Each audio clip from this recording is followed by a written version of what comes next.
De Quincey's writings. It is the intention of the publishers to issue, at intervals, a complete collection of Mr. De Quincey's writings, uniform with this volume. The first 4 volumes of the series will contain I.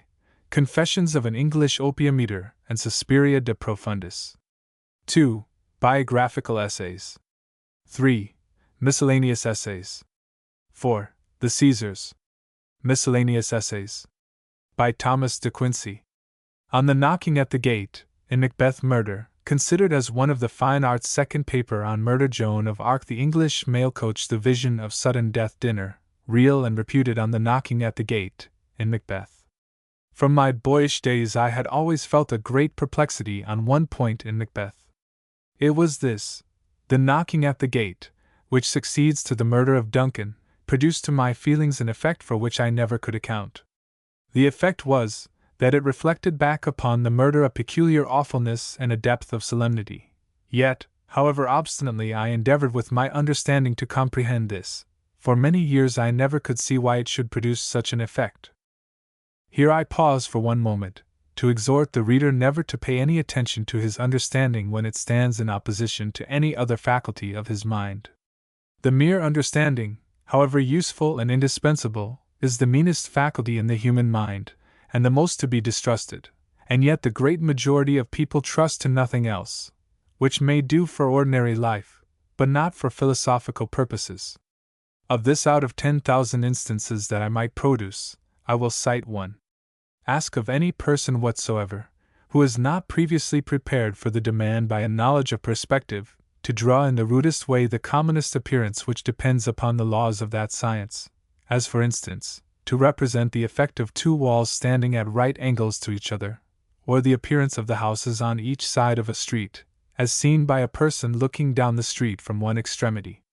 Now, in all cases, unless the person has happened to observe in pictures how it is that artists produce these effects, he will be utterly unable to make the smallest approximation to it. Yet why? For he has actually seen the effect every day of his life. The reason is, that he allows his understanding to overrule his eyes. His understanding, which includes no intuitive knowledge of the laws of vision, can furnish him with no reason why a line which is known and can be proved to be a horizontal line should not appear a horizontal line. A line that made any angle with the perpendicular less than a right angle would seem to him to indicate that his houses were all tumbling down together. Accordingly, he makes the line of his houses a horizontal line, and fails of course to produce the effect demanded.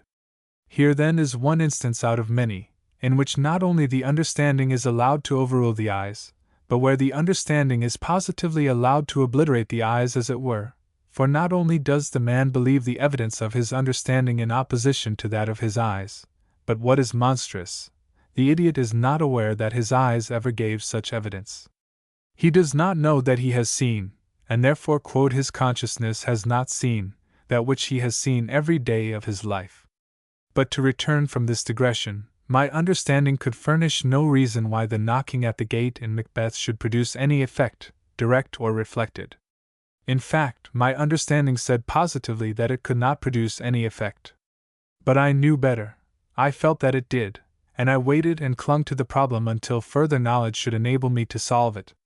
At length, in 1812, Mr. Williams made his debut on the stage of Ratcliffe Highway, and executed those unparalleled murders which have procured for him such a brilliant and undying reputation. On which murders, by the way, I must observe that in one respect they have had an ill effect, by making the connoisseur in murder very fastidious in his taste, and dissatisfied by anything that has been since done in that line. All other murders look pale by the deep crimson of his, and, as an amateur once said to me in a querulous tone, there has been absolutely nothing doing since his time, or nothing that's worth speaking of. But this is wrong, for it is unreasonable to expect all men to be great artists, and born with the genius of Mr. Williams. Now it will be remembered that in the first of these murders, that of the Mars, the same incident, of a knocking at the door soon after the work of extermination was complete, did actually occur, which the genius of Shakespeare has invented, and all good judges, and the most eminent dilettanti, acknowledged the felicity of Shakespeare's suggestion as soon as it was actually realized. Here, then, was a fresh proof that I was right in relying on my own feeling in opposition to my understanding, and I again set myself to study the problem. At length I solved it to my own satisfaction, and my solution is this. Murder in ordinary cases, where the sympathy is wholly directed to the case of the murdered person, is an incident of coarse and vulgar horror, and for this reason that it flings the interest exclusively upon the natural but ignoble instinct by which we cleave to life, an instinct which, as being indispensable to the primal law of self-preservation, is the same in kind, though different in degree, amongst all living creatures. This instinct, therefore, because it annihilates all distinctions, and degrades the greatest of men to the level of the poor beetle that we tread on, exhibits human nature in its most abject and humiliating attitude. Such an attitude would little suit the purposes of the poet. What then must he do? He must throw the interest on the murderer. Our sympathy must be with him. Of course, I mean a sympathy of comprehension, a sympathy by which we enter into his feelings, and are made to understand them, not a sympathy, one, of pity or approbation. In the murdered person all strife of thought, all flux and reflux of passion and of purpose, are crushed by one overwhelming panic. The fear of instant death smites him with its petrific mace.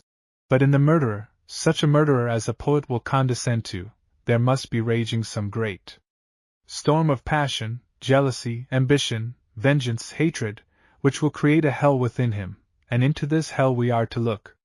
Footnote 1. It seems almost ludicrous to guard and explain my use of a word in a situation where it would naturally explain itself. But it has become necessary to do so, in consequence of the unscholarlike use of the word sympathy, at present so general, by which, instead of taking it in its proper sense, as the act of reproducing in our minds the feelings of another, whether for hatred, indignation, love, pity, or approbation, it is made a mere synonym of the word pity, and hence, instead of saying sympathy with another, many writers adopt the monstrous barbarism of sympathy for another. In Macbeth, for the sake of gratifying his own enormous and teeming faculty of creation, Shakespeare has introduced two murderers, and, as usual in his hands, they are remarkably discriminated. But though in Macbeth the strife of mind is greater than in his wife, the tiger spirit not so awake, and his feelings caught chiefly by contagion from her, yet, as both were finally involved in the guilt of murder, the murderous mind of necessity is finally to be presumed in both. This was to be expressed, and on its own account, as well as to make it a more proportionable antagonist to the unoffending nature of their victim, the gracious Duncan, and adequately to expound the deep damnation of his taking off. This was to be expressed with peculiar energy. We were to be made to feel that the human nature, i.e., the divine nature of love and mercy, spread through the hearts of all creatures, and seldom utterly withdrawn from man, was gone, vanished, extinct, and that the fiendish nature had taken its place. And, as this effect is marvelously accomplished in the dialogues and soliloquies themselves, so it is finally consummated by the expedient under consideration, and it is to this that I now solicit the reader's attention. If the reader has ever witnessed a wife, daughter, or sister in a fainting fit, he may chance to have observed that the most affecting moment in such a spectacle is that in which a sigh and a stirring announce the recommencement of suspended life. Or, if the reader has ever been present in a vast metropolis, on the day when some great national idol was carried in funeral pomp to his grave, and chancing to walk near the course through which it passed, has felt powerfully, in the silence and desertion of the streets, and in the stagnation of ordinary business, the deep interest which at that moment was possessing the heart of man. If all at once he should hear the death-like stillness broken up by the sound of wheels rattling away from the scene, and making known that the transitory vision was dissolved, he will be aware that at no moment was his sense of the complete suspension and pause in ordinary human concerns so full and affecting, as at that moment when the suspension ceases, and the goings-on of human life are suddenly resumed. All action in any direction is best expounded, measured, and made apprehensible by reaction. Now apply this to the case in Macbeth. Here, as I have said, the retiring of the human heart and the entrance of the fiendish heart was to be expressed and made sensible. Another world has stepped in, and the murderers are taken out of the region of human things, human purposes, human desires. They are transfigured. Lady Macbeth is unsexed. Macbeth has forgot that he was born of woman.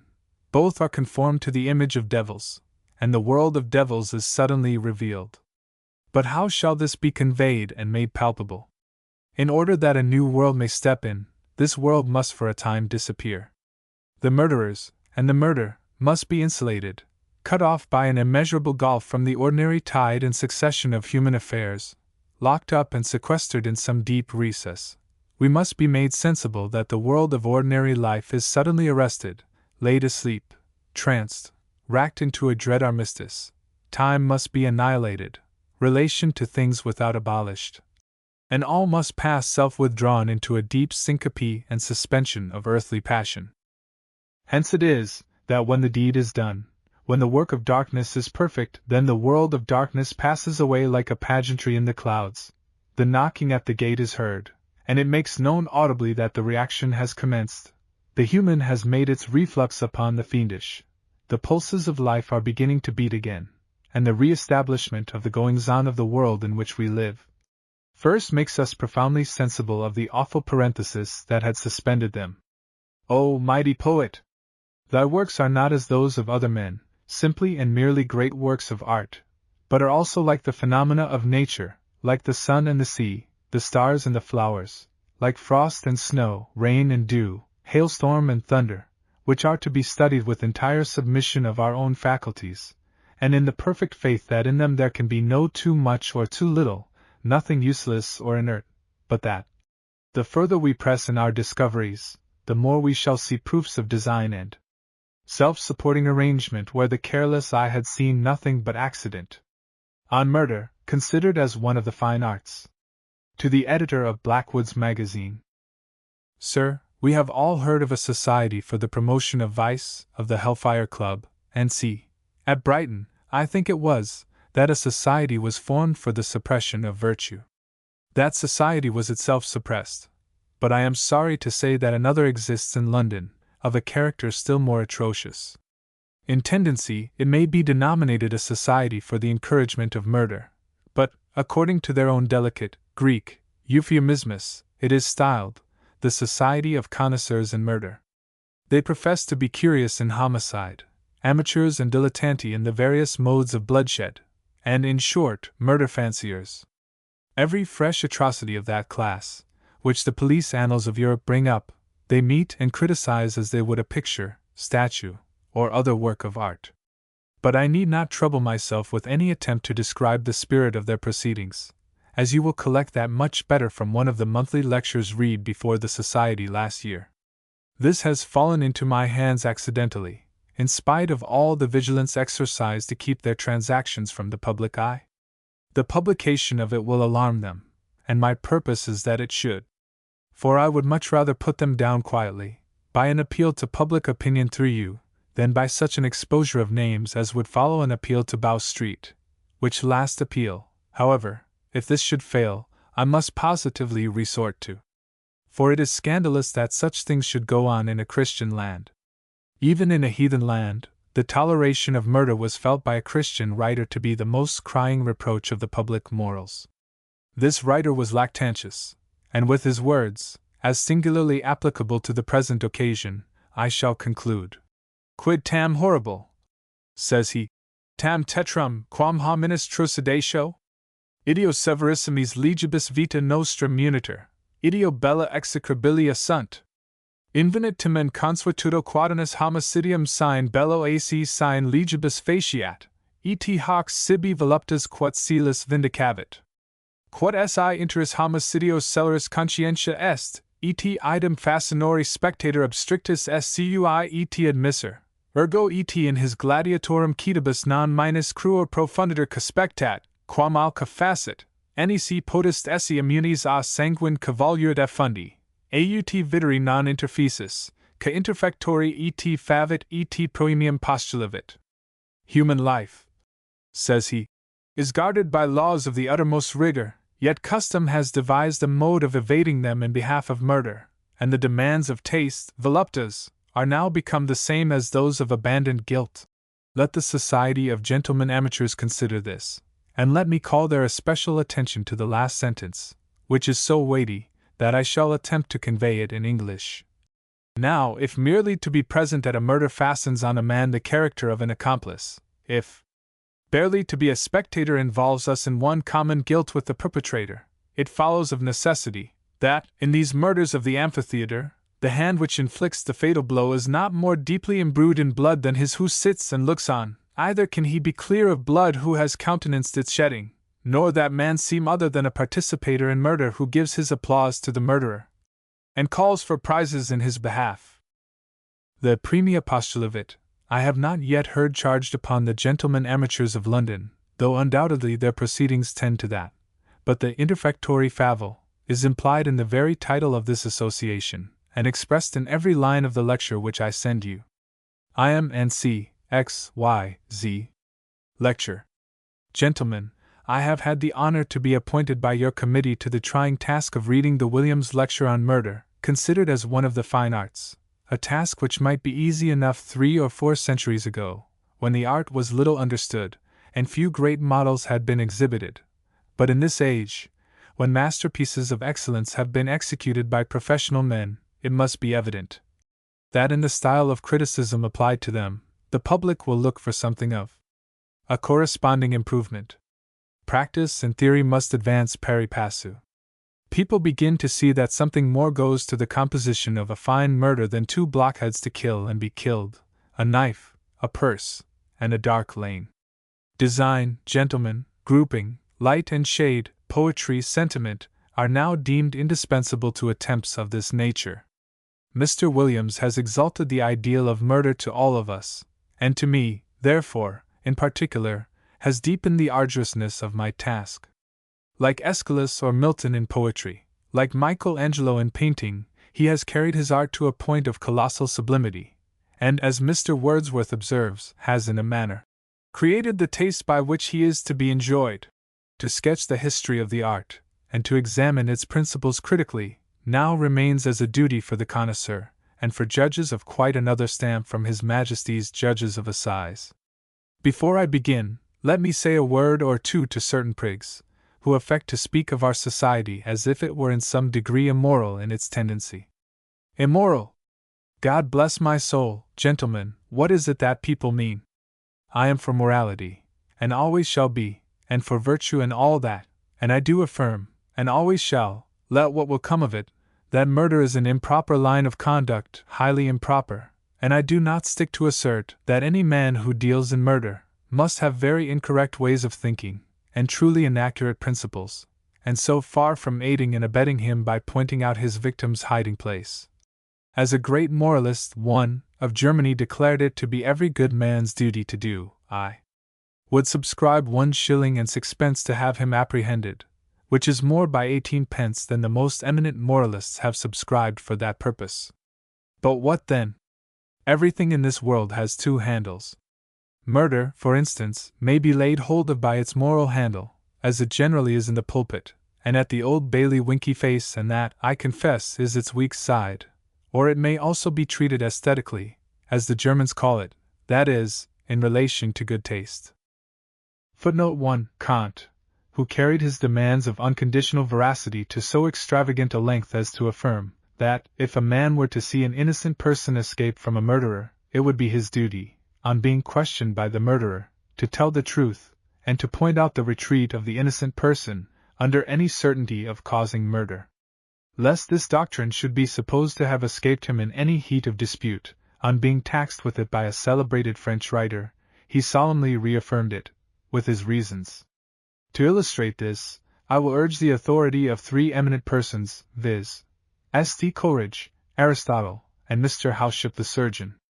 To begin with STC, one night, many years ago, I was drinking tea with him in Berners Street, which, by the way, for a short street, has been uncommonly fruitful in men of genius. Others were there besides myself, and amidst some carnal considerations of tea and toast, we were all imbibing a dissertation on Plotinus. From the Attic lips of STC suddenly a cry arose of "Fire! Fire!" upon which all of us, master and disciples, Plato and Greek, hoi peri ton Platona, rushed out, eager for the spectacle. The fire was in Oxford Street, at a pianoforte maker's, and, as it promised to be a conflagration of merit, I was sorry that my engagements forced me away from Mr. Coleridge's party before matters were come to a crisis. Some days after, meeting with my platonic host, I reminded him of the case, and begged to know how that very promising exhibition had terminated. "Oh, sir," said he, "it turned out so ill, that we damned it unanimously." Now, does any man suppose that Mr. Coleridge, who, for all he is too fat to be a person of active virtue, is undoubtedly a worthy Christian, that this good S.T.C., I say, was an incendiary, or capable of wishing any ill to the poor man and his pianofortes, many of them, doubtless, with the additional keys? On the contrary, I know him to be that sort of man, that I durst stake my life upon it he would have worked an engine in a case of necessity, although rather of the fattest for such fiery trials of his virtue. But how stood the case? Virtue was in no request. On the arrival of the fire engines, morality had devolved wholly on the insurance office. This being the case, he had a right to gratify his taste. He had left his tea. Was he to have nothing in return? I contend that the most virtuous man, under the premises stated, was entitled to make a luxury of the fire, and to hiss it, as he would any other performance that raised expectations in the public mind, which afterwards it disappointed. Again, to cite another great authority, what says the Stagirite? He, in the 5th book, I think it is, of his Metaphysics, describes what he calls Greek kleptantelion, i.e., a perfect thief, and as to Mr. Howship, in a work of his on indigestion, he makes no scruple to talk with admiration of a certain ulcer which he had seen, and which he styles a beautiful ulcer. Now will any man pretend, that, abstractedly considered, a thief could appear to Aristotle a perfect character, or that Mr. Howship could be enamored of an ulcer? Aristotle, it is well known, was himself so very moral a character that, not content with writing his Nicomachean Ethics, in 1 volume octavo, he also wrote another system, called Magna Moralia, or Big Ethics. Now, it is impossible that a man who composes any ethics at all, big or little, should admire a thief per se, and as to Mr. Howship, it is well known that he makes war upon all ulcers, and without suffering himself to be seduced by their charms, endeavors to banish them from the county of Middlesex. But the truth is that, however objectionable per se, yet, relatively to others of their class, both a thief and an ulcer may have infinite degrees of merit. They are both imperfections, it is true, but to be imperfect being their essence, the very greatness of their imperfection becomes their perfection. Spartam nactus es, hunc exorna. A thief like Autolycus or Mr. Barrington, and a grim phagedenic ulcer, superbly defined, and running regularly through all its natural stages, may no less justly be regarded as ideals after their kind, than the most faultless moss rose amongst flowers, in its progress from bud to bright consummate flower, or, amongst human flowers, the most magnificent young female, apparelled in the pomp of womanhood. And thus not only the ideal of an inkstand may be imagined, as Mr. Coleridge demonstrated in his celebrated correspondence with Mr. Blackwood, in which, by the way, there is not so much, because an inkstand is a laudable sort of thing, and a valuable member of society, but even imperfection itself may have its ideal or perfect state. Really, gentlemen, I beg pardon for so much philosophy at one time, and now let me apply it. When a murder is in the paulo post futurum tense, and a rumor of it comes to our ears, by all means let us treat it morally. But suppose it over and done, and that you can say of it, Greek, tetelesai, or, in that adamantine molossus of Medea, Greek, irzesai, suppose the poor murdered man to be out of his pain, and the rascal that did it off like a shot, nobody knows whither. Suppose, lastly, that we have done our best, by putting out our legs to trip up the fellow in his flight, but all to no purpose. Abiet evasit. And c. Why then, I say, what's the use of any more virtue? Enough has been given to morality. Now comes the turn of taste and the fine arts. A sad thing it was, no doubt very sad, but we can't mend it. Therefore let us make the best of a bad matter, and, as it is impossible to hammer anything out of it for moral purposes, let us treat it aesthetically, and see if it will turn to account in that way. Such is the logic of a sensible man, and what follows? We dry up our tears, and have the satisfaction, perhaps, to discover that a transaction, which, morally considered, was shocking, and without a leg to stand upon, when tried by principles of taste, turns out to be a very meritorious performance. Thus all the world is pleased. The old proverb is justified that it is an ill wind which blows nobody good. The amateur, from looking bilious and sulky, by too close an attention to virtue, begins to pick up his crumbs, and general hilarity prevails. Virtue has had her day, and henceforward, virtu and connoisseurship have leave to provide for themselves.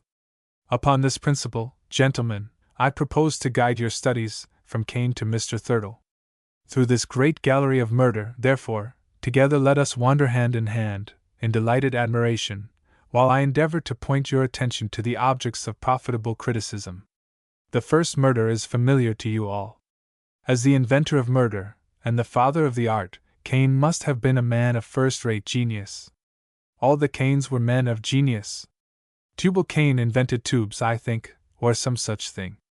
But whatever were the originality and genius of the artist, every art was then in its infancy, and the works must be criticized with a recollection of that fact. Even Tubal's work would probably be little approved at this day in Sheffield, and therefore of Cain Senior, I mean, it is no disparagement to say that his performance was but so-so. Milton, however, is supposed to have thought differently. By his way of relating the case, it should seem to have been rather a pet murder with him, for he retouches it with an apparent anxiety for its picturesque effect. Whereat he inly raged, and, as they talked, smote him into the midriff with a stone that beat out life. He fell, and deadly pale, groaned out his soul with gushing blood effaced. Par. Lost. B. 11. Upon this, Richardson, the painter, who had an eye for effect, remarks as follows, in his Notes on Paradise Lost, page 497. It has been thought, says he, that Cain beat, as the common saying is, the breath out of his brother's body with a great stone. Milton gives into this, with the addition, however, of a large wound.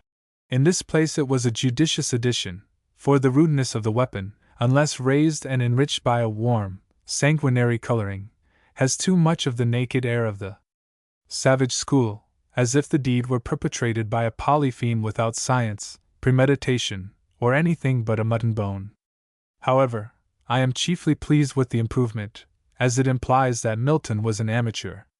As to Shakespeare, there never was a better, as his description of the murdered Duke of Gloucester, in Henry VI, of Duncan's Banquo's, and c. sufficiently proves. The foundation of the art having been once laid, it is pitiable to see how it slumbered without improvement for ages. In fact, I shall now be obliged to leap over all murders, sacred and profane, as utterly unworthy of notice, until long after the Christian era. Greece, even in the age of Pericles, produced no murder of the slightest merit, and Rome had too little originality of genius in any of the arts to succeed, where her model failed her. In fact, the Latin language sinks under the very idea of murder. The man was murdered. How will this sound in Latin? Interfectus est, interemptus est, which simply expresses a homicide, and hence the Christian Latinity of the Middle Ages was obliged to introduce a new word, such as the feebleness of classic conceptions never ascended to. Murdratus est, says the sublimer dialect of Gothic ages. Meantime, the Jewish school of murder kept alive whatever was yet known in the art, and gradually transferred it to the Western world. Indeed, the Jewish school was always respectable, even in the Dark Ages, as the case of Hugh of Lincoln shows, which was honored with the approbation of Chaucer on occasion of another performance from the same school, which he puts into the mouth of the Lady Abbess. Recurring, however, for one moment to classical antiquity, I cannot but think that Catiline, Clodius, and some of that coterie would have made first-rate artists, and it is on all accounts to be regretted that the priggism of Cicero robbed his country of the only chance she had for distinction in this line. As the subject of a murder, no person could have answered better than himself. Lord! How he would have howled with panic if he had heard Cethegus under his bed. It would have been truly diverting to have listened to him, and satisfied I am, gentlemen, that he would have preferred the udal of creeping into a closet, or even into a cloaca, to the honestum of facing the bold artist. To come now to the Dark Ages, by which we, that speak with precision, mean, par excellence, the 10th century, and the times immediately before and after. These ages ought naturally to be favorable to the art of murder, as they were to church architecture, to stained glass, and sea, and accordingly, about the latter end of this period, there arose a great character in our art, I mean the Old Man of the Mountains. He was a shining light, indeed, and I need not tell you that the very word assassin is deduced from him. So keen an amateur was he, that on one occasion, when his own life was attempted by a favorite assassin, he was so much pleased with the talent shown, that notwithstanding the failure of the artist, he created him a duke upon the spot, with remainder to the female line, and settled a pension on him for 3 lives. Assassination is a branch of the art which demands a separate notice, and I shall devote an entire lecture to it. Meantime, I shall only observe how odd it is, that this branch of the art has flourished by fits. It never rains but it pours. Our own age can boast of some fine specimens, and about 2 centuries ago, there was a most brilliant constellation of murders in this class. I need hardly say that I allude especially to those 5 splendid works, the assassinations of William I, of Orange, of Henry IV, of France, of the Duke of Buckingham, which you will find excellently described in the letters published by Mr. Ellis, of the British Museum, of Gustavus Adolphus, and of Wallenstein. The King of Sweden's assassination, by the by, is doubted by many writers, Hart amongst others, but they are wrong. He was murdered, and I consider his murder unique in its excellence, for he was murdered at noonday, and on the field of battle, a feature of original conception, which occurs in no other work of art that I remember. Indeed, all of these assassinations may be studied with profit by the advanced connoisseur. They are all of them exemplaria, of which one may say, Nocturna versata manu, verse diurn, especially nocturna. In these assassinations of princes and statesmen, there is nothing to excite our wonder. Important changes often depend on their deaths, and from the eminence on which they stand, they are peculiarly exposed to the aim of every artist who happens to be possessed by the craving for scenical effect. But there is another class of assassinations, which has prevailed from an early period of the 17th century, that really does surprise me. I mean the assassination of philosophers. For, gentlemen, it is a fact that every philosopher of eminence for the 2 last centuries has either been murdered, or, at the least, been very near it, insomuch that if a man calls himself a philosopher, and never had his life attempted, rest assured there is nothing in him, and against Locke's philosophy in particular, I think it an unanswerable objection, if we needed any, that, although he carried his throat about with him in this world for 72 years, no man ever condescended to cut it. As these cases of philosophers are not much known, and are generally good and well composed in their circumstances, I shall here read an excursus on that subject, chiefly by way of showing my own learning. The first great philosopher of the 17th century, if we except Galileo, was Descartes, and if ever one could say of a man that he was all but murdered within an inch, one must say it of him. The case was this, as reported by Baylet in his Vie de M. Descartes, Tom. I. pages 102-3. In the year 1621, when Descartes might be about 26 years old, he was touring about as usual, for he was as restless as a hyena, and coming to the Elbe, either at Gluckstadt or at Hamburg, he took shipping for East Friesland. What he could want in East Friesland no man has ever discovered, and perhaps he took this into consideration himself, for, on reaching Emden, he resolved to sail instantly for West Friesland, and being very impatient of delay, he hired a bark, with a few mariners to navigate it. No sooner had he got out to sea than he made a pleasing discovery, viz., that he had shut himself up in a den of murderers. His crew, says M. Baylet, he soon found out to be decelerats, not amateurs, gentlemen, as we are, but professional men, the height of whose ambition at that moment was to cut his throat. But the story is too pleasing to be abridged. I shall give it, therefore, accurately, from the French of his biographer. M. Descartes had no company but that of his servant, with whom he was conversing in French. The sailors, who took him for a foreign merchant, rather than a cavalier, concluded that he must have money about him.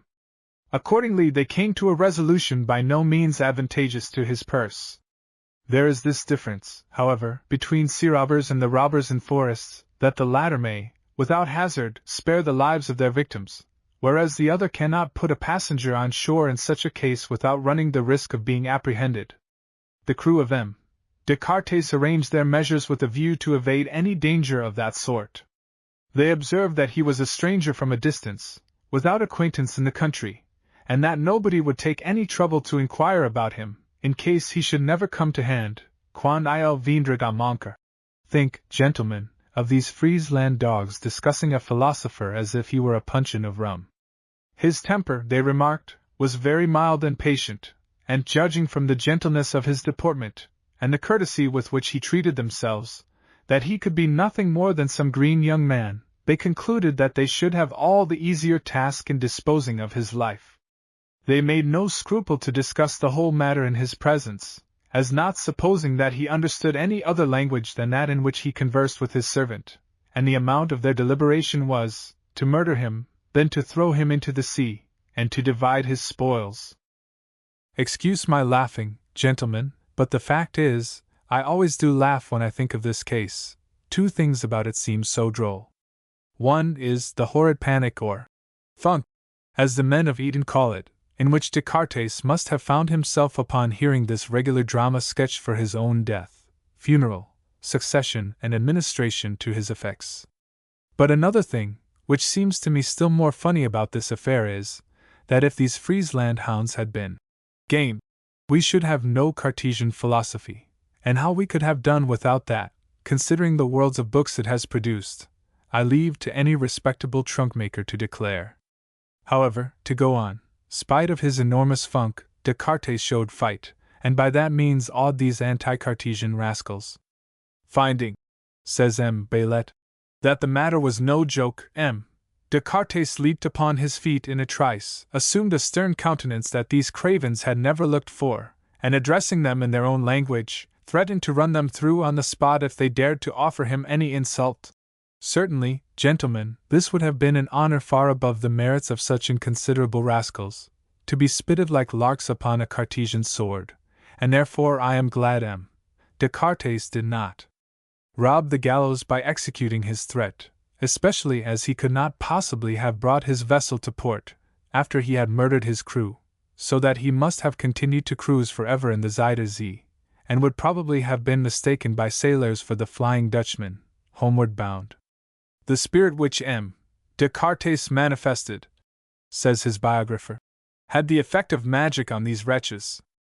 The suddenness of their consternation struck their minds with a confusion which blinded them to their advantage, and they conveyed him to his destination as peaceably as he could desire. Possibly, gentlemen, you may fancy that, on the model of Caesar's address to his poor ferryman, Caesarem vehis et fortunas aegis, M. Descartes needed only to have said, "Dogs, you cannot cut my throat, for you carry Descartes and his philosophy," and might safely have defied them to do their worst. A German emperor had the same notion, when, being cautioned to keep out of the way of a cannonading, he replied, "Tut! Man! Did you ever hear of a cannonball that killed an emperor? As to an emperor I cannot say, but a less thing has sufficed to smash a philosopher, and the next great philosopher of Europe undoubtedly was murdered." This was Spinoza. I know very well the common opinion about him is, that he died in his bed. Perhaps he did, but he was murdered for all that, and this I shall prove by a book published at Brussels, in the year 1731, entitled La Vie de Spinoza, par M.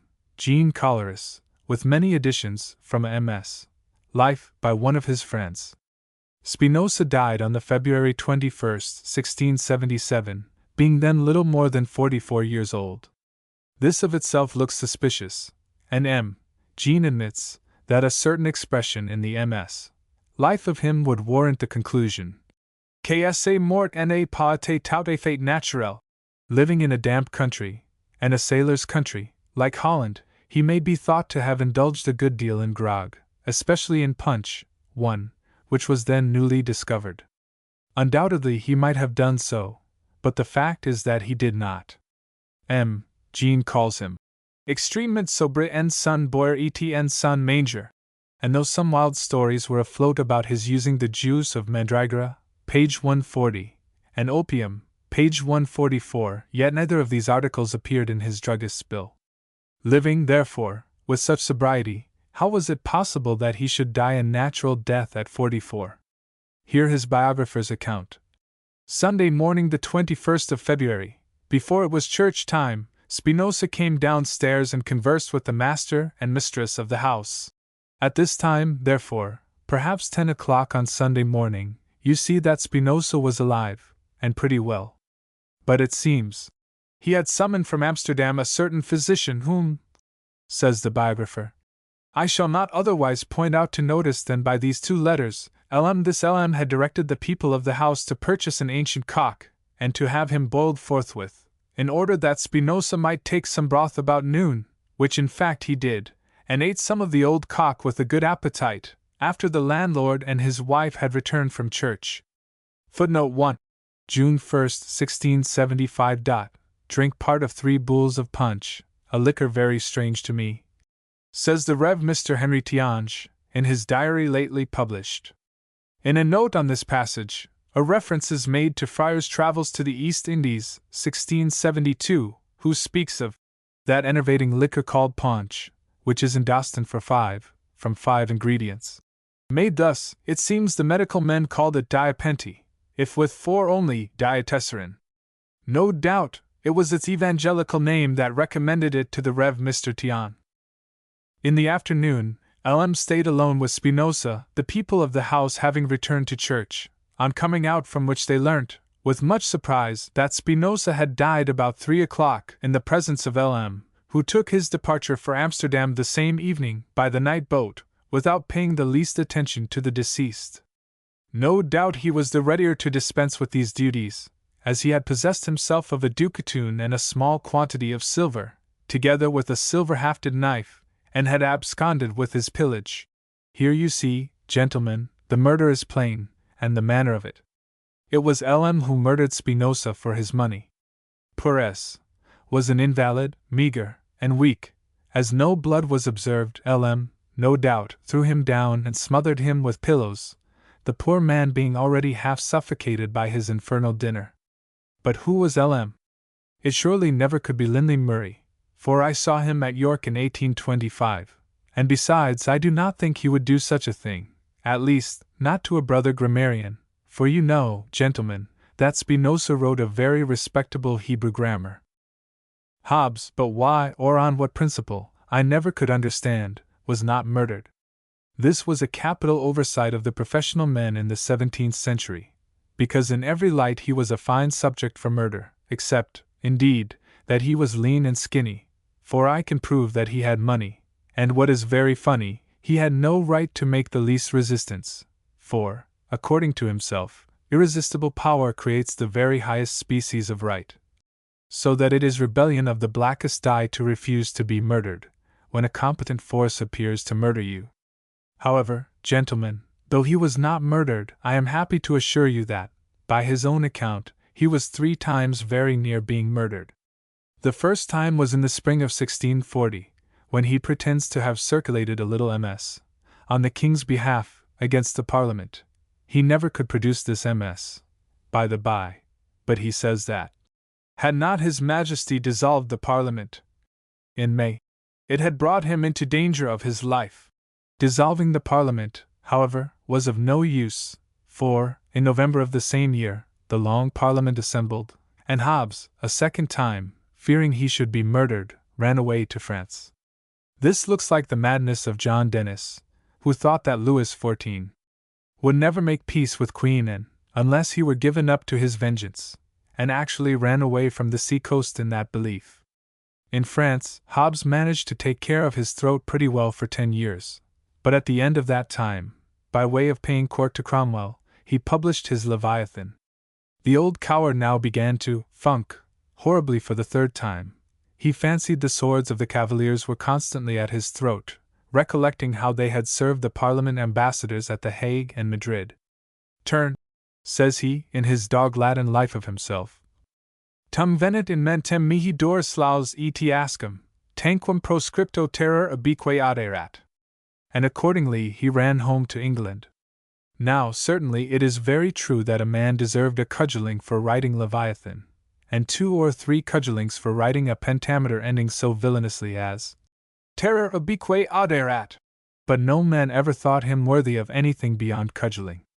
And in fact, the whole story is a bounce of his own. For, in a most abusive letter which he wrote to a learned person, meaning Wallace the mathematician, he gives quite another account of the matter, and says, page 8, he ran home because he would not trust his safety with the French clergy, insinuating that he was likely to be murdered for his religion, which would have been a high joke indeed, Tom's being brought to the stake for religion. Bounce or not bounce, however, certain it is that Hobbes, to the end of his life, feared that somebody would murder him. This is proved by the story I am going to tell you. It is not from a manuscript, but, as Mr. Coleridge says, it is as good as manuscript, for it comes from a book now entirely forgotten, viz. The Creed of Mr. Hobbes Examined, in a conference between him and a student in divinity, published about 10 years before Hobbes's death. The book is anonymous, but it was written by Tennyson, the same who, about 30 years after, succeeded Tillotson as Archbishop of Canterbury. The introductory anecdote is as follows. A certain divine, it seems, no doubt Tennyson himself, took an annual tour of 1 month to different parts of the island. In one of these excursions, 1670, he visited the Peak in Derbyshire, partly in consequence of Hobbes's description of it.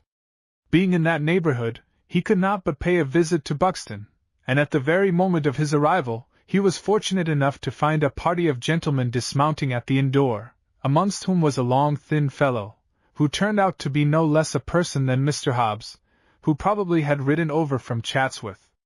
Meeting so great a lion, a tourist, in search of the picturesque, could do no less than present himself in the character of boar.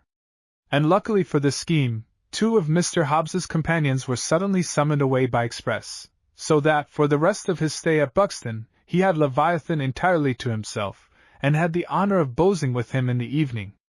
Hobbes, it seems, at first showed a good deal of stiffness, for he was shy of divines, but this wore off, and he became very sociable and funny, and they agreed to go into the bath together.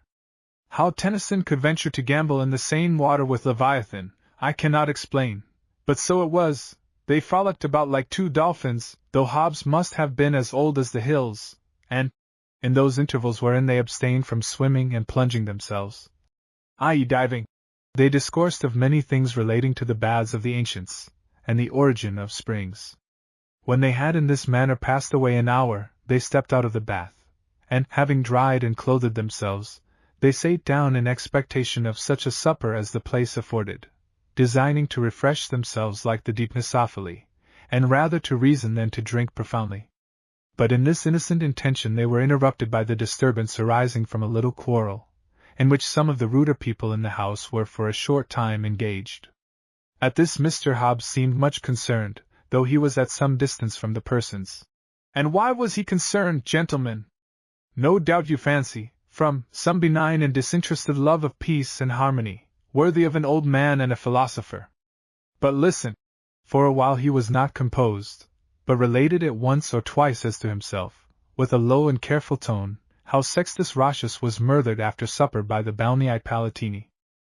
Of such general extent is that remark of Cicero, in relation to Epicurus the atheist, of whom he observed that he of all men dreaded most those things which he contemned, death and the gods. Merely because it was supper time, and in the neighbourhood of a bath, Mr. Hobbes must have the fate of Sextus Roscius. What logic was there in this, unless to a man who was always dreaming of murder?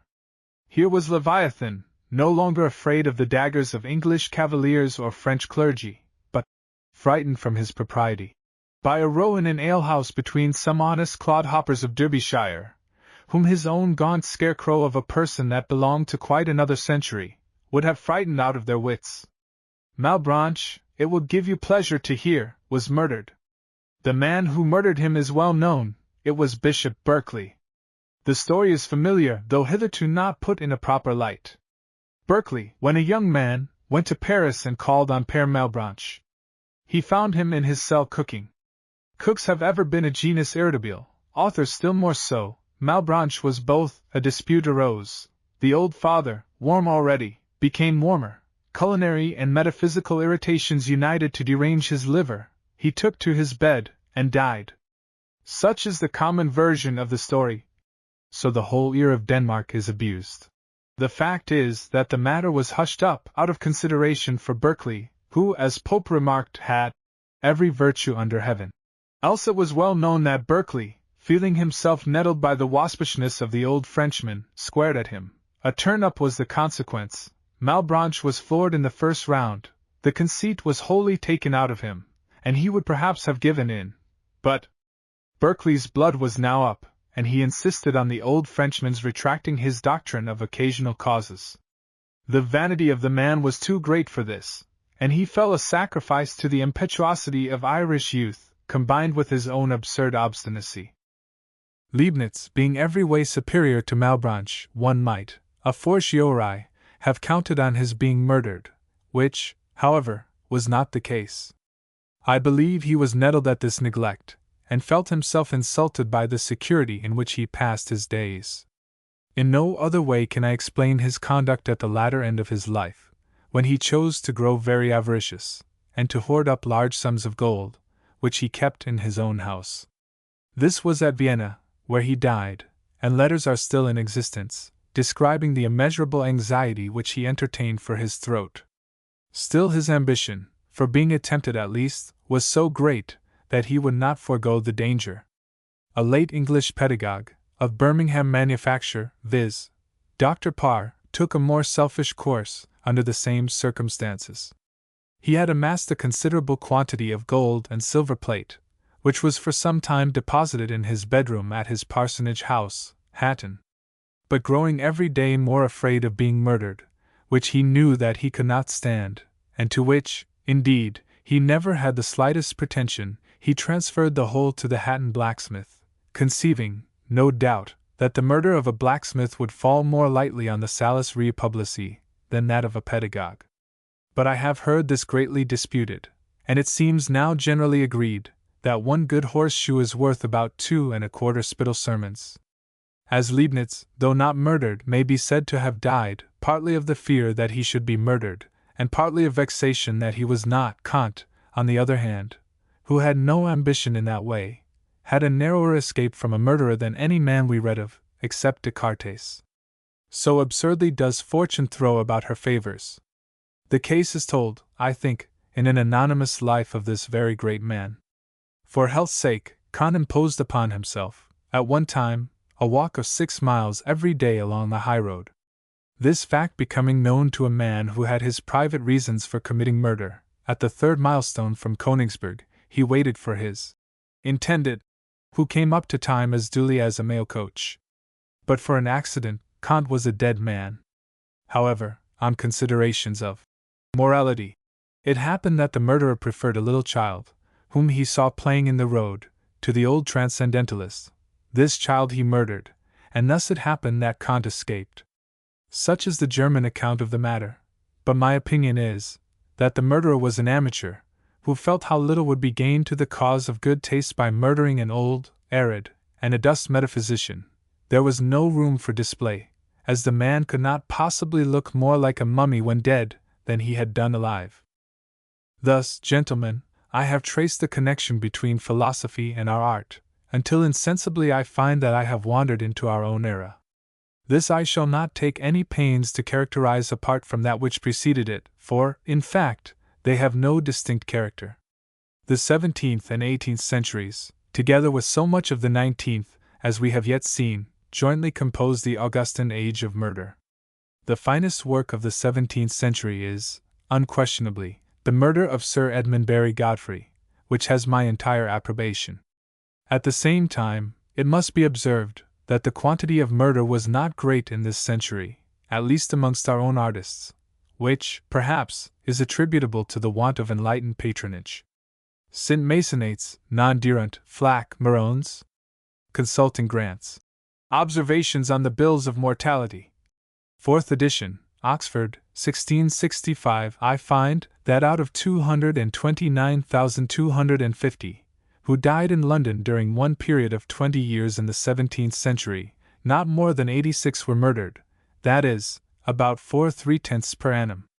A small number this, gentlemen, to found an academy upon, and certainly, where the quantity is so small, we have a right to expect that the quality should be first rate.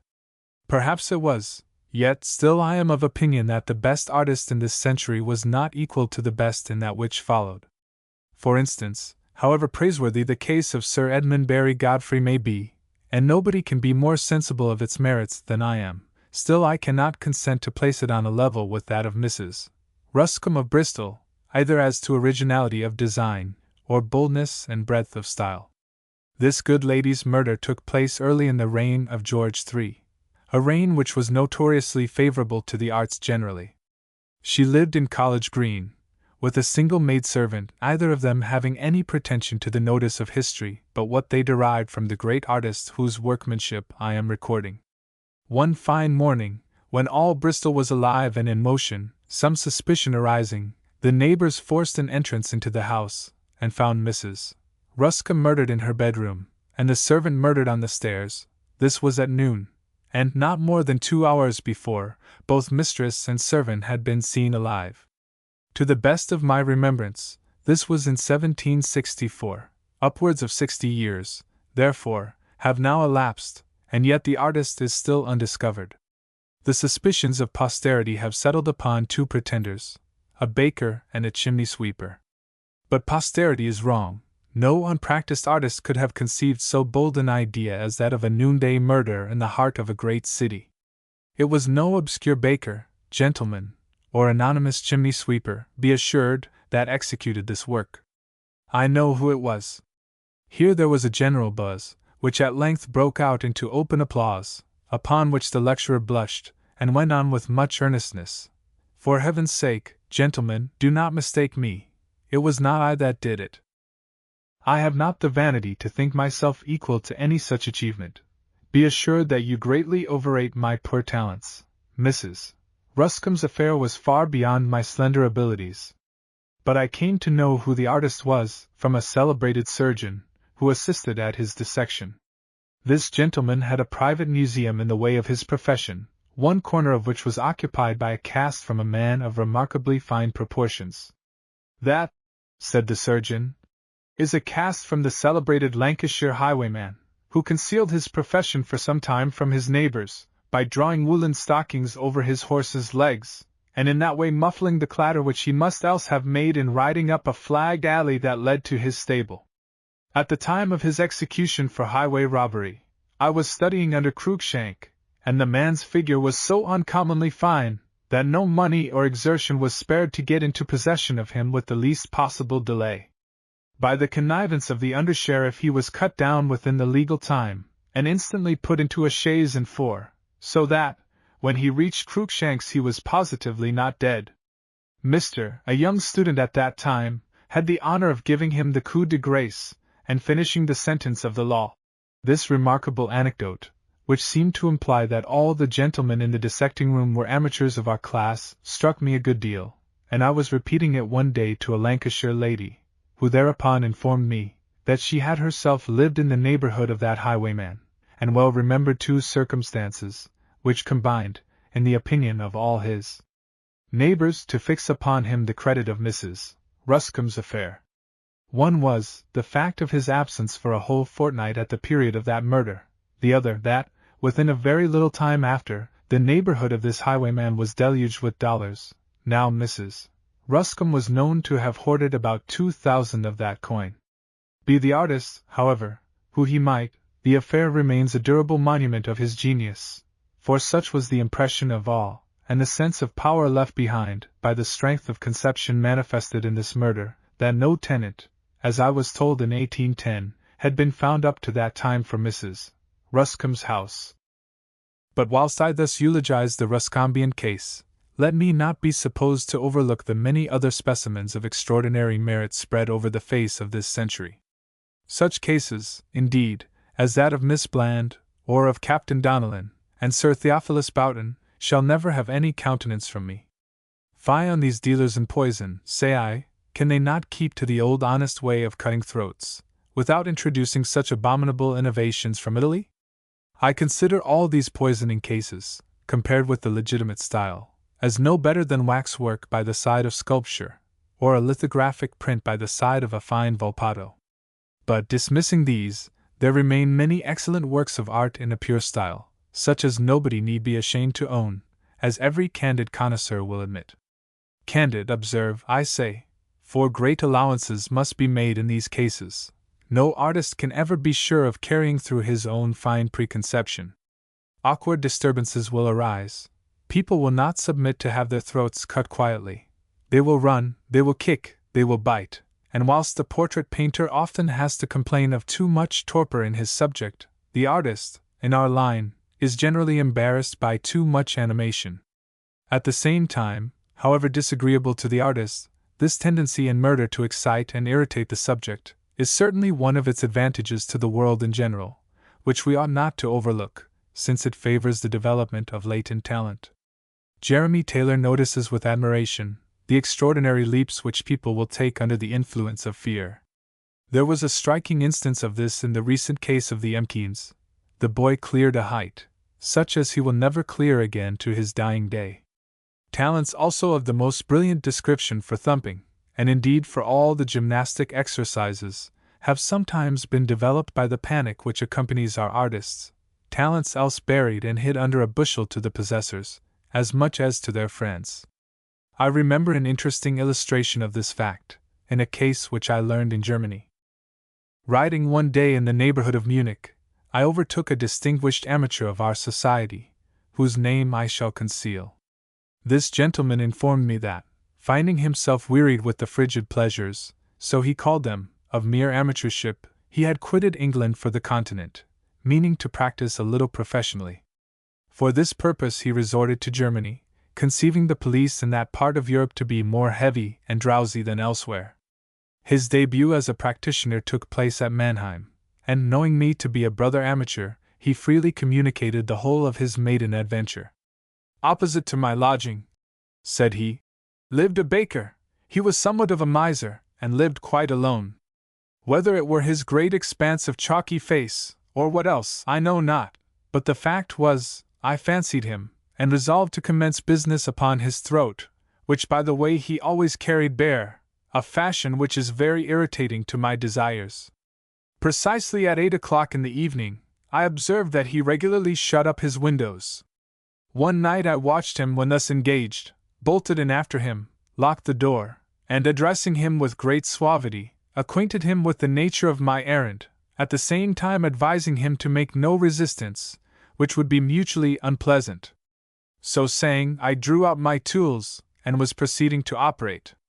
But at this spectacle, the baker, who seemed to have been struck by catalepsy at my first announce, awoke into tremendous agitation.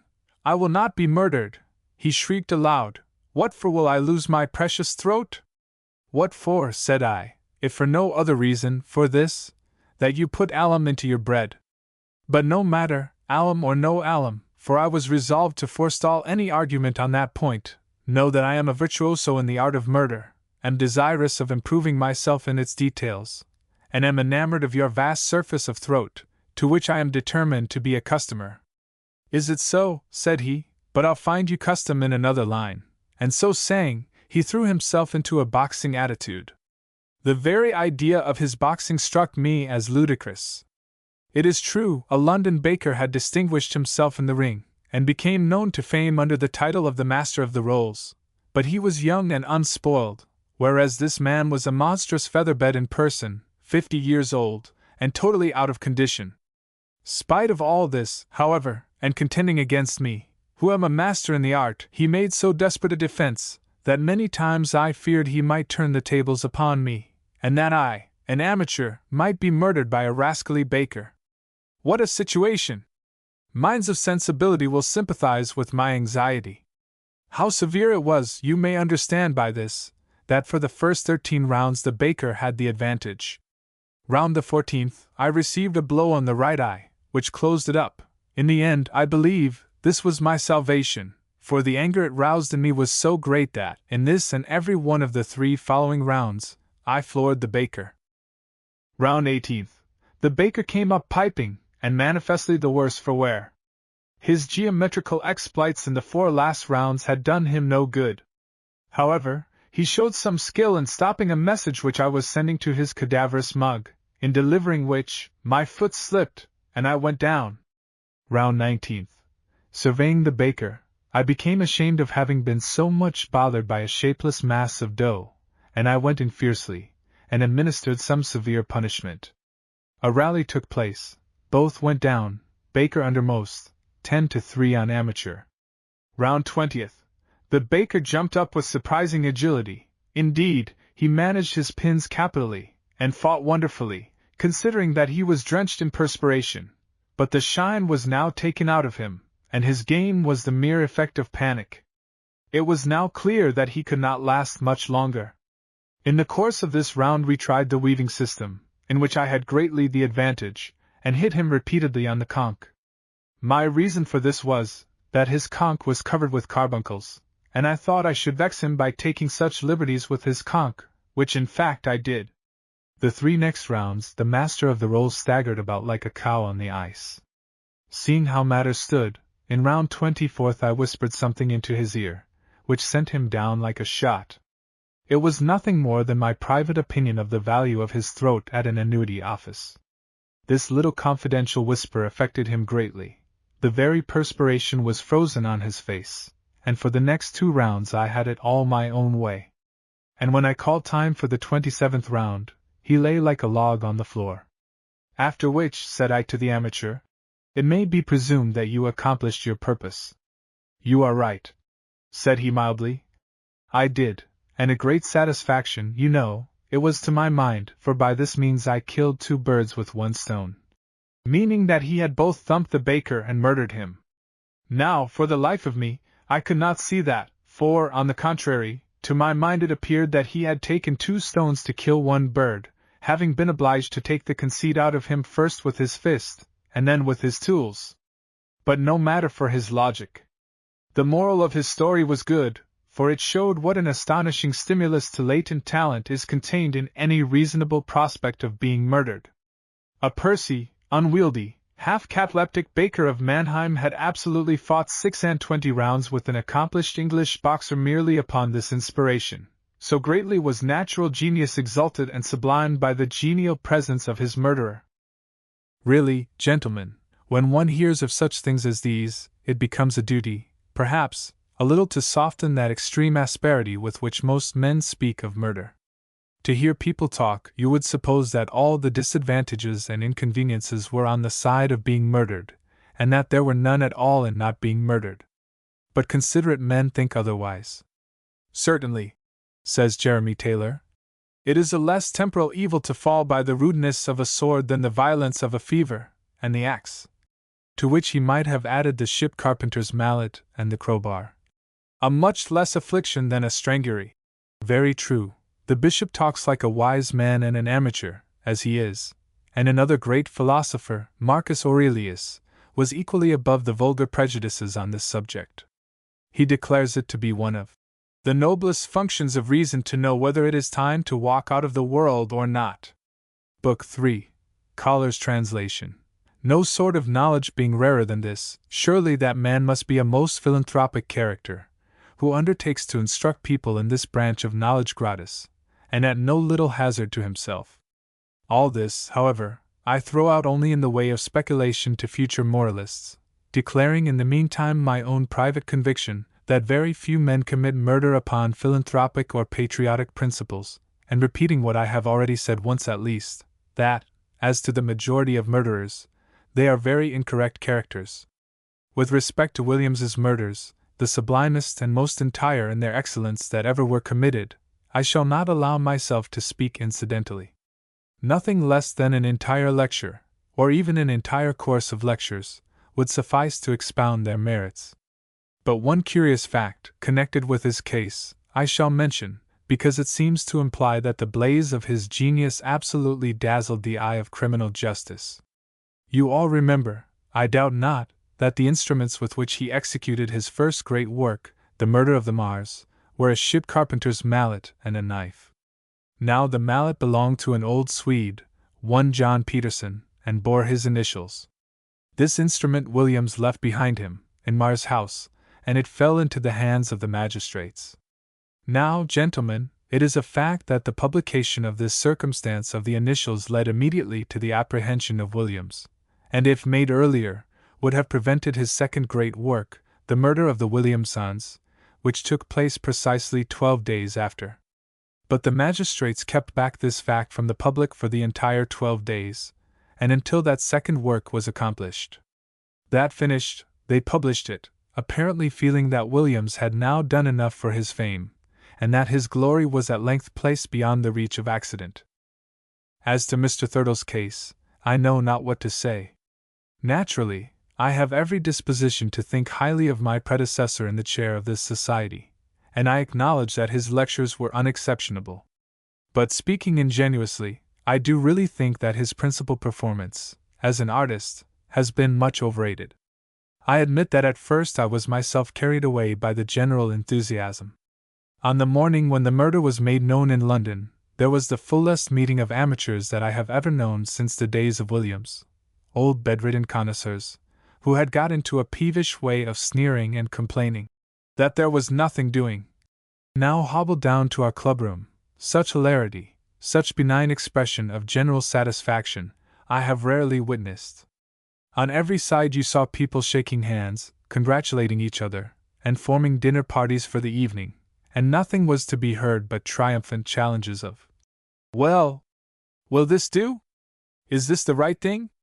Are you satisfied at last?" But in the midst of this, I remember we all grew silent on hearing the old cynical amateur, L.S., that laudator temporis acti, stumping along with his wooden leg.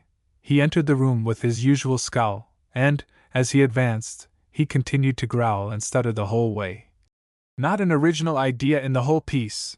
Mere plagiarism, base plagiarism from hints that I threw out. Besides, his style is as hard as Albert Dürer, and as coarse as Fuseli." Many thought that this was mere jealousy, and general waspishness. But I confess that, when the first glow of enthusiasm had subsided, I have found most judicious critics to agree that there was something falsetto in the style of Thurtell. The fact is, he was a member of our society, which naturally gave a friendly bias to our judgments, and his person was universally familiar to the Cockneys, which gave him, with the whole London public, a temporary popularity that his pretensions are not capable of supporting, for opinionum commenta delet dies, naturae judicia confirmat. There was, however, an unfinished design of Thurtell's for the murder of a man with a pair of dumbbells, which I admired greatly.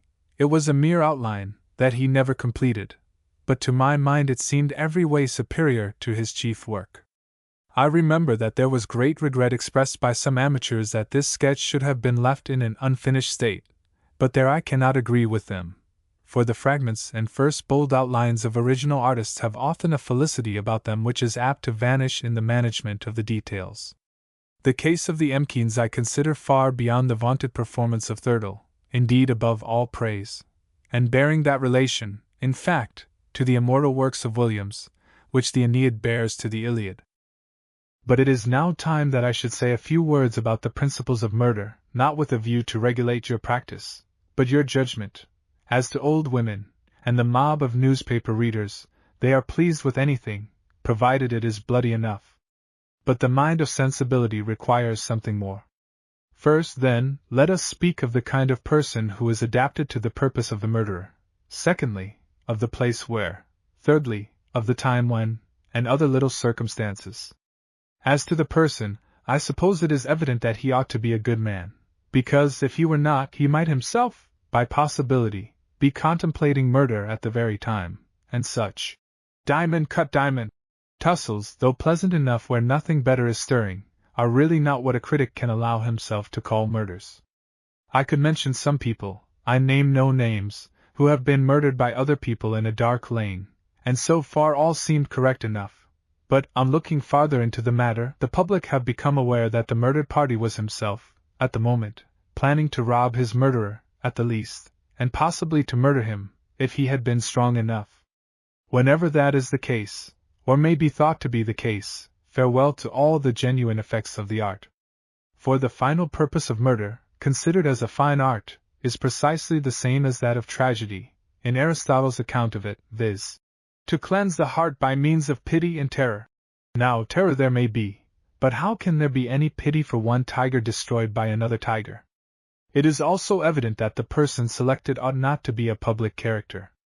For instance, no judicious artist would have attempted to murder Abraham Newland. For the case was this: everybody read so much about Abraham Newland, and so few people ever saw him, that there was a fixed belief that he was an abstract idea. And I remember that once, when I happened to mention that I had dined at a coffee house in company with Abraham Newland, everybody looked scornfully at me, as though I had pretended to have played at billiards with Prester John, or to have had an affair of honor with the Pope. And, by the way, the Pope would be a very improper person to murder, for he has such a virtual ubiquity as the father of Christendom, and like the cuckoo, is so often heard but never seen, that I suspect most people regard him also as an abstract idea. Where, indeed, a public character is in the habit of giving dinners, with every delicacy of the season, the case is very different. Every person is satisfied that he is no abstract idea, and therefore, there can be no impropriety in murdering him, only that his murder will fall into the class of assassinations, which I have not yet treated. Thirdly, the subject chosen ought to be in good health, for it is absolutely barbarous to murder a sick person, who is usually quite unable to bear it. On this principle, no Cockney ought to be chosen who is above 25, for after that age he is sure to be dyspeptic. Or at least, if a man will hunt in that warren, he ought to murder a couple at one time. If the Cockneys chosen should be tailors, he will of course think it his duty, on the old established equation, to murder 18. And here, in this attention to the comfort of sick people, you will observe the usual effect of a fine art to soften and refine the feelings. The world in general, gentlemen, are very bloody-minded, and all they want in a murder is a copious effusion of blood. Gaudy display in this point is enough for them. But the enlightened connoisseur is more refined in his taste, and from our art, as from all the other liberal arts when thoroughly cultivated, the result is, to improve and to humanize the heart. So true is it that ingenuas didicis fide leader arts, emollit mores, nec sinit esse feros. A philosophic friend, well known for his philanthropy and general benignity, suggests that the subject chosen ought also to have a family of young children wholly dependent on his exertions, by way of deepening the pathos.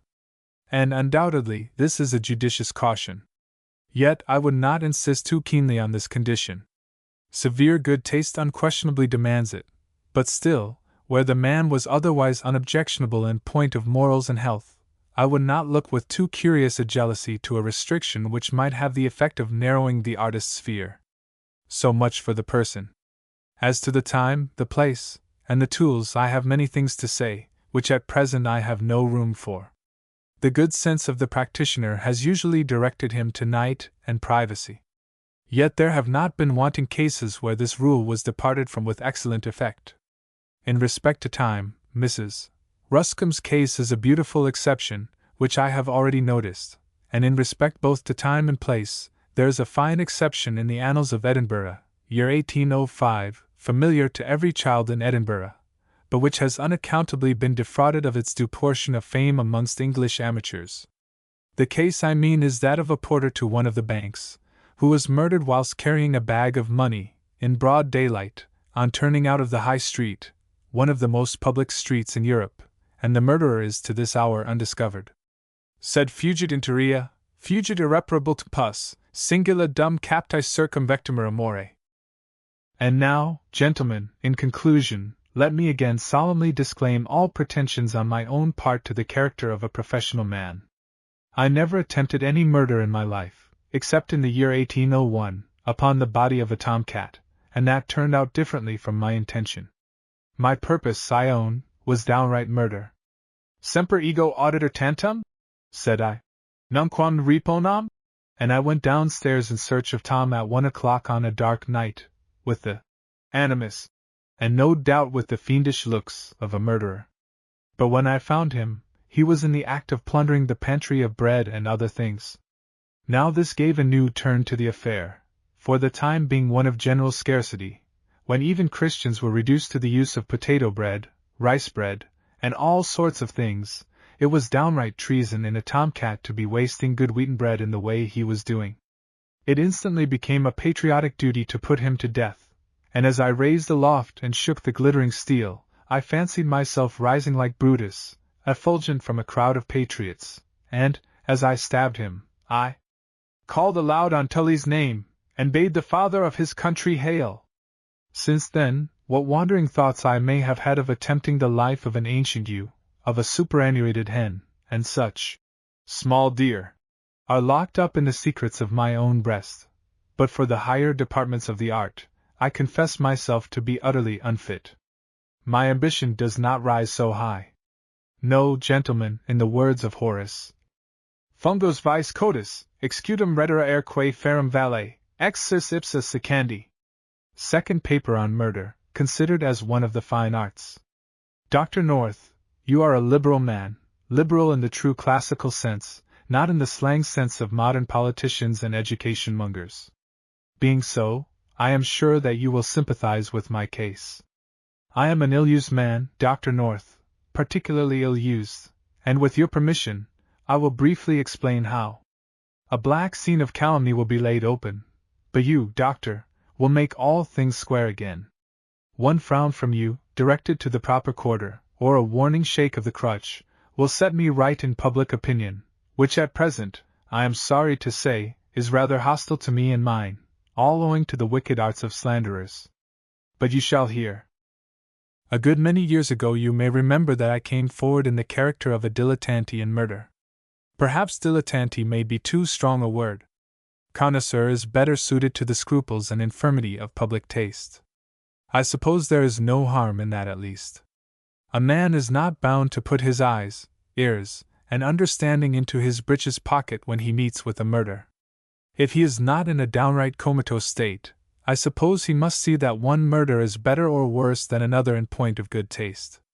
Murders have their little differences and shades of merit as well as statues, pictures, oratorios, cameos, intaglios, or what not. You may be angry with the man for talking too much, or too publicly. As to the too much, that I deny. A man can never cultivate his taste too highly winky face, but you must allow him to think, at any rate. And you, Doctor, you think, I am sure, both deeply and correctly on the subject. Well, would you believe it? All my neighbors came to hear of that little aesthetic essay which you had published, and unfortunately, hearing at the very same time of a club that I is connected with, and a dinner at which I presided, both tending to the same little object as the essay, viz., the diffusion of a just taste among Her Majesty's subjects, they got up the most barbarous calumnies against me. In particular, they said that I, or that the club, which comes to the same thing, had offered bounties on well-conducted homicides, with a scale of drawbacks, in case of any one defect or flaw, according to a table issued to private friends. Now, Doctor, I'll tell you the whole truth about the dinner and the club, and you'll see how malicious the world is. But first let me tell you, confidentially, what my real principles are upon the matters in question. As to murder, I never committed one in my life. It's a well-known thing amongst all my friends. I can get a paper to certify as much, signed by lots of people. Indeed, if you come to that, I doubt whether many people could produce as strong a certificate. Mine would be as big as a tablecloth. There is indeed one member of the club, who pretends to say that he caught me once making too free with his throat on a club night, after everybody else had retired. But, observe, he shuffles in his story according to his state of civilization. When not far gone, he contents himself with saying that he caught me ogling his throat, and that I was melancholy for some weeks after, and that my voice sounded in a way expressing, to the nice ear of a connoisseur, the sense of opportunities lost. But the club all know that he's a disappointed man himself, and that he speaks querulously at times about the fatal neglect of a man's coming abroad without his tools. Besides, all this is an affair between two amateurs, and everybody makes allowances for little asperities and sorenesses in such a case. But, say you, if no murderer, my correspondent may have encouraged, or even have bespoke a murder. No, upon my honor, nothing of the kind. And that was the very point I wished to argue for your satisfaction. The truth is, I am a very particular man in everything relating to murder, and perhaps I carry my delicacy too far. The Stagirite most justly, and possibly with a view to my case, placed virtue in the Greek, to meson, or middle point between two extremes. A golden mean is certainly what every man should aim at. But it is easier talking than doing, and my infirmity being notoriously too much milkiness of heart, I find it difficult to maintain that steady equatorial line between the two poles of too much murder on the one hand, and too little on the other. I am too soft, doctor, too soft, and people get excused through me, nay, go through life without an attempt made upon them, that ought not to be excused. I believe if I had the management of things, there would hardly be a murder from year's end to year's end. In fact, I'm for virtue, and goodness, and all that sort of thing. And 2 instances I'll give you to what an extremity I carry my virtue. The first may seem a trifle, but not if you knew my nephew, who was certainly born to be hanged, and would have been so long ago, but for my restraining voice. He is horribly ambitious, and thinks himself a man of cultivated taste in most branches of murder, whereas, in fact, he has not one idea on the subject, but such as he has stolen from me. This is so well known, that the club has twice blackballed him, though every indulgence was shown to him as my relative. People came to me and said, "Now really, President, we would do much to serve a relative of yours. But still, what can be said? You know yourself that he'll disgrace us. If we were to elect him, why, the next thing we should hear of would be some vile butcherly murder, by way of justifying our choice." And what sort of a concern would it be? You know, as well as we do, that it would be a disgraceful affair, more worthy of the shambles than of an artist's atelier. He would fall upon some great big man, some huge farmer returning drunk from a fair. There would be plenty of blood, and that he would expect us to take in lieu of taste, finish, scenical grouping. Then, again, how would he tool? Why, most probably with a cleaver and a couple of paving stones, so that the whole coup d'oeil would remind you rather of some hideous ogre or cyclops, than of the delicate operator of the 19th century. The picture was drawn with the hand of truth, that I could not but allow, and, as to personal feelings in the matter, I dismissed them from the first. The next morning I spoke to my nephew. I was delicately situated, as you see, but I determined that no consideration should induce me to flinch from my duty. "John," said I, "you seem to me to have taken an erroneous view of life and its duties. Pushed on by ambition, you are dreaming rather of what it might be glorious to attempt, than what it would be possible for you to accomplish. Believe me, it is not necessary to a man's respectability that he should commit a murder. Many a man has passed through life most respectably, without attempting any species of homicide, good, bad, or indifferent. It is your first duty to ask yourself, quid valiant humeri, quid fere recusant? We cannot all be brilliant men in this life. And it is for your interest to be contented rather with a humble station well filled, than to shock everybody with failures, the more conspicuous by contrast with the ostentation of their promises." John made no answer. He looked very sulky at the moment, and I am in high hopes that I have saved a near relation from making a fool of himself by attempting what is as much beyond his capacity as an epic poem. Others, however, tell me that he is meditating a revenge upon me and the whole club. But let this be as it may, liberavi anima meam, and, as you see, have run some risk with a wish to diminish the amount of homicide. But the other case still more forcibly illustrates my virtue. A man came to me as a candidate for the place of my servant, just then vacant. He had the reputation of having dabbled a little in our art, some said not without merit. What startled me, however, was that he supposed this art to be part of his regular duties in my service. Now that was a thing I would not allow, so I said at once, "Richard, or James, as the case might be, you misunderstand my character. If a man will and must practice this difficult, and allow me to add, dangerous, branch of art, if he has an overruling genius for it, why, he might as well pursue his studies whilst living in my service as in another's. And also, I may observe, that it can do no harm either to himself or to the subject on whom he operates, that he should be guided by men of more taste than himself. Genius may do much, but long study of the art must always entitle a man to offer advice. So far I will go, general principles I will suggest. But as to any particular case, once for all I will have nothing to do with it. Never tell me of any special work of art you are meditating. I set my face against it in toto. For if once a man indulges himself in murder, very soon he comes to think little of robbing, and from robbing he comes next to drinking and Sabbath breaking, and from that to incivility and procrastination. Once begin upon this downward path, you never know where you are to stop. Many a man has dated his ruin from some murder or other that perhaps he thought little of at the time. Principiis obsta, that's my rule. Such was my speech, and I have always acted up to it, so if that is not being virtuous, I should be glad to know what is. But now about the dinner and the club. The club was not particularly of my creation. It arose pretty much as other similar associations, for the propagation of truth and the communication of new ideas, rather from the necessities of things than upon any one man's suggestion. As to the dinner, if any man more than another could be held responsible for that, it was a member known amongst us by the name of Toad in the Hole. He was so called from his gloomy misanthropical disposition, which led him into constant disparagements of all modern murders as vicious abortions, belonging to no authentic school of art. The finest performances of our own age he snarled at cynically, and at length this querulous humor grew upon him so much, and he became so notorious as a laudator temporis acti, that few people cared to seek his society. This made him still more fierce and truculent. He went about muttering and growling.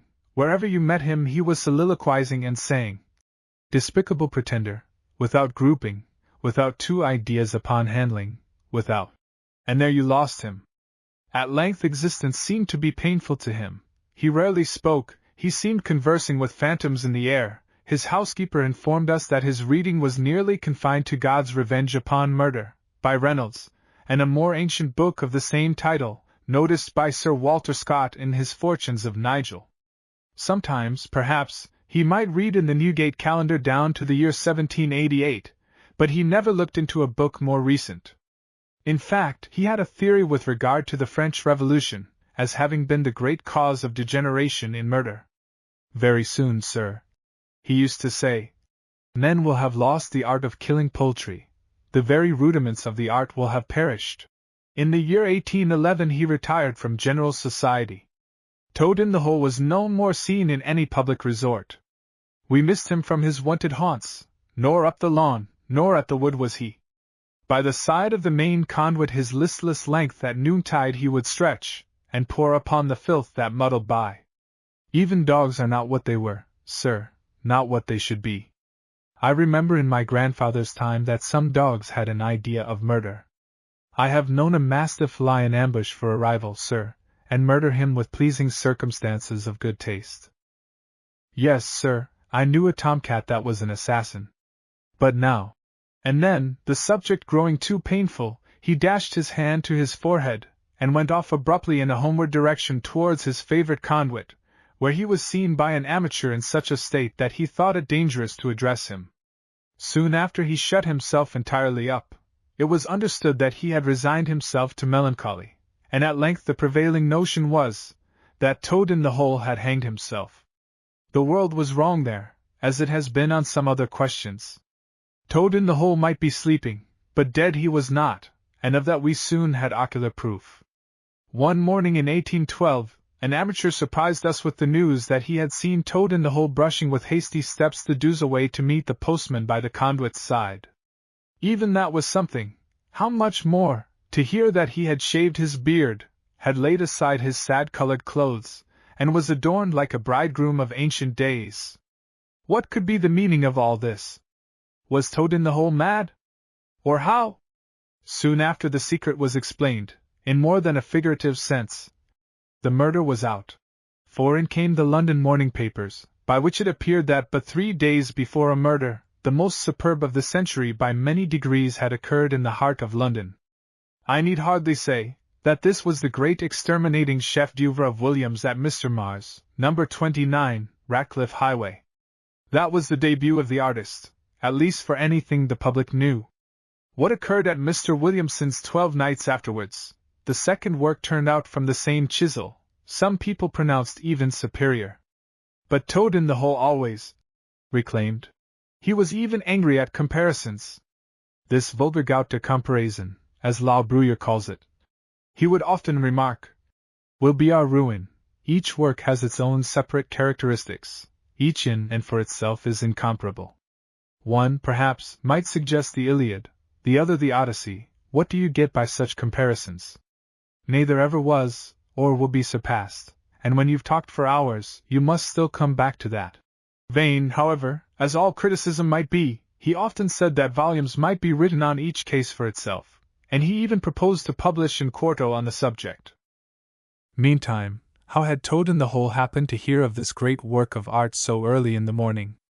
He had received an account by express, dispatched by a correspondent in London, who watched the progress of art on Toadie's behalf, with a general commission to send off a special express, at whatever cost, in the event of any estimable works appearing, how much more upon occasion of a ne plus ultra in art. The express arrived in the night time.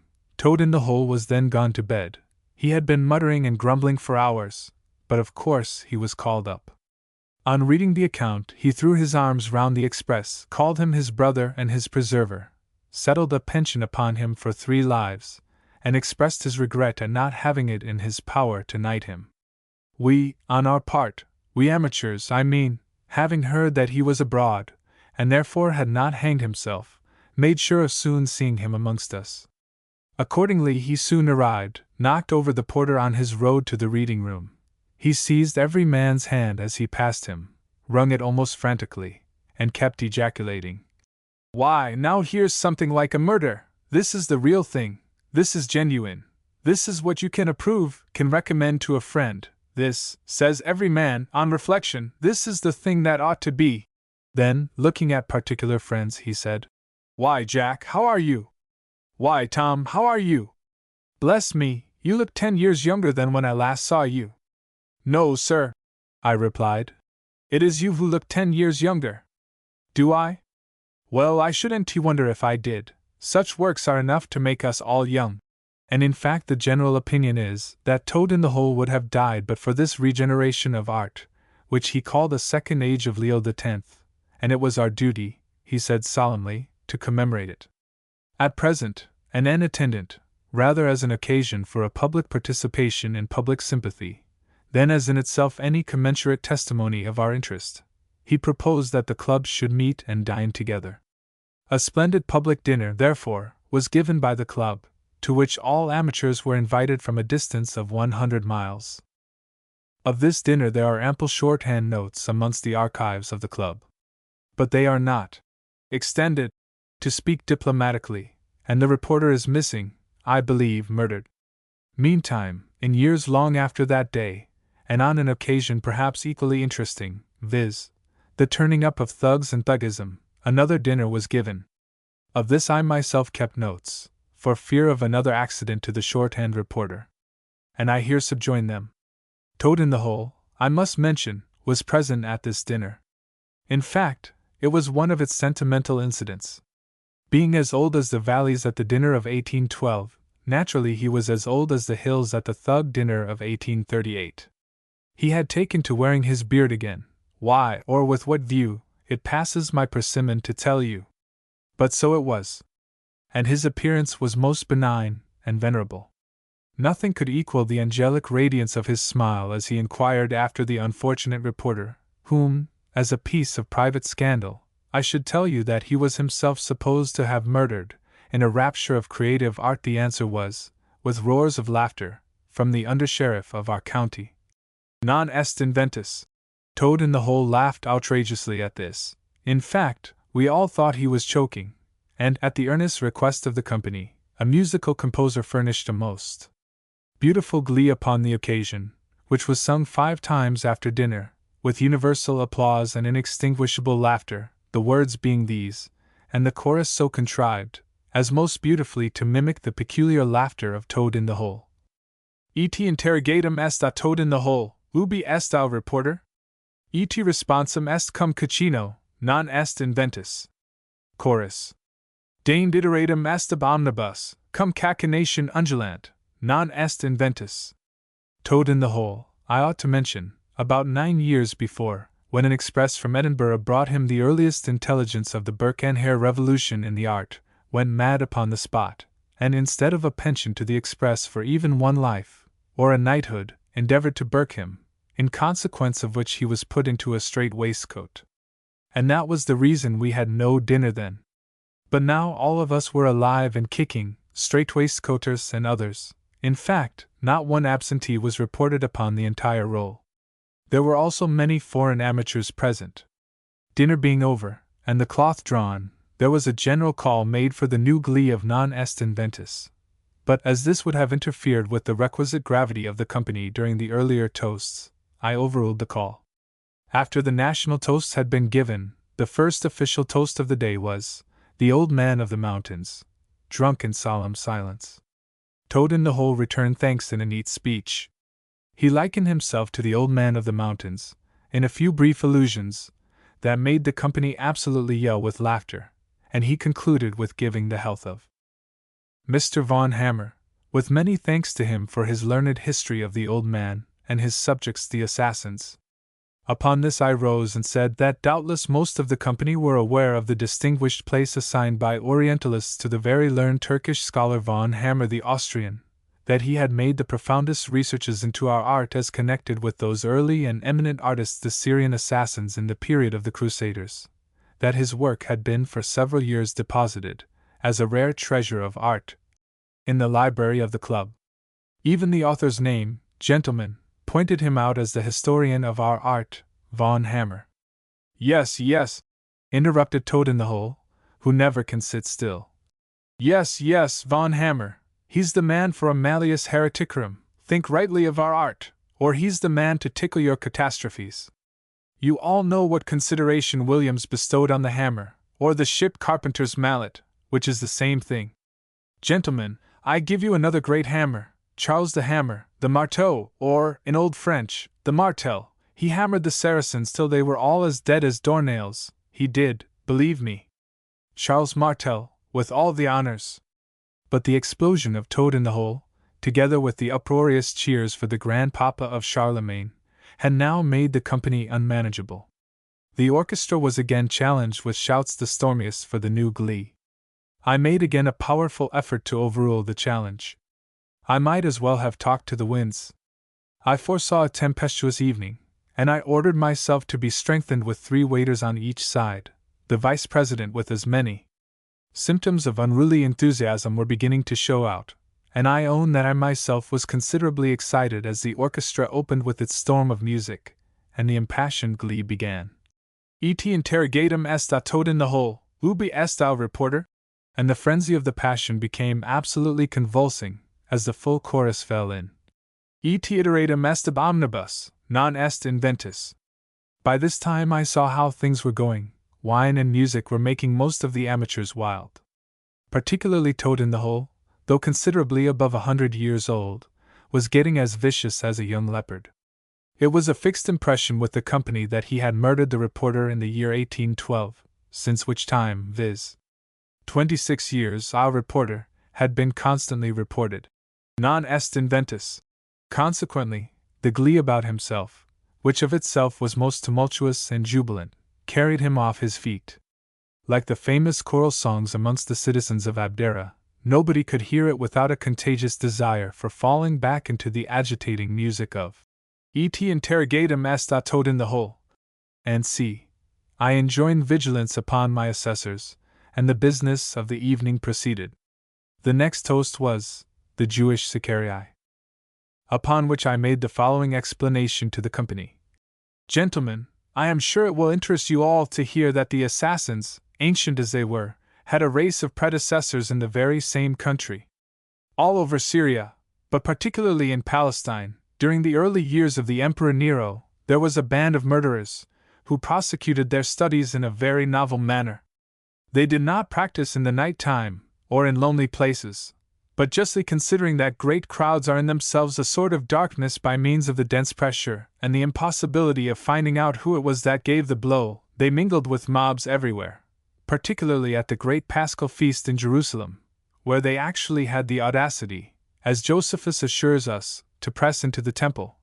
And whom should they choose for operating upon but Jonathan himself, the Pontifex Maximus?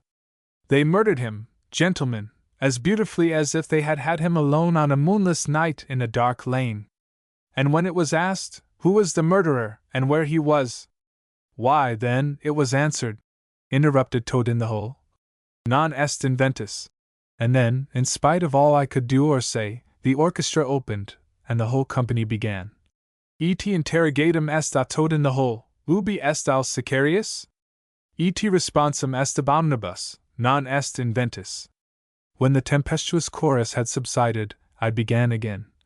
Gentlemen, you will find a very circumstantial account of the Sicarii in at least 3 different parts of Josephus, once in Book XX. Sect. v. c. 8 of his Antiquities, once in Book I. of his Wars, but in Sect. 10 of the chapter first cited you will find a particular description of their tooling. This is what he says: they tooled with small cymmeters not much different from the Persian asanaki, but more curved, and for all the world most like the Roman sickles or psychi. It is perfectly magnificent, gentlemen, to hear the sequel of their history. Perhaps the only case on record where a regular army of murderers was assembled, a justus exercitus, was in the case of these Sicarii. They mustered in such strength in the wilderness that Festus himself was obliged to march against them with the Roman legionary force. Upon which Toad-in-the-Hole, that cursed interrupter, broke out singing, Et interrogatum est a Toad-in-the-Hole, ubi est al exercitus. Et responsum est abominibus, non est inventus. No, no, Toad, you are wrong for once. That army was found, and was all cut to pieces in the desert. Heavens, gentlemen, what a sublime picture!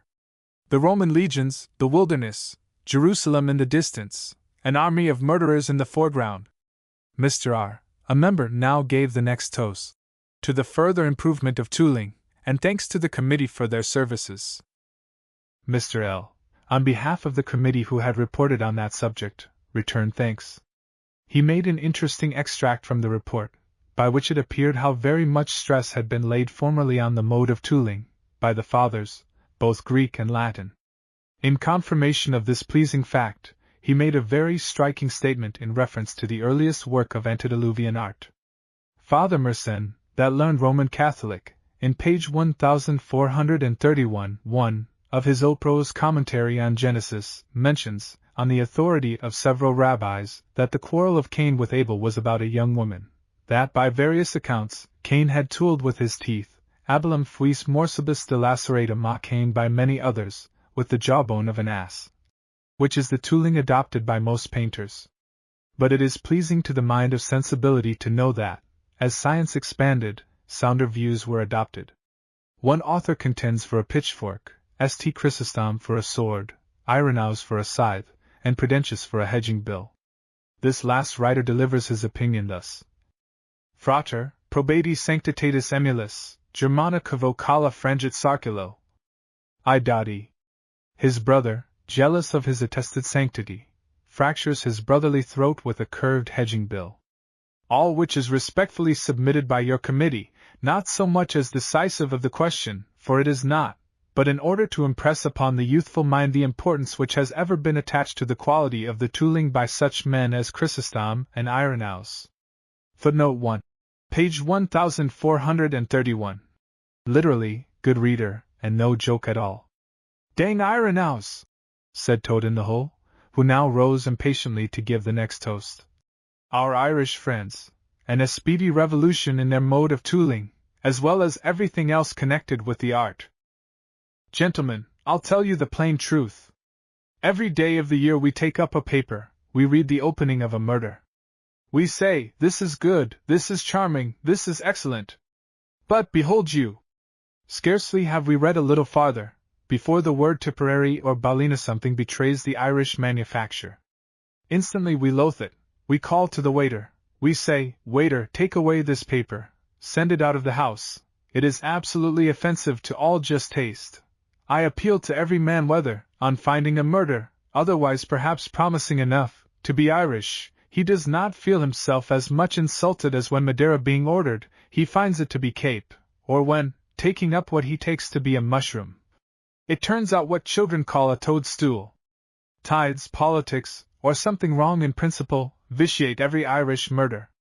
Gentlemen, this must be reformed, or Ireland will not be a land to live in.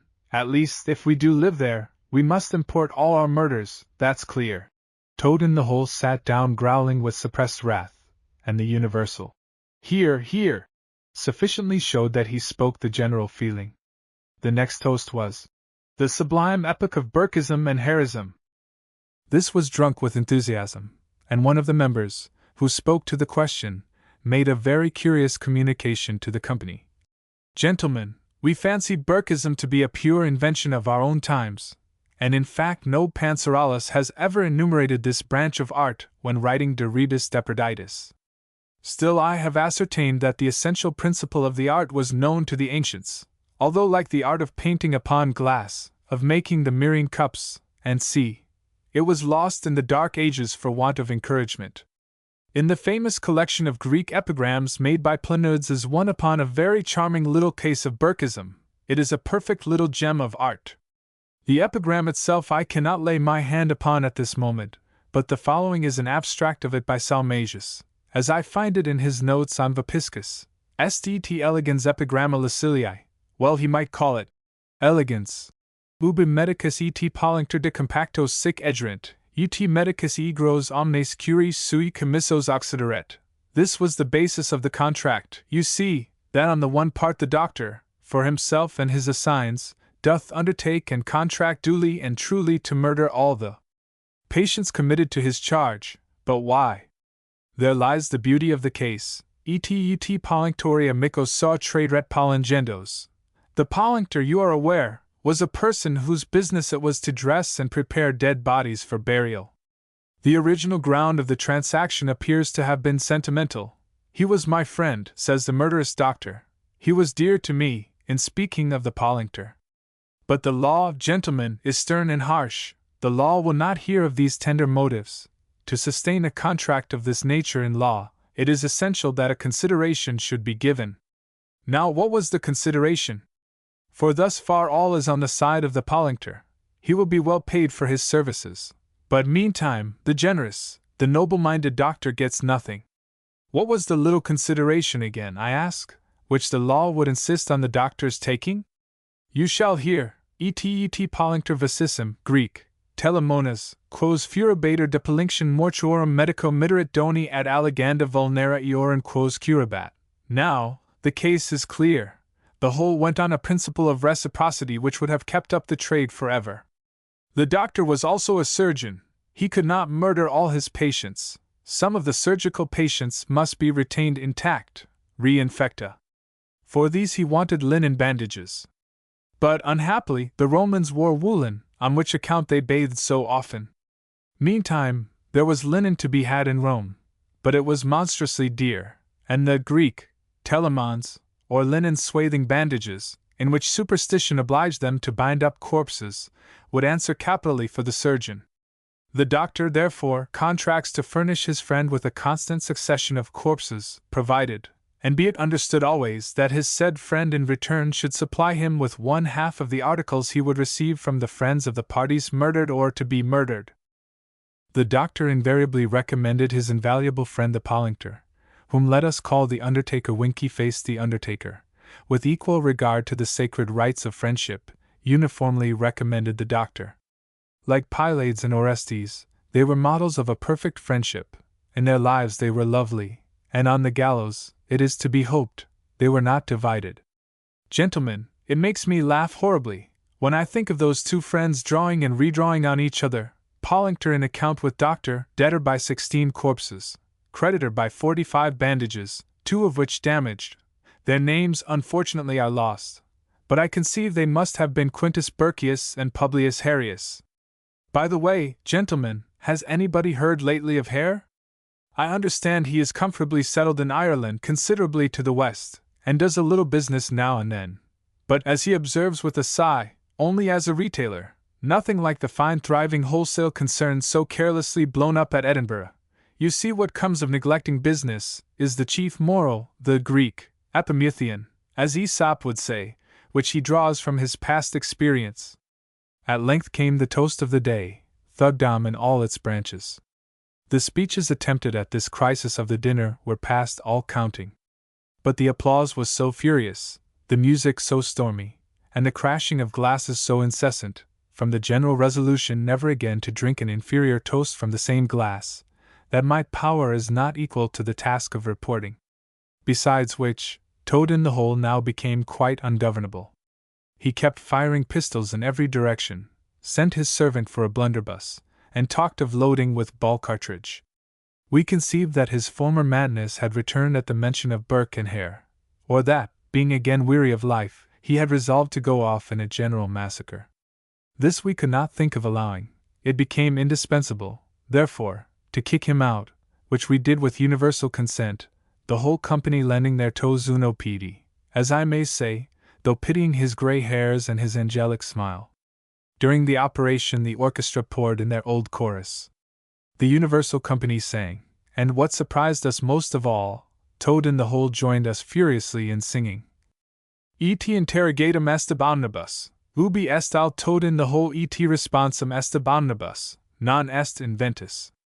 Joan of Arc 1, in reference to M. Michelet's History of France. What is to be thought of her? What is to be thought of the poor shepherd girl from the hills and forests of Lorraine that, like the Hebrew shepherd boy from the hills and forests of Judea, rose suddenly out of the quiet, out of the safety, out of the religious inspiration, rooted in deep pastoral solitudes, to a station in the van of armies, and to the more perilous station at the right hand of kings? The Hebrew boy inaugurated his patriotic mission by a victorious act, such as no man could deny. But so did the girl of Lorraine, if we read her story as it was read by those who saw her nearest. Adverse armies bore witness to the boy as no pretender, but so they did to the gentle girl. Judged by the voices of all who saw them from a station of goodwill, both were found true and loyal to any promises involved in their first acts. Enemies it was that made the difference between their subsequent fortunes. The boy rose to a splendor and a noonday prosperity, both personal and public, that rang through the records of his people, and became a byword amongst his posterity for 1,000 years, until the scepter was departing from Judah. The poor, forsaken girl, on the contrary, drank not herself from that cup of rest which she had secured for France.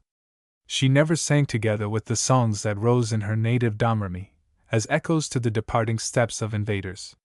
She mingled not in the festal dances at Vaucouleurs which celebrated in rapture the redemption of France. No! For her voice was then silent. No! For her feet were dust. Pure, innocent, noble-hearted girl, whom, from earliest youth, ever I believed in as full of truth and self-sacrifice, this was amongst the strongest pledges for thy side, that never once, no, not for a moment of weakness, didst thou revel in the vision of coronets and honor from man. Coronets for thee? Oh no! Honors, if they come when all is over, are for those that share thy blood. Too, daughter of Domremy, when the gratitude of thy king shall awaken, thou wilt be sleeping the sleep of the dead. Call her, King of France, but she will not hear thee. Cite her by thy apparitors to come and receive a robe of honor, but she will be found in contumace. When the thunders of universal France, as even yet may happen, shall proclaim the grandeur of the poor shepherd girl that gave up all for her country, thy ear, young shepherd girl, will have been deaf for 5 centuries. To suffer and to do, that was thy portion in this life. To do, never for thyself, always for others. To suffer, never in the persons of generous champions, always in thy own, that was thy destiny, and not for a moment was it hidden from thyself. Life, thou saidst, is short, and the sleep which is in the grave is long. Let me use that life, so transitory, for the glory of those heavenly dreams destined to comfort the sleep which is so long. This pure creature, pure from every suspicion of even a visionary self-interest, even as she was pure in senses more obvious, never once did this holy child, as regarded herself, relax from her belief in the darkness that was traveling to meet her. She might not prefigure the very manner of her death, she saw not in vision, perhaps, the aerial altitude of the fiery scaffold, the spectators without end on every road pouring into Rouen as to a coronation, the surging smoke, the volleying flames, the hostile faces all around, the pitying eye that lurked but here and there until nature and imperishable truth broke loose from artificial restraints. These might not be apparent through the mists of the hurrying future. But the voice that called her to death, that she heard forever. Great was the throne of France even in those days, and great was he that sate upon it. But well Joanna knew that not the throne, nor he that sate upon it, was for her. But, on the contrary, that she was for them, not she by them, but they by her, should rise from the dust. Gorgeous were the lilies of France, and for centuries had the privilege to spread their beauty over land and sea, until, in another century, the wrath of God and man combined to wither them. But well Joanna knew, early at Domremy she had read that bitter truth, that the lilies of France would decorate no garland for her. Flower nor bud, bell nor blossom, would ever bloom for her. But stop. What reason is there for taking up this subject of Joanna precisely in this spring of 1847? Might it not have been left till the spring of 1947?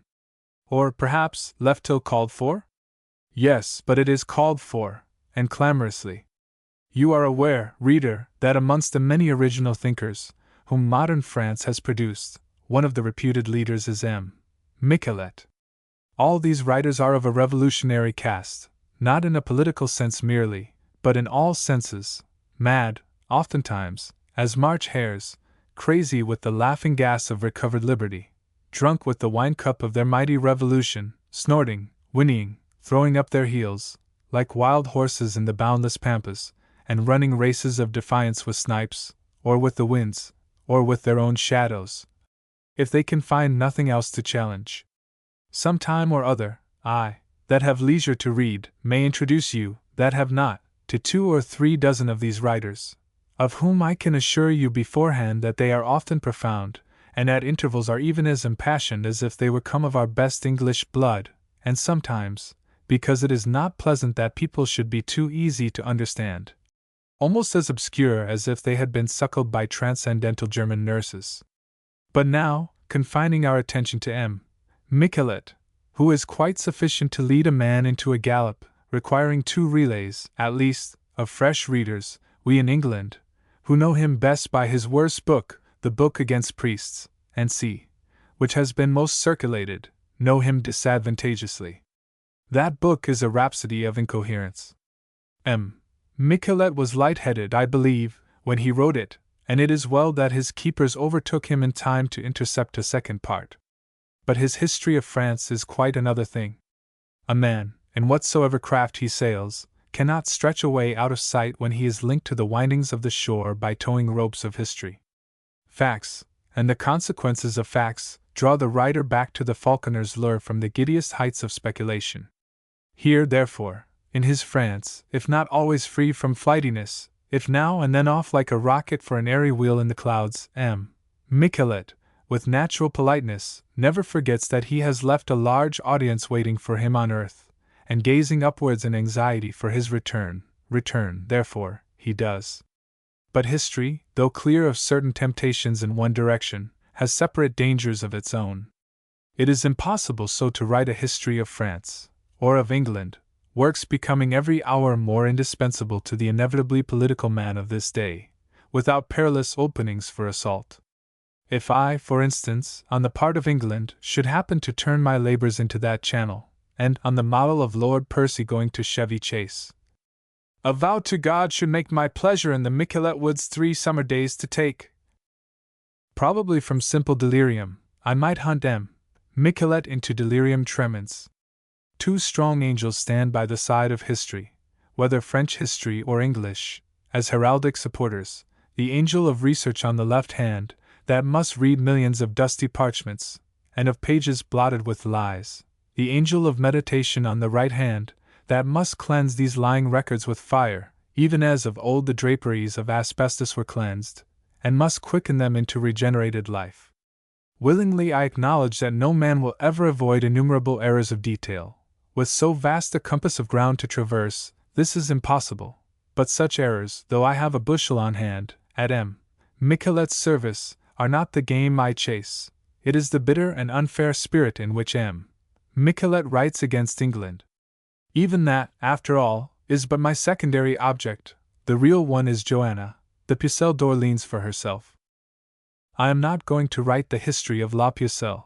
To do this, or even circumstantially to report the history of her persecution and bitter death, of her struggle with false witnesses and with ensnaring judges, it would be necessary to have before us all the documents, and therefore, the collection only now forthcoming in Paris. But my purpose is narrower.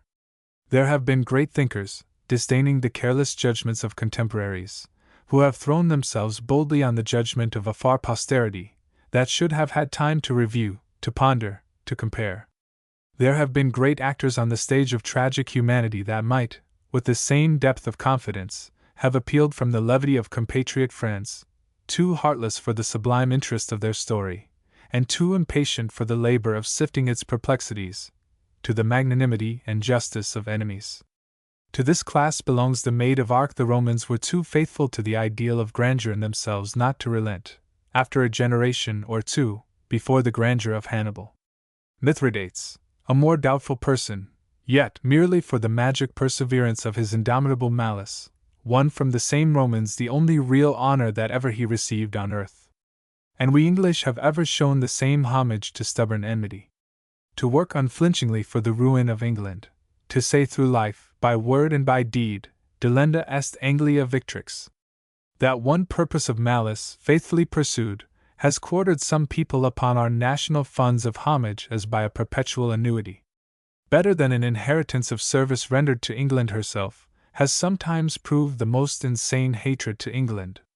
Hyder Ali, even his far inferior son Tippoo, and Napoleon, have all benefited by this disposition amongst ourselves to exaggerate the merit of diabolic enmity. Not one of these men was ever capable, in a solitary instance, of praising an enemy. What do you say to that, reader? And yet in their behalf, we consent to forget, not their crimes only, but which is worse, their hideous bigotry and anti-magnanimous egotism. For nationality it was not. Suffren, and some half-dozen of other French nautical heroes, because rightly they did us all the mischief they could, which was really great, are names justly reverenced in England. On the same principle, La Pucelle d'Orleans, the victorious enemy of England, has been destined to receive her deepest commemoration from the magnanimous justice of Englishmen. Joanna, as we in England should call her, but, according to her own statement, Jean, or as M. Michelet asserts, Jean, 3 Dark, was born at Domremy, a village on the marshes of Lorraine in Champagne, and dependent upon the town of Vaucouleurs. I have called her a Lorrainer, not simply because the word is prettier, but because Champagne too odiously reminds us English of what are for us imaginary wines, which, undoubtedly, La Pucelle tasted as rarely as we English, because the Champagne of London is chiefly grown in Devonshire, La Pucelle, because the Champagne of Champagne never, by any chance, flowed into the fountain of Domremy, from which only she drank. M. Michelet will have her to be a Champenoise, and for no better reason than that she took after her father, who happened to be a Champenoise. I am sure she did not, for her father was a filthy old fellow, whom I shall soon teach the judicious reader to hate. But says M. Michelet, arguing the case physiologically, she had none of the Lorrainian asperity. No, it seems she had only the gentleness of Champagne, its simplicity mingled with sense and acuteness, as you find it in Joinville. All these things she had, and she was worth 1,000 Joinvilles, meaning either the prince so-called, or the fine old crusader. But still, though I love Joanna dearly, I cannot shut my eyes entirely to the Lorraine element of asperity in her nature. No, really now, she must have had a shade of that, though very slightly developed, a mere soupçon, as French cooks express it in speaking of cayenne pepper, when she caused so many of our English throats to be cut. But could she do less? No, I always say so, but still you never saw a person kill even a trout with a perfectly champagne face of gentleness and simplicity, though often, no doubt, with considerable acuteness. All your cooks and butchers wear a Lorraine cast of expression. These disputes, however, turn on refinements too nice. Domremy stood upon the frontiers, and, like other frontiers, produced a mixed race representing the cis and the trans. A river, it is true, formed the boundary line at this point, the River Meuse, and that, in old days, might have divided the populations. But in these days it did not. There were bridges, there were ferries, and weddings crossed from the right bank to the left. Here lay two great roads, not so much for travelers that were few, as for armies that were too many by half. These two roads, one of which was the great high road between France and Germany, decussated at this very point, which is a learned way of saying that they form the St. Andrew's Cross, or letter X.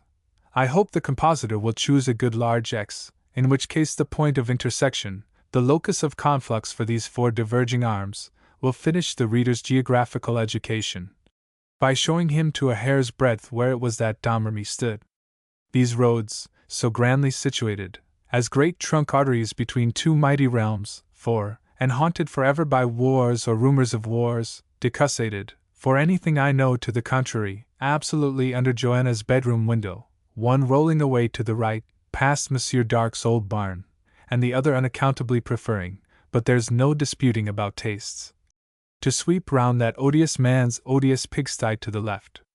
Things being situated as is here laid down, viz., in respect of the decussation, and in respect of Joanna's bedroom, it follows that, if she had dropped her glove by accident from her chamber window into the very bull's-eye of the target, in the center of X, not one of several great potentates could, though all animated by the sincerest desires for the peace of Europe, have possibly come to any clear understanding on the question of whom the glove was meant for.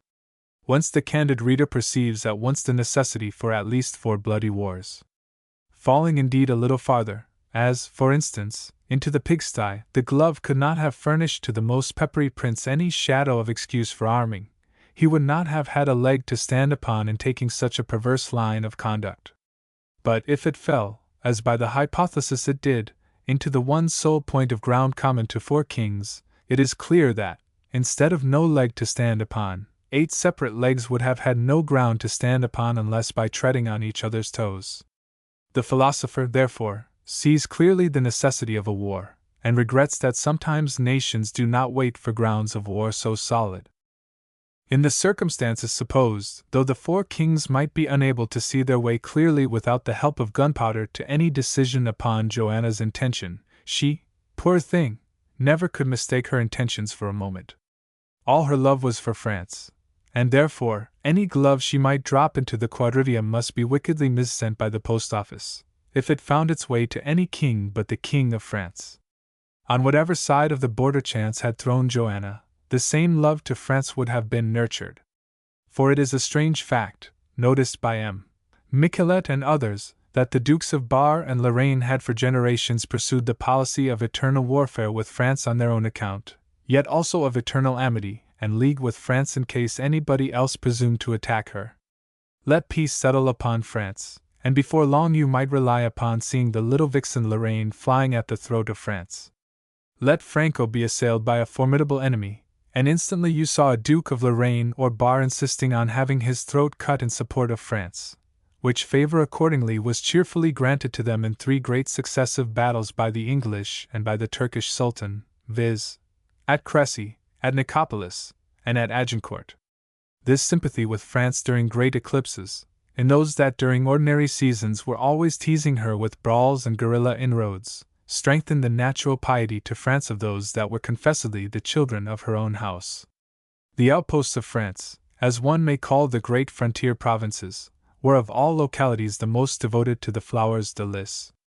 To witness, at any great crisis, the generous devotion to these lilies of the little fiery cousin that in gentler weather was forever tilting at her breast, could not but fan the zeal of the legitimate daughter, whilst to occupy a post of honor on the frontiers against an old hereditary enemy of France, would naturally have stimulated this zeal by a sentiment of martial pride.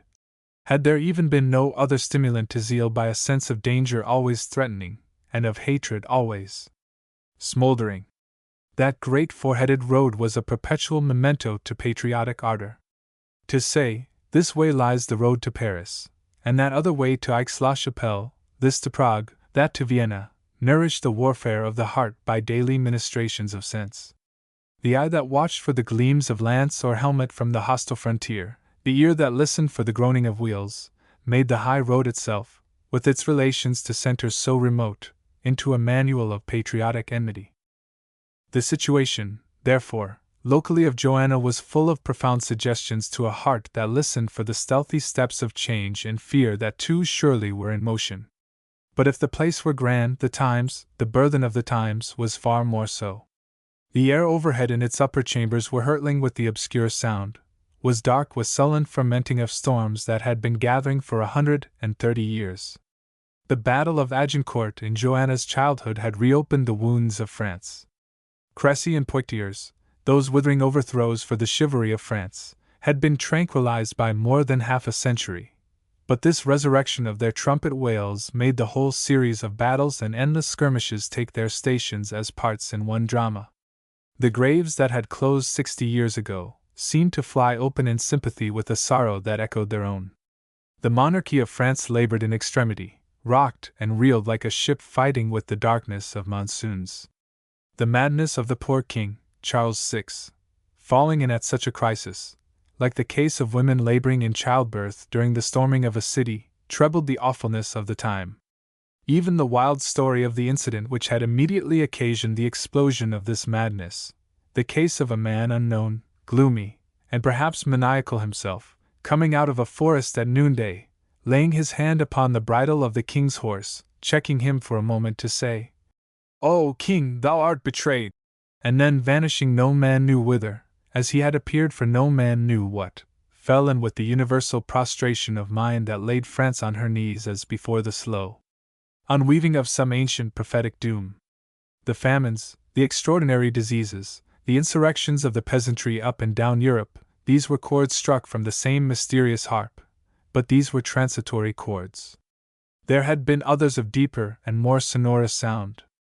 The termination of the Crusades, the destruction of the Templars, the papal interdicts, the tragedies caused or suffered by the House of Anjou, by the Emperor, these were full of a more permanent significance. But since then the colossal figure of feudalism was seen standing as it were on tiptoe at Crécy for flight from earth. That was a revolution unparalleled. Yet that was a trifle by comparison with the more fearful revolutions that were mining below the church. By her own internal schisms, by the abominable spectacle of a double pope, so that no man, except through political bias, could even guess which was heaven's vicegerent, and which the creature of hell, she was already rehearsing, as in still earlier forms she had rehearsed, the first rent in her foundations, reserved for the coming century, which no man should ever heal. These were the loftiest peaks of the cloudland in the skies, that to the scientific gazer first caught the colors of the new morning in advance. But the whole vast range alike of sweeping glooms overhead dwelt upon all meditative minds, even those that could not distinguish the altitudes nor decipher the forms. It was, therefore, not her own age alone, as affected by its immediate calamities, that lay with such weight upon Joanna's mind, but her own age, as one section in a vast mysterious drama, unweaving through a century back, and drawing nearer continually to crisis after crisis. Cataracts and rapids were heard roaring ahead, and signs were seen far back, by help of old men's memories, which answered secretly to signs now coming forward on the eye, even as locks answer to keys. It was not wonderful that in such a haunted solitude, with such a haunted heart, Joanna should see angelic visions, and hear angelic voices. These voices whispered to her the duty imposed upon herself, of delivering France. 5 years she listened to these monitory voices with internal struggles.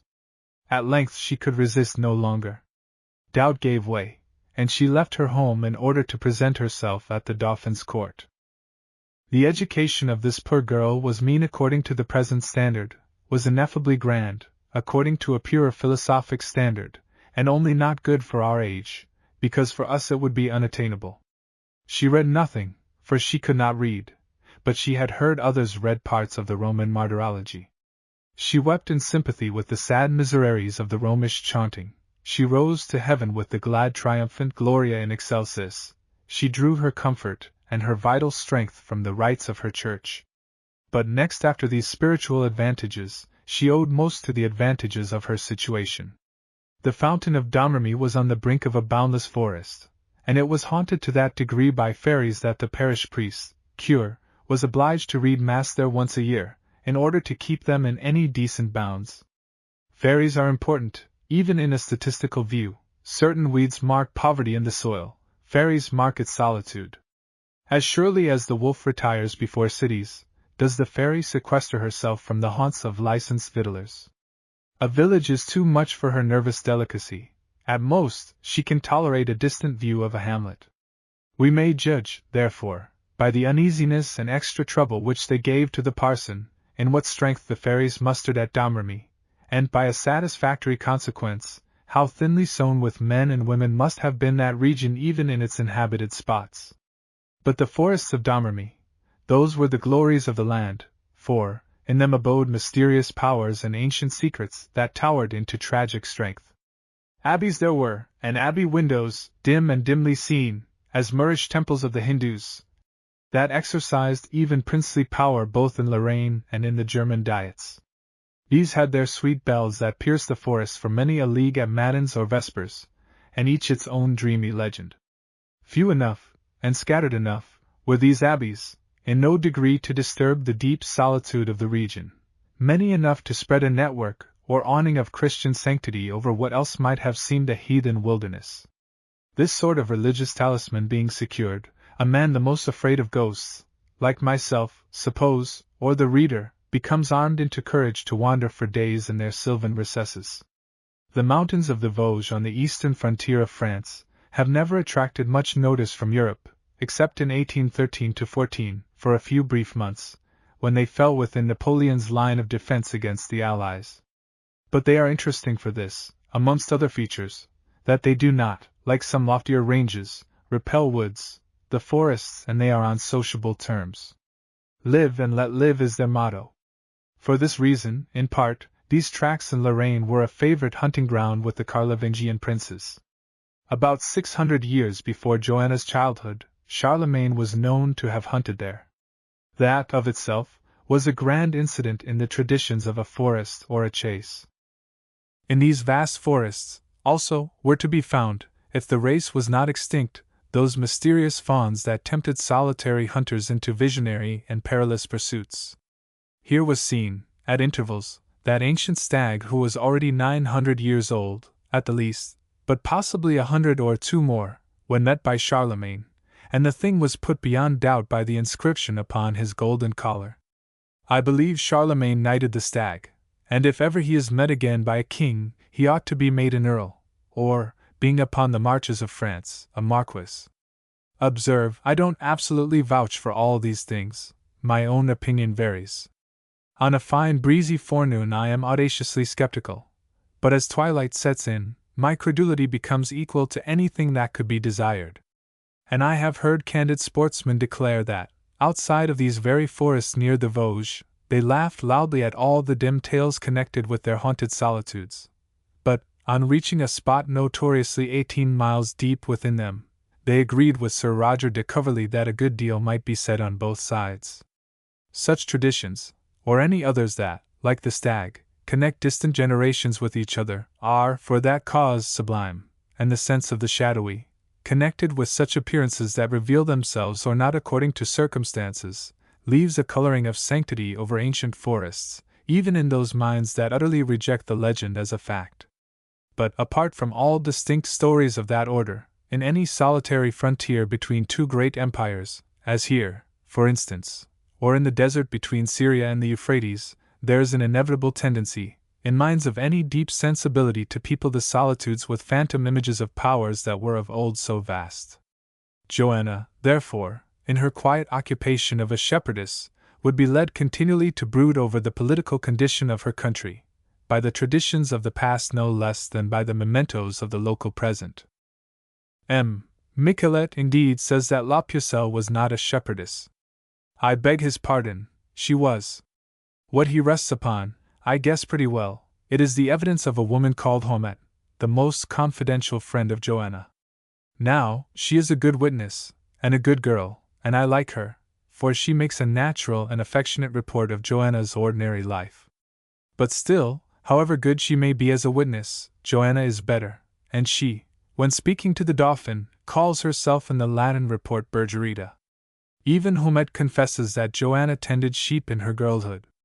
And I believe that, if Miss Haumette were taking coffee alone with me this very evening, February 12, 1847, in which there would be no subject for scandal or for maiden blushes, because I am an intense philosopher, and Miss H. would be hard upon 450 years old, she would admit the following comment upon her evidence to be right. A Frenchman, about 30 years ago, M. Simond, in his travels, mentioned incidentally the following hideous scene as one steadily observed and watched by himself in France at a period some trifle before the French Revolution. A peasant was ploughing, and the team that drew his plough was a donkey and a woman. Both were regularly harnessed, both pulled alike.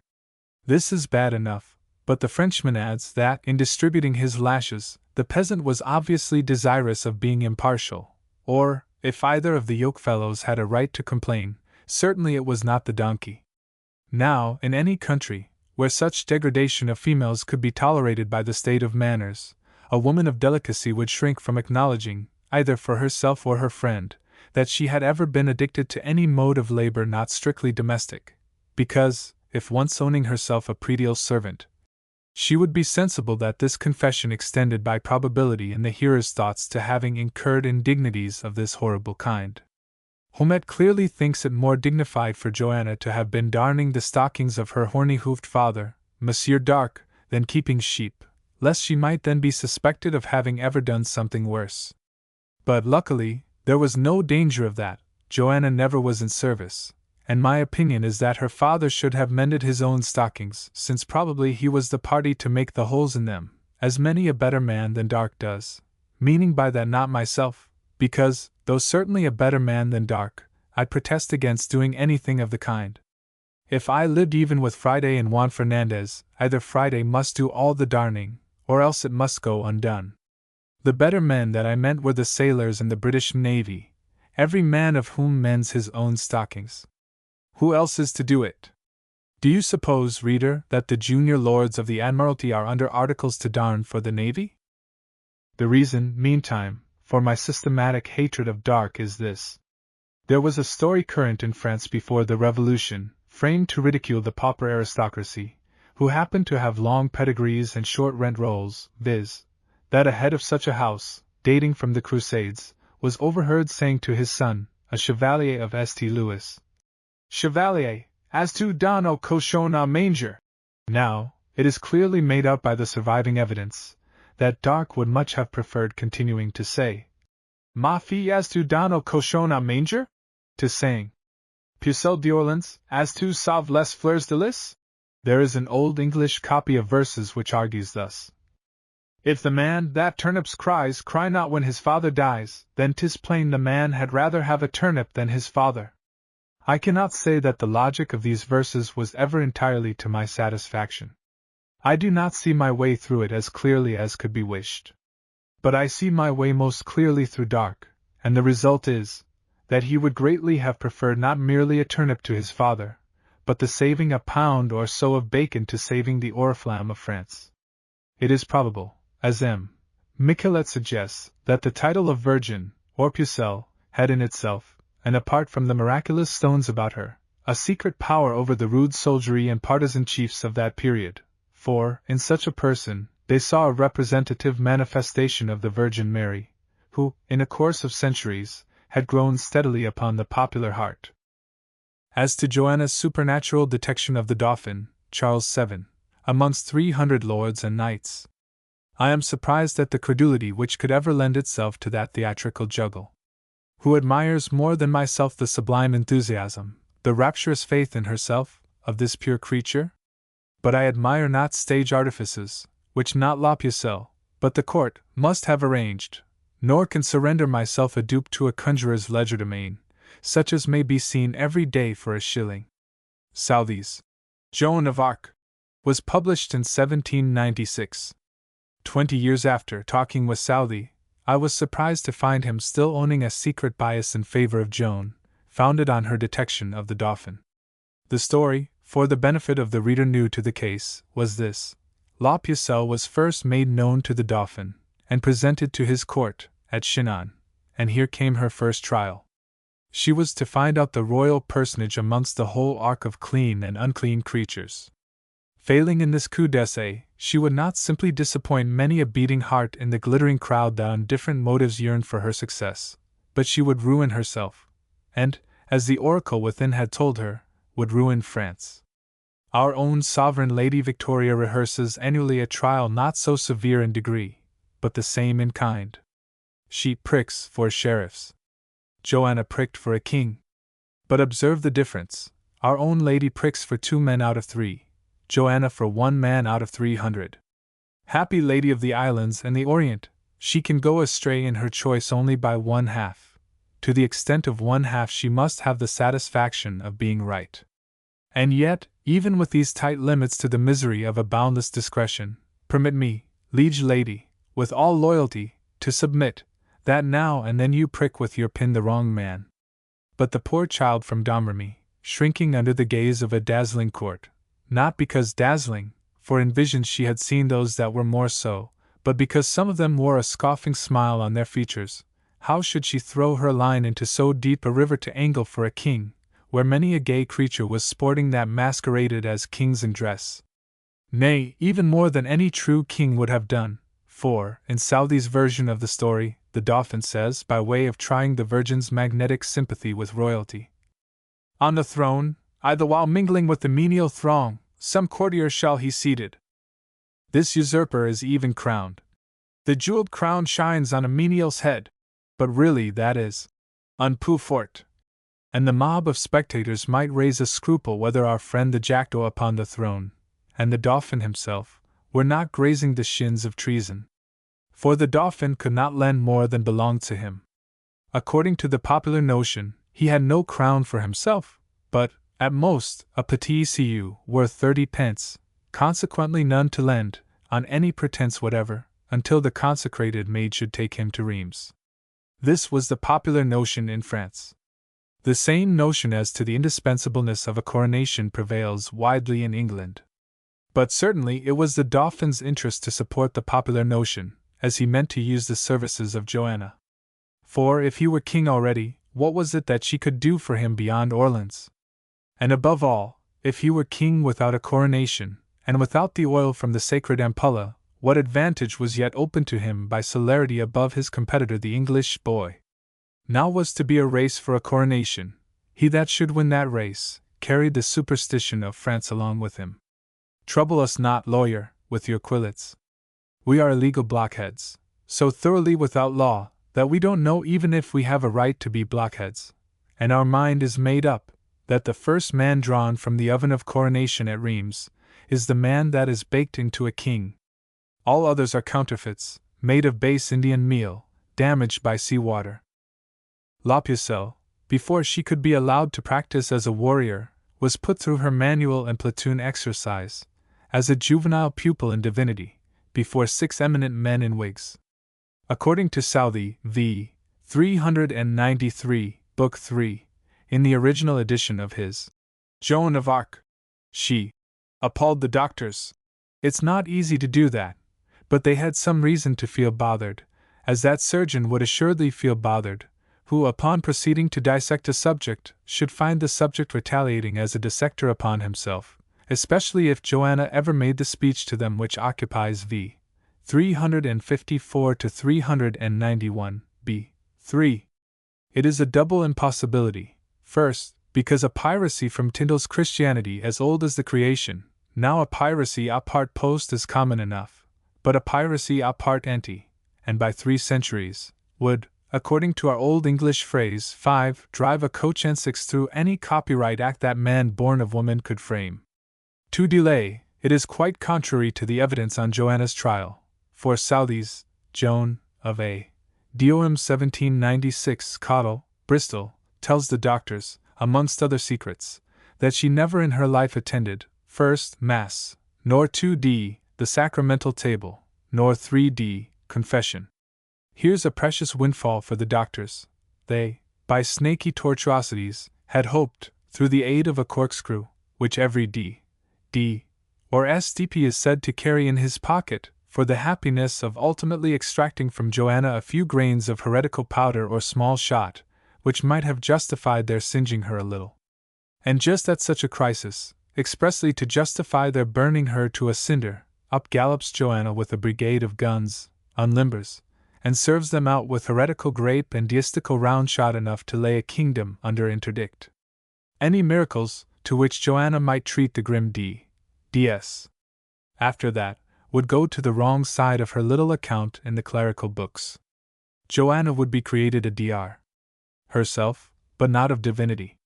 For in the Joanna page of the ledger the entry would be, Miss Joanna, in account with the Church, doctored by sundry diabolic miracles, she having publicly preached heresy, shown herself a witch, and even tried hard to corrupt the principles of 6 church pillars.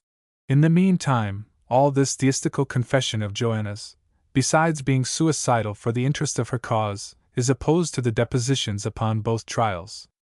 The very best witness called from first to last deposes that Joanna attended these rites of her church even too often, was taxed with doing so, and by blushing, owned the charge as a fact, though certainly not as a fault.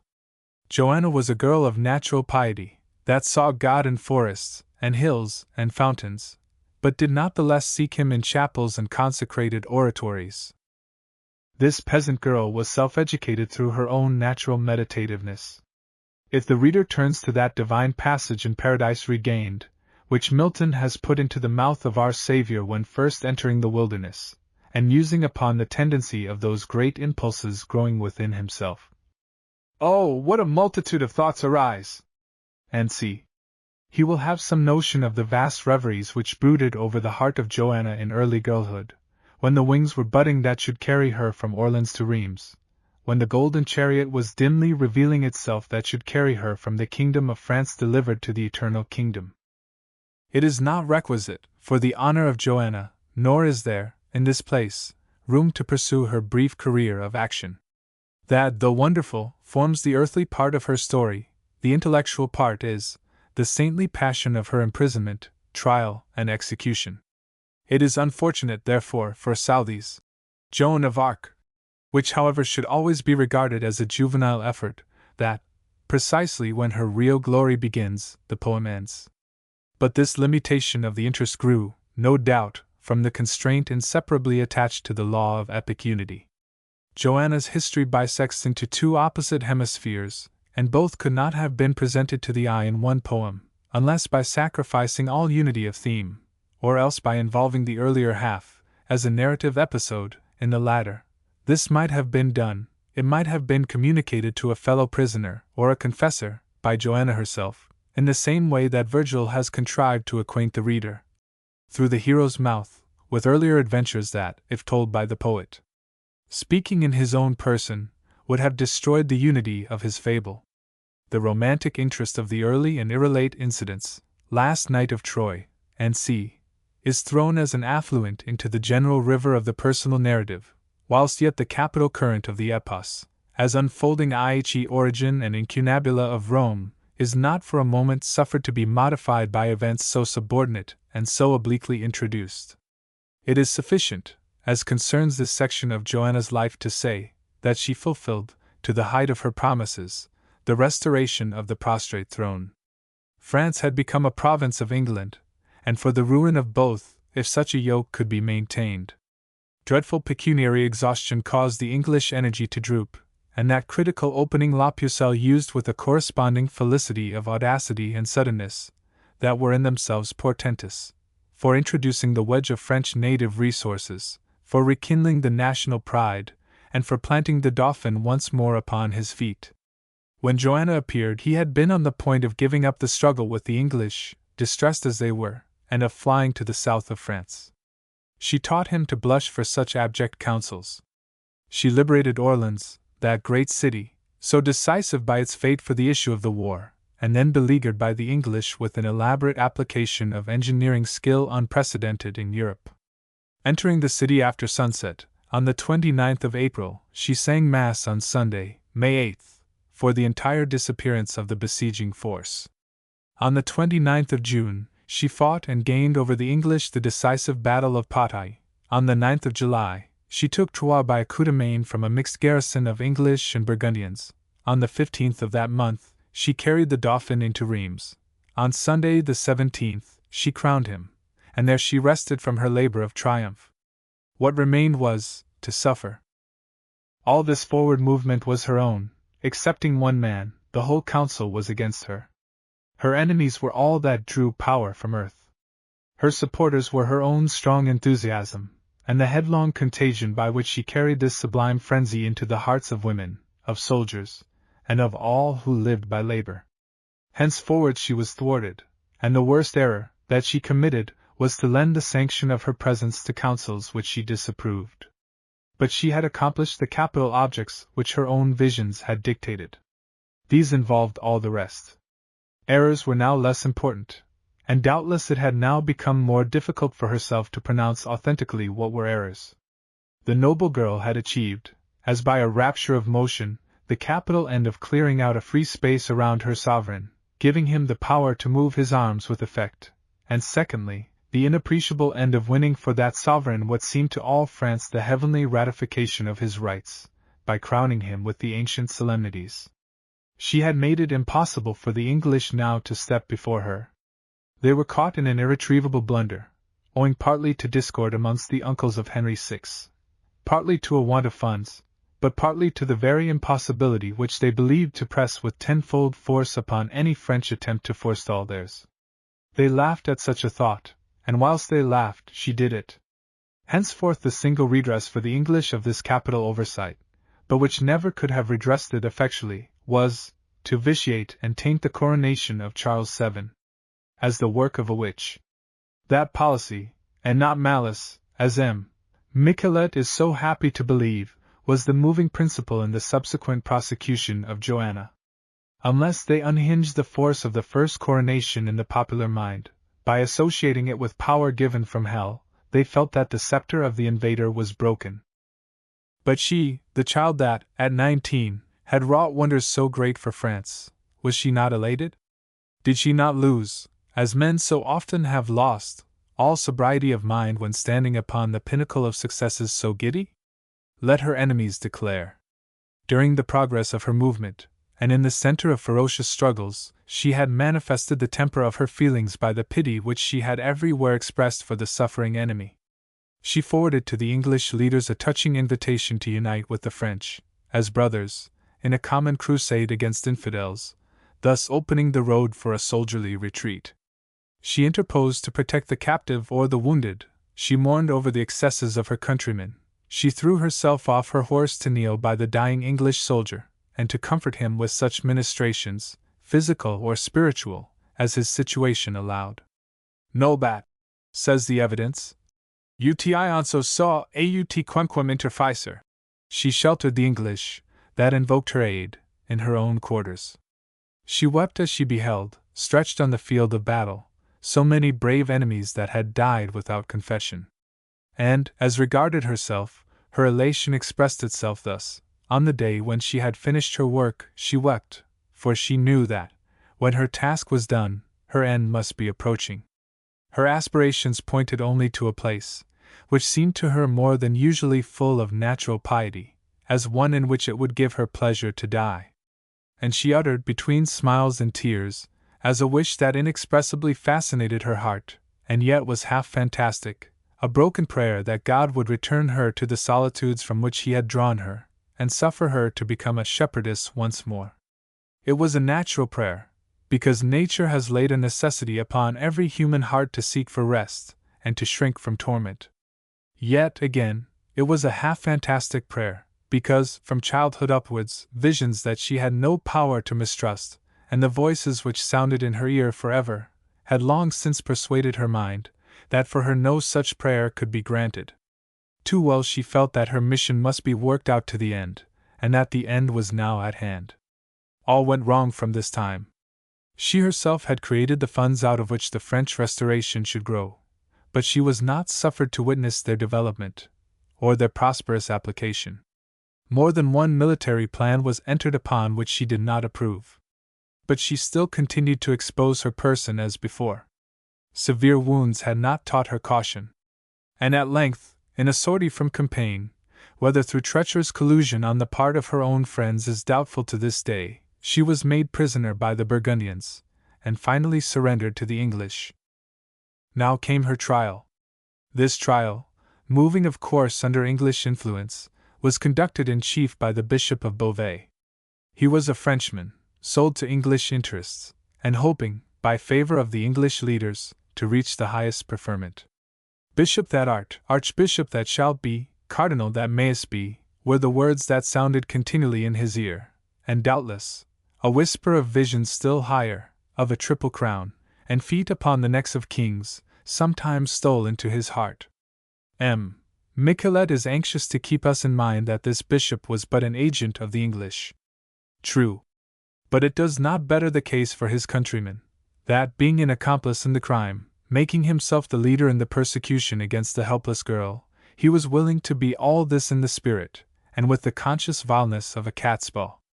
Never from the foundations of the earth was there such a trial as this, if it were laid open in all its beauty of defense, and all its hellishness of attack. O child of France! Shepherdess, peasant girl! Trodden underfoot by all around thee, how I honor thy flashing intellect, quick as God's lightning, and true as that lightning to its mark, that ran before France and laggard Europe by many a century, confounding the malice of the ensnarer, and making dumb the oracles of falsehood. Is it not scandalous, is it not humiliating to civilization that, even at this day, France exhibits the horrid spectacle of judges examining the prisoner against himself, seducing him, by fraud, into treacherous conclusions against his own head, using the terrors of their power for extorting confessions from the frailty of hope, nay, which is worse, using the blandishments of condescension and snaky kindness for thawing into compliances of gratitude those whom they had failed to freeze into terror? Wicked judges! Barbarian jurisprudents!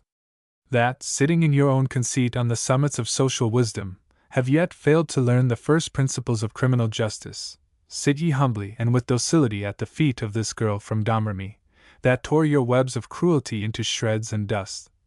Would you examine me as a witness against myself? Was the question by which many times she defied their arts.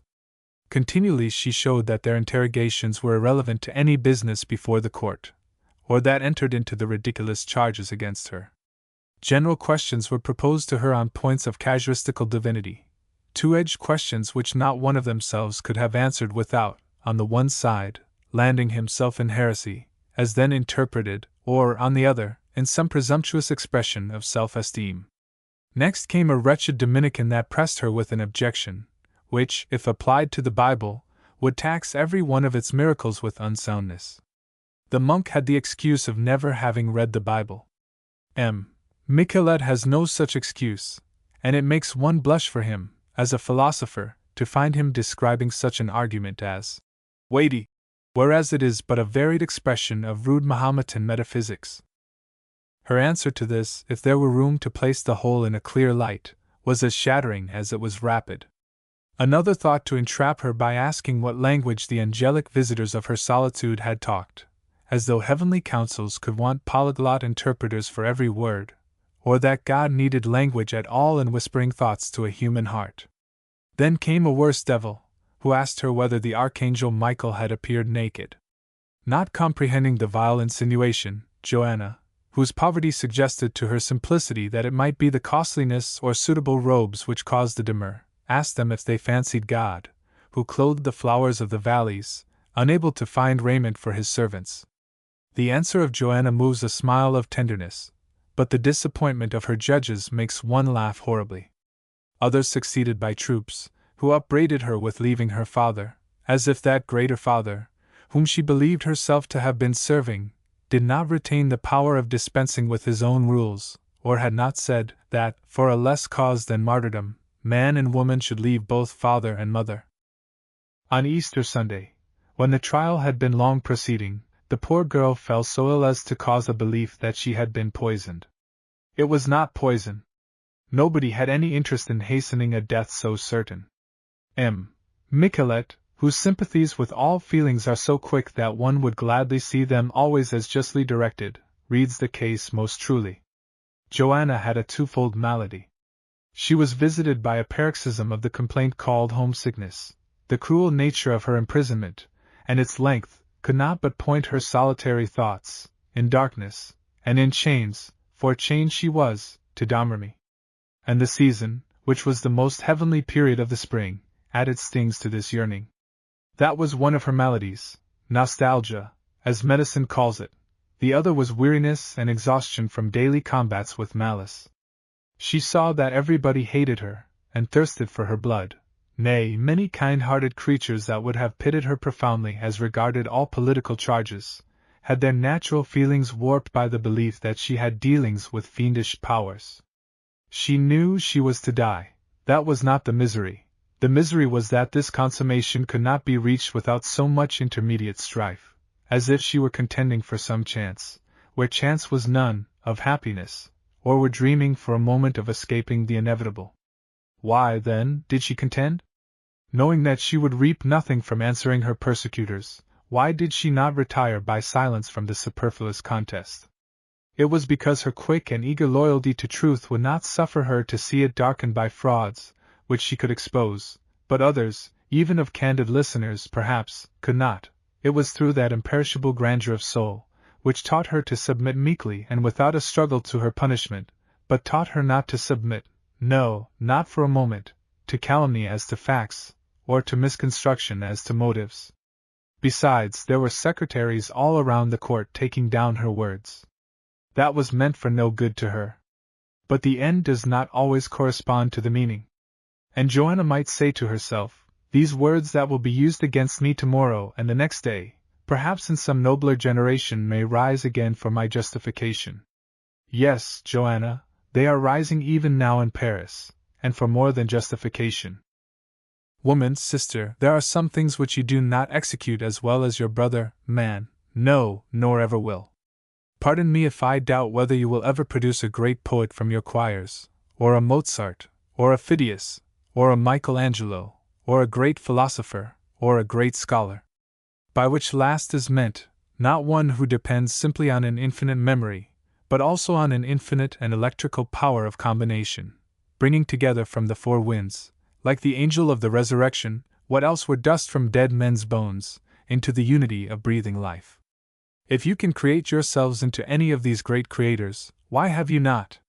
Do not ask me to say otherwise, because if you do, you will lead me into temptation. For I swore early in life never to utter a falsehood, and above all, a sycophantic falsehood, and in the false homage of the modern press towards women, there is horrible sycophancy. It is as hollow, most of it, and it is as fleeting as is the love that lurks in uxoriousness. Yet, if a woman asks me to tell a falsehood, I have long made up my mind that on moral considerations I will, and ought to do so, whether it be for any purpose of glory to her, or of screening her foibles, for she does commit a few, or of humbly, as a vassal, paying a peppercorn rent to her august privilege of caprice. Barring these cases, I must adhere to my resolution of telling no fibs.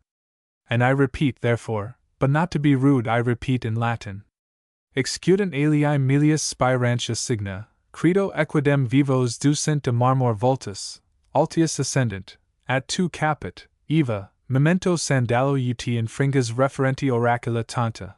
6. Yet, sister woman, though I cannot consent to find a Mozart or a Michelangelo in your sex, until that day when you claim my promise as to falsehood, cheerfully, and with the love that burns in depths of admiration, I acknowledge that you can do one thing as well as the best of us men, a greater thing than even Mozart is known to have done, or Michelangelo. You can die grandly, and as goddesses would die were goddesses mortal. If any distant world, which may be the case, are so far ahead of us tellurians in optical resources as to see distinctly through their telescopes all that we do on earth, what is the grandest sight to which we ever treat them? St. Peter's at Rome, do you fancy, on Easter Sunday, or Luxor, or perhaps the Himalayas? Pooh! Pooh! My friend, suggest something better. These are baubles to them. They see in other worlds, in their own, far better toys of the same kind. These, take my word for it, are nothing. Do you give it up? The finest thing, then, we have to show them is a scaffold on the morning of execution. I assure you there is a strong muster in those fair telescopic worlds, on any such morning, of those who happen to find themselves occupying the right hemisphere for a peep at us. Telescopes look up in the market on that morning, and bear a monstrous premium, for they cheat, probably, in those scientific worlds as well as we do. How, then, if it be announced in some such telescopic world by those who make a livelihood of catching glimpses at our newspapers, whose language they have long since deciphered, that the poor victim in the morning's sacrifice is a woman? How, if it be published on that distant world that the sufferer wears upon her head, in the eyes of many, the garlands of martyrdom? How, if it should be some Marie Antoinette, the widowed queen, coming forward on the scaffold, and presenting to the morning air her head, turned grey prematurely by sorrow, daughter of Caesars kneeling down humbly to kiss the guillotine, as one that worships death? How, if it were the martyred wife of Roland, uttering impassioned truth, truth odious to the rulers of her country, with her expiring breath?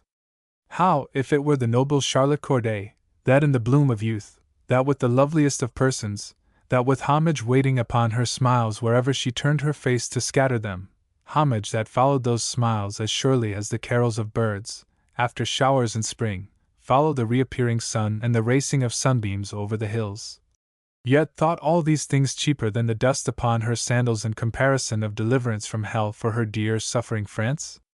Ah! These were spectacles indeed for those sympathizing people in distant worlds, and some, perhaps, would suffer a sort of martyrdom themselves, because they could not testify their wrath, could not bear witness to the strength of love, and to the fury of hatred, that burned within them at such scenes, could not gather into golden urns some of that glorious dust which rested in the catacombs of earth. On the Wednesday after Trinity Sunday in 1431, being then about 19 years of age, the Maid of Arc underwent her martyrdom. She was conducted before midday, guarded by 800 spearmen, to a platform of prodigious height, constructed of wooden billets supported by occasional walls of lath and plaster, and traversed by hollow spaces in every direction for the creation of air currents. The pile struck terror, says M. Michelet, by its height, and, as usual, the English purpose in this is viewed as one of pure malignity.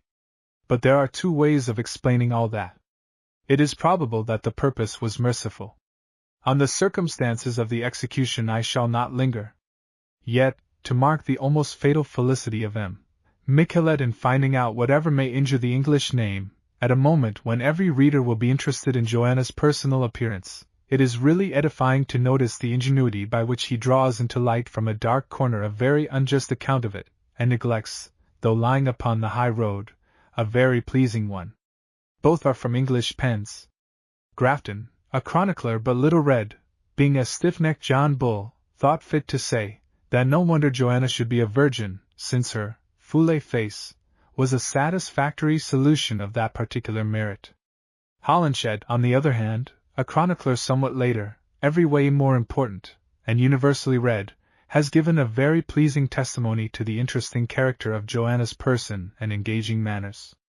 Neither of these men lived till the following century, so that personally this evidence is none at all. Grafton sullenly and carelessly believed as he wished to believe. Holinshed took pains to inquire, and reports undoubtedly the general impression of France. But I cite the case as illustrating M. Michelet's candor. 7. The circumstantial incidents of the execution, unless with more space than I can now command, I should be unwilling to relate. I should fear to injure by imperfect report a martyrdom which to myself appears so unspeakably grand. Yet for a purpose pointing, not at Joanna but at M.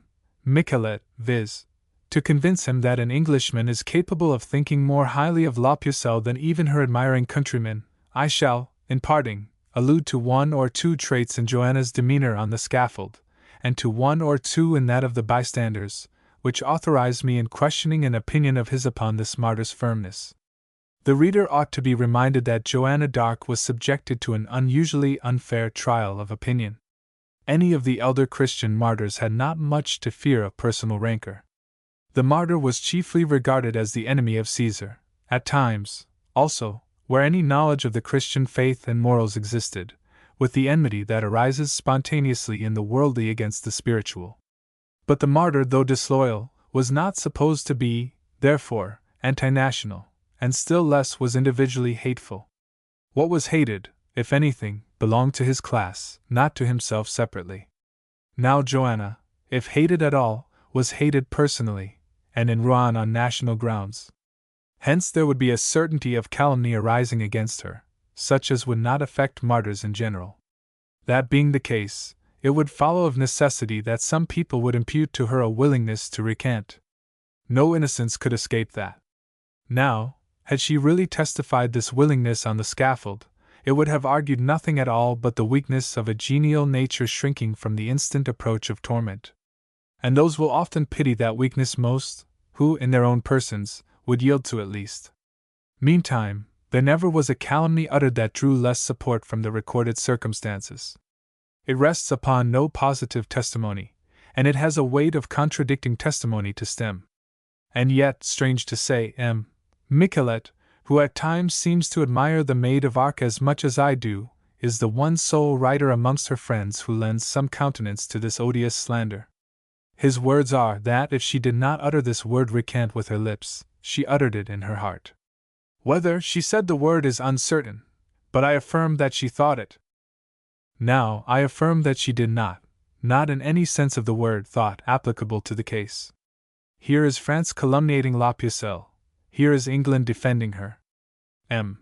Michelet can only mean that, on a priori principles, every woman must be presumed liable to such a weakness, that Joanna was a woman, ergo, that she was liable to such a weakness.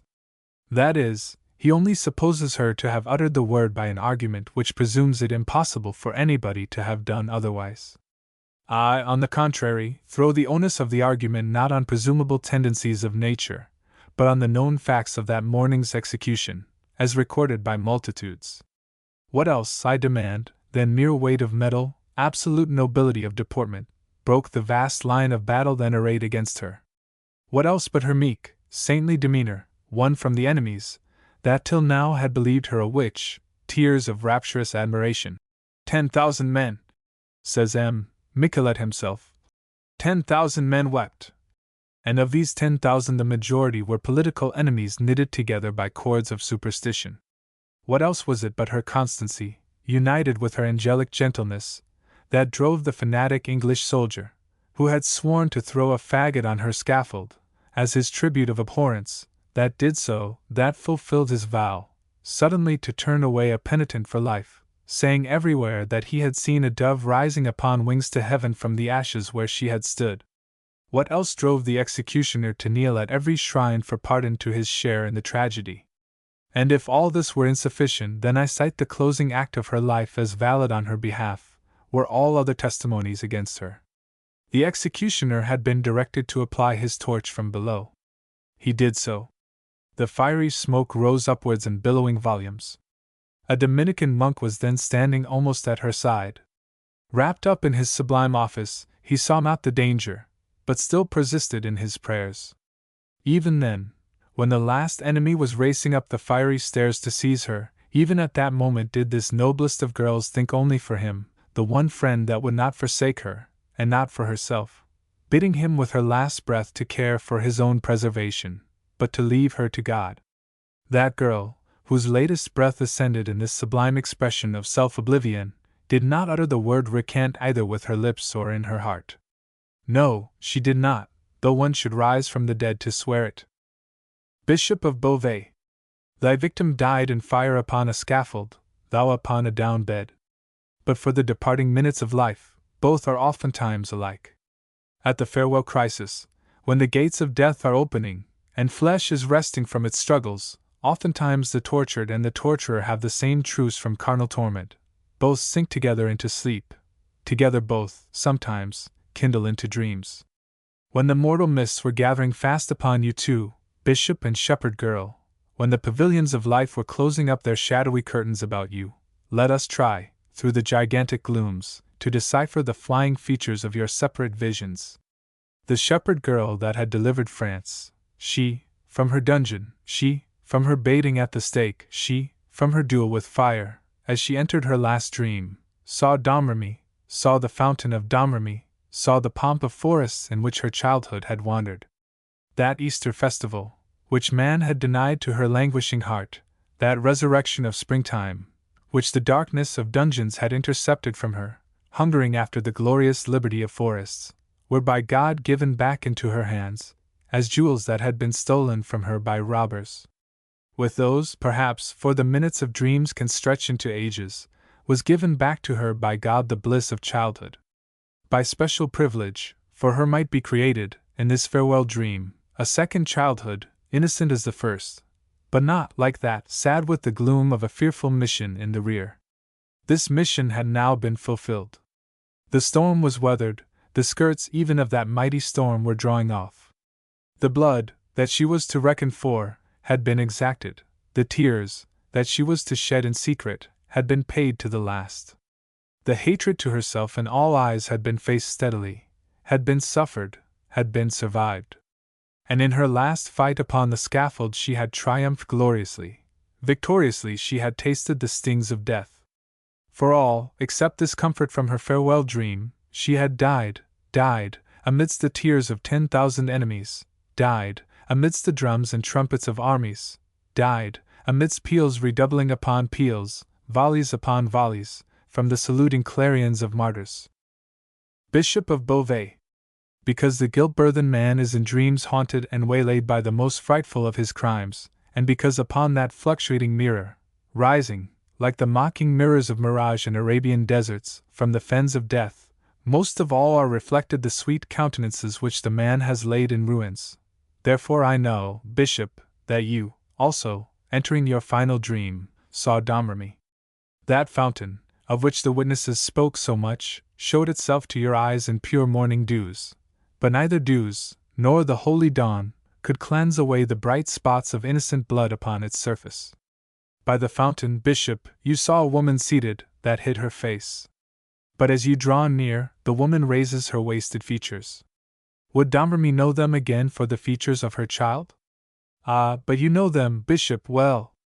Oh, mercy! What a groan was that which the servants, waiting outside the bishop's dream at his bedside, heard from his laboring heart, as at this moment he turned away from the fountain and the woman, seeking rest in the forests afar off. Yet not so to escape the woman, whom once again he must behold before he dies. In the forest to which he prays for pity, will he find a respite? What a tumult, what a gathering of feet is there! In glades, where only wild deer should run, armies and nations are assembling. Towering in the fluctuating crowd are phantoms that belong to departed hours. There is the great English prince, regent of France. There is my Lord of Winchester, the princely cardinal, that died and made no sign. There is the Bishop of Beauvais, clinging to the shelter of thickets. What building is that which hands so rapid are raising?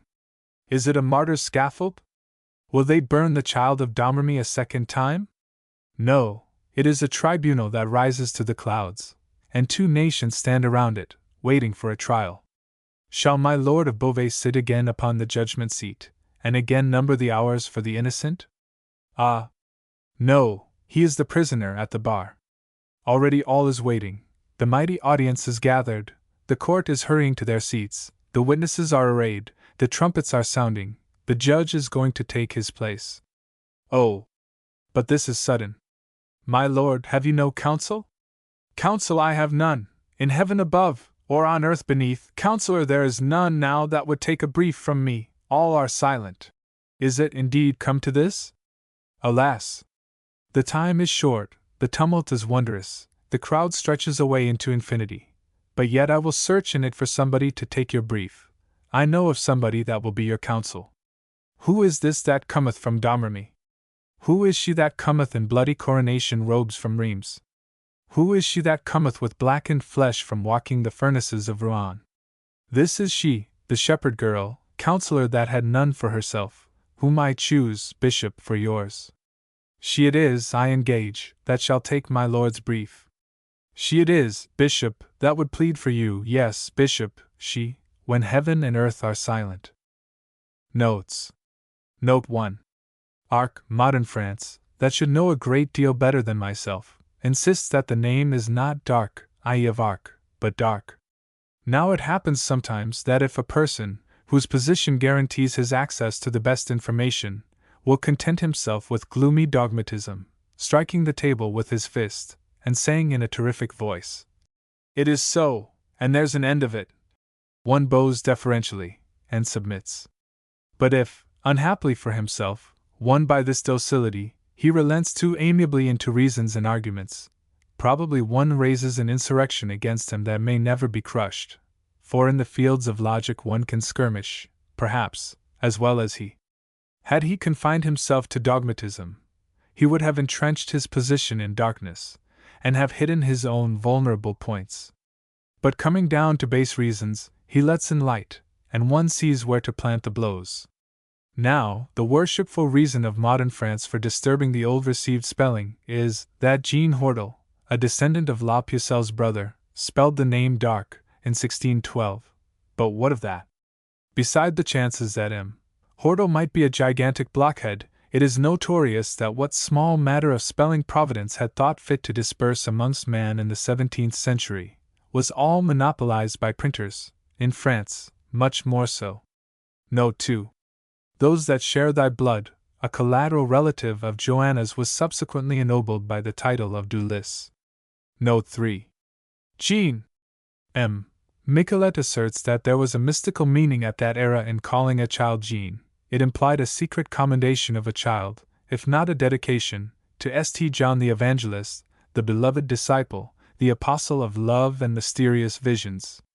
But really, as the name was so exceedingly common, few people will detect a mystery in calling a boy by the name of Jack, though it does seem mysterious to call a girl Jack. It may be less so in France, where a beautiful practice has always prevailed of giving to a boy his mother's name, preceded and strengthened by a male name, as Charles and Victor Victoire. In cases where a mother's memory has been unusually dear to a son, this vocal memento of her, locked into the circle of his own name, gives to it the tenderness of a testamentary relic, or a funeral ring. I presume, therefore, that La Pucelle must have borne the baptismal names of Jean, the latter with no reference to so sublime a person as St. John, but simply to some relative. Note 4. And reminding one of that inscription, so justly admired by Paul Richter, which a Russian Tsarina placed on a guidepost near Moscow, this is the road that leads to Constantinople. Note 5. Yes, old, very old phrase, not as ignoramus's fancy, a phrase recently minted by a repealer in Ireland. Note 6. Our sisters are always rather uneasy when we say anything of them in Latin or Greek. It is like giving sealed orders to a sea captain, which he is not to open for his life till he comes into a certain latitude, which latitude, perhaps, he never will come into, and thus may miss the secret till he is going to the bottom. Generally I acknowledge that it is not polite before our female friends to cite a single word of Latin without instantly translating it. But in this particular case, where I am only iterating a disagreeable truth, they will please to recollect that the politeness lies in not translating.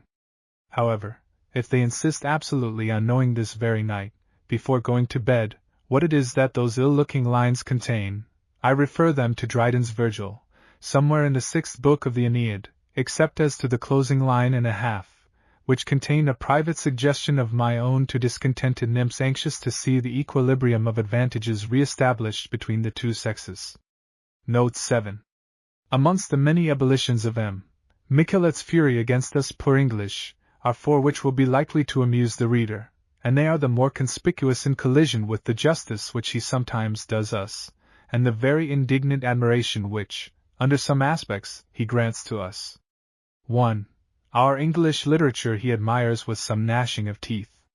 He pronounces it fine and somber, but I lament to add, skeptical, Judaic, satanic, in a word, anti-Christian. That Lord Byron should figure as a member of this diabolical corporation will not surprise men. It will surprise them to hear that Milton is one of its satanic leaders.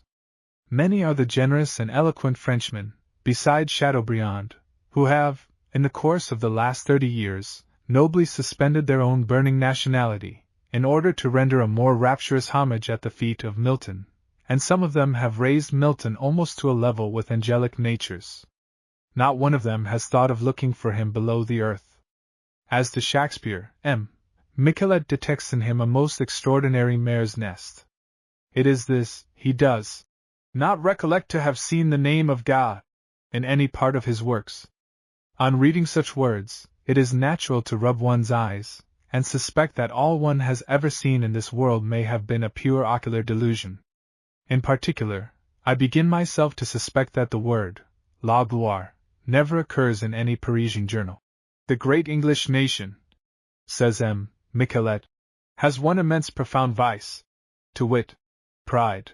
Why, really, that may be true, but we have a neighbor not absolutely clear of an immense profound vice, as like ours in color and shape as cherry to cherry.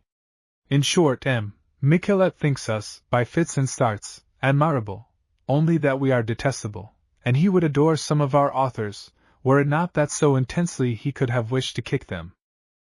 2. M. Michelet thinks to lodge an arrow in our sides by a very odd remark upon Thomas A. Kempis, which is, that a man of any conceivable European blood, a Finlander, suppose, or a Zantiote, might have written Tom, only not an Englishman. Whether an Englishman could have forged Tom must remain a matter of doubt, unless the thing had been tried long ago. That problem was intercepted forever by Tom's perverseness in choosing to manufacture himself. Yet, since nobody is better aware than M. Michelet, that this very point of Kempis having manufactured Kempis is furiously and hopelessly litigated, 3 or 4 nations claiming to have forged his work for him, the shocking old doubt will raise its snaky head once more, whether this forger, who rests in so much darkness, might not, after all, be of English blood. Tom, it may be feared, is known to modern English literature chiefly by an irreverent mention of his name in a line of Peter Pinder's Dr. Wolcott, 50 years back, where he is described as Kempis Tom, who clearly shows the way to kingdom come. Few in these days can have read him, unless in the Methodist version of John Wesley. Amongst those few, however, happens to be myself, which arose from the accident of having, when a boy of 11, received a copy of the De Imitation Christi, as a bequest from a relation, who died very young, from which cause, and from the external prettiness of the book, being a Glasgow reprint, by the celebrated Foulis, and gaily bound, I was induced to look into it, and finally read it many times over. Partly out of some sympathy which, even in those days, I had with its simplicity and devotional fervor, but much more from the savage delight I found in laughing at Tom's Latinity. That, I freely grant to M. Michelet, is inimitable, else, as regards substance, it strikes me that I could forge a better De Imitation myself. But there is no knowing till one tries. Yet, after all, it is not certain whether the original was Latin. But however that may have been, if it is possible that M. Michelet, A. can be accurate in saying that there are no less than 60 French versions, not editions, observe, but separate versions, existing of the De Imitation, how prodigious must have been the adaptation of the book to the religious heart of the 15th century. Excepting the Bible, but excepting that only in Protestant lands, no book known to man has had the same distinction. It is the most marvelous bibliographical fact on record. Footnote A. If M. Michelet can be accurate. However, on consideration, this statement does not depend on Michelet. The bibliographer Barbier has absolutely specified 60 in a separate dissertation, soixante traductions, amongst those even that have not escaped the search. The Italian translations are said to be 30. As to mere editions, not counting the early misses for half a century before printing was introduced, those in Latin amount to 2,000, and those in French to 1,000. Meantime, it is very clear to me that this astonishing popularity, so entirely unparalleled in literature, could not have existed except in Roman Catholic times, nor subsequently have lingered in any Protestant land. It was the denial of Scripture fountains to thirsty lands which made this slender rill of Scripture truth so passionately welcome. 3. Our English girls, it seems, are as faulty in one way as we English males in another. None of us lads could have written the opera omnia of Mr. A. Kempis, either could any of our lasses have assumed male attire like La Pucelle. But why? Because, says Michelet, English girls and German think so much of an indecorum. Well, that is a good fault, generally speaking. But M. Michelet ought to have remembered a fact in the martyrologies which justifies both parties, the French heroine for doing, and the general choir of English girls for not doing.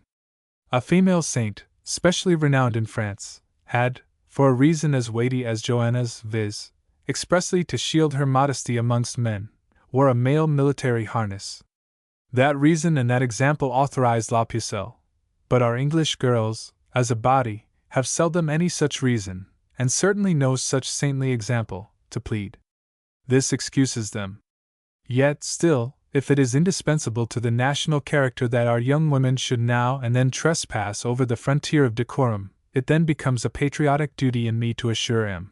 Michelet that we have such ardent females amongst us, and in a long series, some detected in naval hospitals, when too sick to remember their disguise, some on fields of battle, multitudes never detected at all, some only suspected, and others discharged without noise by war offices and other absurd people. In our navy, both royal and commercial, and generally from deep remembrances of slighted love, women have sometimes served in disguise for many years, taking contentedly their daily allowance of burgoo, biscuit, or cannon balls, anything, in short, digestible or indigestible, that it might please Providence to send. One thing, at least, is to their credit: never any of these poor masks, with their deep silent remembrances, have been detected through murmuring, or what is nautically understood by skulking. So, for once, M. Michelet has an erratum to enter upon the fly-leaf of his book and presentation copies. 4. But the last of these ebullitions is the most lively. We English, at Orleans, and after Orleans, which is not quite so extraordinary if all were told, fled before the Maid of Arc. Yes, says M. Michelet, you did, deny it, if you can. Deny it, my dear? I don't mean to deny it. Running away, in many cases, is a thing so excellent, that no philosopher would, at times, condescend to adopt any other step. All of us nations in Europe, without one exception, have shown our philosophy in that way at times. Even people, que n'y s'y rendent pas, have deigned both to run and to shout. Sauve que pent, at odd times of sunset, though, for my part, I have no pleasure in recalling unpleasant remembrances to brave men, and yet, really, being so philosophic, they ought not to be unpleasant. But the amusing feature in M. Michelet's reproach is the way in which he improves and varies against us the charge of running, as if he were singing a catch. Listen to him. They showed their backs, did these English. Hip, hip, hurrah! 3 times 3. Behind good walls, they let themselves be taken. Hip, hip! 9 times 9. They ran as fast as their legs could carry them. Hurrah! 27 times 27. They ran before a girl. They did. Hurrah! 81 times 81. This reminds one of criminal indictments on the old model in English courts, where, for fear the prisoner should escape, the Crown lawyer varied the charge perhaps through 40 counts. The law laid its guns so as to rake the accused at every possible angle. Whilst the indictment was reading, he seemed a monster of crime in his own eyes. And yet, after all, the poor fellow had but committed one offense, and not always that. N.B. Not having the French original at hand, I make my quotations from a friend's copy of Mr. Walter Kelly's translation, which seems to me faithful, spirited, and idiomatically English, liable, in fact, only to the single reproach of occasional provincialisms. The English mail coach, or the glory of motion. Some 20 or more years before I matriculated at Oxford, Mr. Palmer, MP for Bath, had accomplished 2 things, very hard to do on our little planet, the Earth, however cheap they may happen to be held by the eccentric people in comets. He had invented mail coaches, and he had married the daughter, one, of a duke. He was, therefore, just twice as great a man as Galileo, who certainly invented, or discovered, the satellites of Jupiter, those very next things extant to mail coaches in the 2 capital points of speed and keeping time, but who did not marry the daughter of a duke. These mail coaches, as organized by Mr. Palmer, are entitled to a circumstantial notice from myself, having had so large a share in developing the anarchies of my subsequent dreams, an agency which they accomplished, first, through velocity, at that time unprecedented. They first revealed the glory of motion, suggesting, at the same time, an undersense, not unpleasurable, of possible though indefinite danger; secondly, through grand effects for the eye between lamplight and the darkness upon solitary roads; thirdly, through animal beauty and power so often displayed in the class of horses selected for this male service; fourthly, through the conscious presence of a central intellect, that, in the midst of vast distances, too, of storms, of darkness, of night, overruled all obstacles into one steady cooperation in a national result. To my own feeling, this post office service recalled some mighty orchestra, where 1,000 instruments, all disregarding each other, and so far in danger of discord, yet all obedient as slaves to the supreme baton of some great leader, terminate in a perfection of harmony like that of heart, veins, and arteries, in a healthy animal organization. But finally, that particular element in this whole combination which most impressed myself, and through which it is that to this hour Mr. Palmer's mail coach system tyrannizes by terror and terrific beauty over my dreams, lay in the awful political mission which at that time it fulfilled. The mail coaches it was that distributed over the face of the land, like the opening of apocalyptic vials, the heart-shaking news of Trafalgar, of Salamanca, of Vittoria, of Waterloo. These were the harvests that, in the grandeur of their reaping, redeemed the tears and blood in which they had been sown. Neither was the meanest peasant so much below the grandeur and the sorrow of the times as to confound these battles, which were gradually molding the destinies of Christendom, with the vulgar conflicts of ordinary warfare, which are oftentimes but gladiatorial trials of national prowess. The victories of England in this stupendous contest rose of themselves as natural te deums to heaven, and it was felt by the thoughtful that such victories, at such a crisis of general prostration, were not more beneficial to ourselves than finally to France, and to the nations of Western and Central Europe, through whose pusillanimity it was that the French domination had prospered. The mail coach, as the national organ for publishing these mighty events, became itself a spiritualized and glorified object to an impassioned heart, and naturally, in the Oxford of that day, all hearts were awakened. There were, perhaps, of us gownsmen, 2,000 resident, 3, in Oxford, and dispersed through 25 colleges. In some of these the custom permitted the student to keep what are called short terms. That is, the 4 terms of Michaelmas, Lent, Easter, and Act, were kept severally by a residence, in the aggregate, of 91 days, or 13 weeks. Under this interrupted residence, accordingly, it was possible that a student might have a reason for going down to his home 4 times in the year. This made 8 journeys to and fro. And as these homes lay dispersed through all the shires of the island, and most of us disdained all coaches except His Majesty's mail, no city out of London could pretend to so extensive a connection with Mr. Palmer's establishment as Oxford. Naturally, therefore, it became a point of some interest with us, whose journeys revolved every 6 weeks on an average, to look a little into the executive details of the system. With some of these Mr. Palmer had no concern. They rested upon bylaws not unreasonable, enacted by posting houses for their own benefit, and upon others equally stern, enacted by the inside passengers for the illustration of their own exclusiveness. These last were of a nature to rouse our scorn, from which the transition was not very long to mutiny. Up to this time, it had been the fixed assumption of the 4 inside people, as an old tradition of all public carriages from the reign of Charles II, that they, the illustrious quaternion, constituted a porcelain variety of the human race, whose dignity would have been compromised by exchanging one word of civility with the 3 miserable Delaware outsides. Even to have kicked an outsider might have been held to addant the foot concerned in that operation, so that, perhaps, it would have required an Act of Parliament to restore its purity of blood.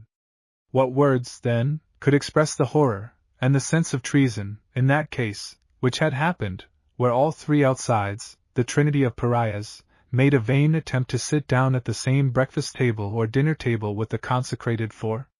I myself witnessed such an attempt, and on that occasion a benevolent old gentleman endeavored to soothe his 3 holy associates, by suggesting that, if the outsides were indicted for this criminal attempt at the next assizes, the court would regard it as a case of lunacy, or delirium tremens, rather than of treason.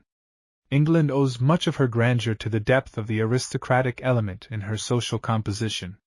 I am not the man to laugh at it. But sometimes it expressed itself in extravagant shapes. The course taken with the infatuated outsiders, in the particular attempt which I have noticed, was that the waiter, beckoning them away from the privileged salle manger, sang out, "This way, my good men!" and then enticed them away off to the kitchen. But that plan had not always answered. Sometimes, though very rarely, cases occurred where the intruders, being stronger than usual, or more vicious than usual, resolutely refused to move, and so far carried their point as to have a separate table arranged for themselves in a corner of the room. Yet, if an Indian screen could be found ample enough to plant them out from the very eyes of the high table, or dais, it then became possible to assume as a fiction of law that the 3 Delft fellows, after all, were not present. They could be ignored by the porcelain men, under the maxim that objects not appearing, and not existing, are governed by the same logical construction. Such now being, at that time, the usages of mail coaches, what was to be done by us of young Oxford? We, the most aristocratic of people, who were addicted to the practice of looking down superciliously even upon the insides themselves as often very suspicious characters, were we voluntarily to court indignities? If our dress and bearing sheltered us, generally, from the suspicion of being raff, the name at that period for snobs, for we really were such constructively, by the place we assumed. If we did not submit to the deep shadow of eclipse, we entered at least the skirts of its penumbra. And the analogy of theatres was urged against us, where no man can complain of the annoyances incident to the pit or gallery, having his instant remedy in paying the higher price of the boxes. But the soundness of this analogy we disputed.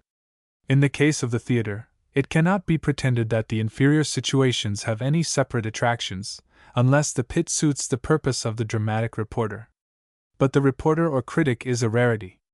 For most people, the sole benefit is in the price.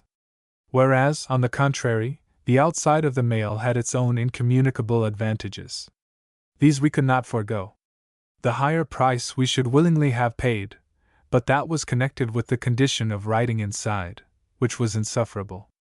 The air, the freedom of prospect, the proximity to the horses, the elevation of seat, these were what we desired, but, above all, the certain anticipation of purchasing occasional opportunities of driving.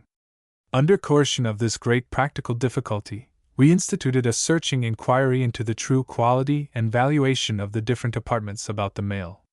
We conducted this inquiry on metaphysical principles, and it was ascertained satisfactorily that the roof of the coach, which some had affected to call the attics, and some the garrets, was really the drawing-room, and the box was the chief ottoman or sofa in that drawing-room, whilst it appeared that the inside, which had been traditionally regarded as the only room tenantable by gentlemen, was, in fact, the coal cellar in disguise. Great wits jump. The very same idea had not long before struck the celestial intellect of China. Amongst the presents carried out by our first embassy to that country was a state coach. It had been specially selected as a personal gift by George III, but the exact mode of using it was a mystery to Pekin. The ambassador, indeed Lord Macartney, had made some dim and imperfect explanations upon the point, but as His Excellency communicated these in a diplomatic whisper, at the very moment of his departure, the celestial mind was very feebly illuminated, and it became necessary to call a cabinet council on the grand state question. Where was the emperor to sit?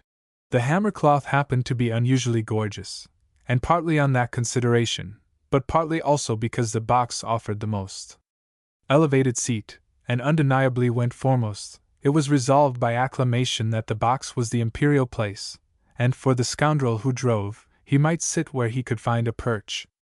The horses, therefore, being harnessed, under a flourish of music and a salute of guns, solemnly His Imperial Majesty ascended his new English throne, having the First Lord of the Treasury on his right hand, and the Chief Jester on his left. Pekin gloried in the spectacle, and in the whole flowery people, constructively present by representation, there was but one discontented person, which was the coachman. This mutinous individual, looking as black-hearted as he really was, audaciously shouted, "Where am I to sit?" But the Privy Council, incensed by his disloyalty, unanimously opened the door, and kicked him into the inside. He had all the inside places to himself, but such is the rapacity of ambition, that he was still dissatisfied. "I say," he cried out in an extempore petition, addressed to the Emperor through the window, "how am I to catch hold of the reins?"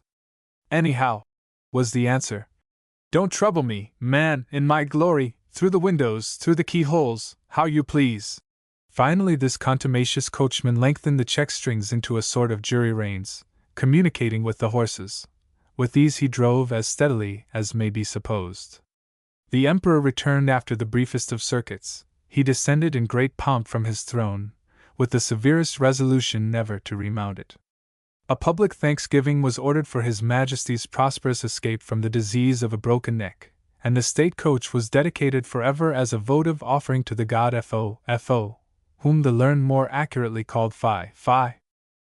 A revolution of this same Chinese character did young Oxford of that era effect in the constitution of mail coach society. It was a perfect French revolution, and we had good reason to say caira. In fact, it soon became too popular.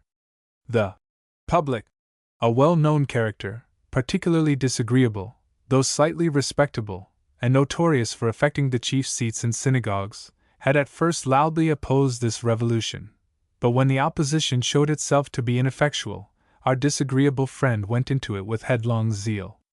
At first it was a sort of race between us, and, as the public is usually above 30, say generally from 30 to 50 years old, naturally we of young Oxford, that averaged about 20, had the advantage. Then the public took to bribing, giving fees to horsekeepers, and who hired out their persons as warming pans on the box seat. That, you know, was shocking to our moral sensibilities. Come to bribery, we observed, and there is an end to all morality, Aristotle's, Cicero's, or anybody's. And besides, of what use was it? For we bribed also. And as our bribes to those of the public being demonstrated out of Euclid to be as 5 shillings to 6 pence, here again young Oxford had the advantage. But the contest was ruinous to the principles of the stable establishment about the mails. The whole corporation was constantly bribed, rebribed, and often surrebribed, so that a horsekeeper, ostler, or helper was held by the philosophical at that time to be the most corrupt character in the nation. There was an impression upon the public mind, natural enough from the continually augmenting velocity of the mail, but quite erroneous, that an outside seat on this class of carriages was a post of danger. On the contrary, I maintained that, if a man had become nervous from some gypsy prediction in his childhood, allocating to a particular moon now approaching some unknown danger, and he should inquire earnestly, "Whither can I go for shelter? Is a prison the safest retreat? Or a lunatic hospital? Or the British Museum?" I should have replied, "Oh, no, I'll tell you what to do. Take lodgings for the next 40 days on the box of His Majesty's mail. Nobody can touch you there. If it is by bills at 90 days after date that you are made unhappy, if noters and protesters are the sort of wretches whose astrological shadows darken the house of life, then note you what I vehemently protest, viz., that no matter though the sheriff in every county should be running after you with his posse, touch a hair of your head he cannot whilst you keep house, and have your legal domicile on the box of the mail. It's felony to stop the mail, even the sheriff cannot do that.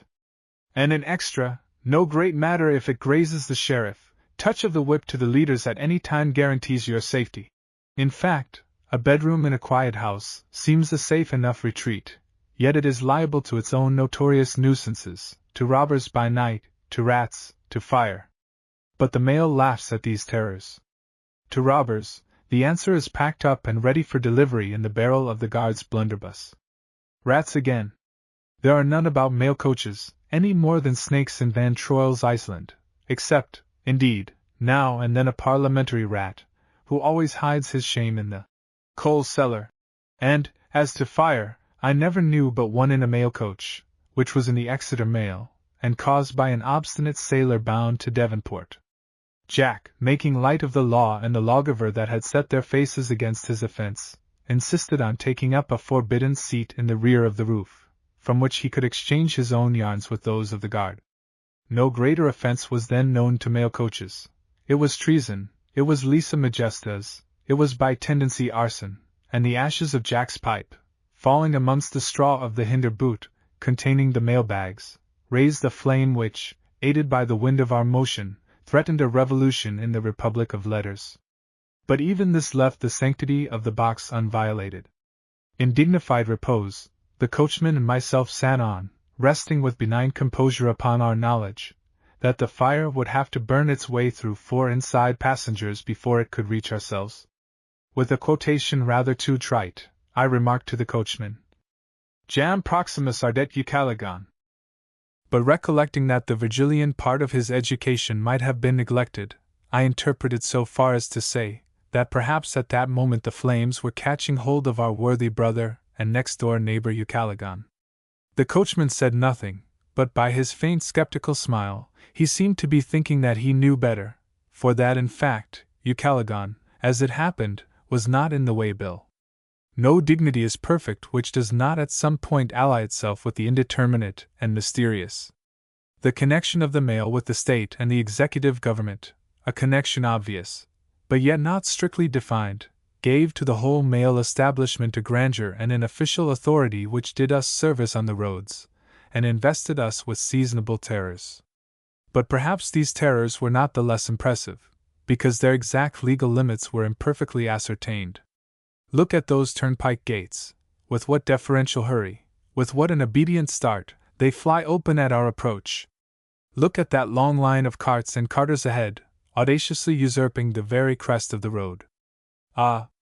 Traitors, they do not hear us as yet, but as soon as the dreadful blast of our horn reaches them with the proclamation of our approach, see with what frenzy of trepidation they fly to their horses' heads, and deprecate our wrath by the precipitation of their crane-neck quarterings.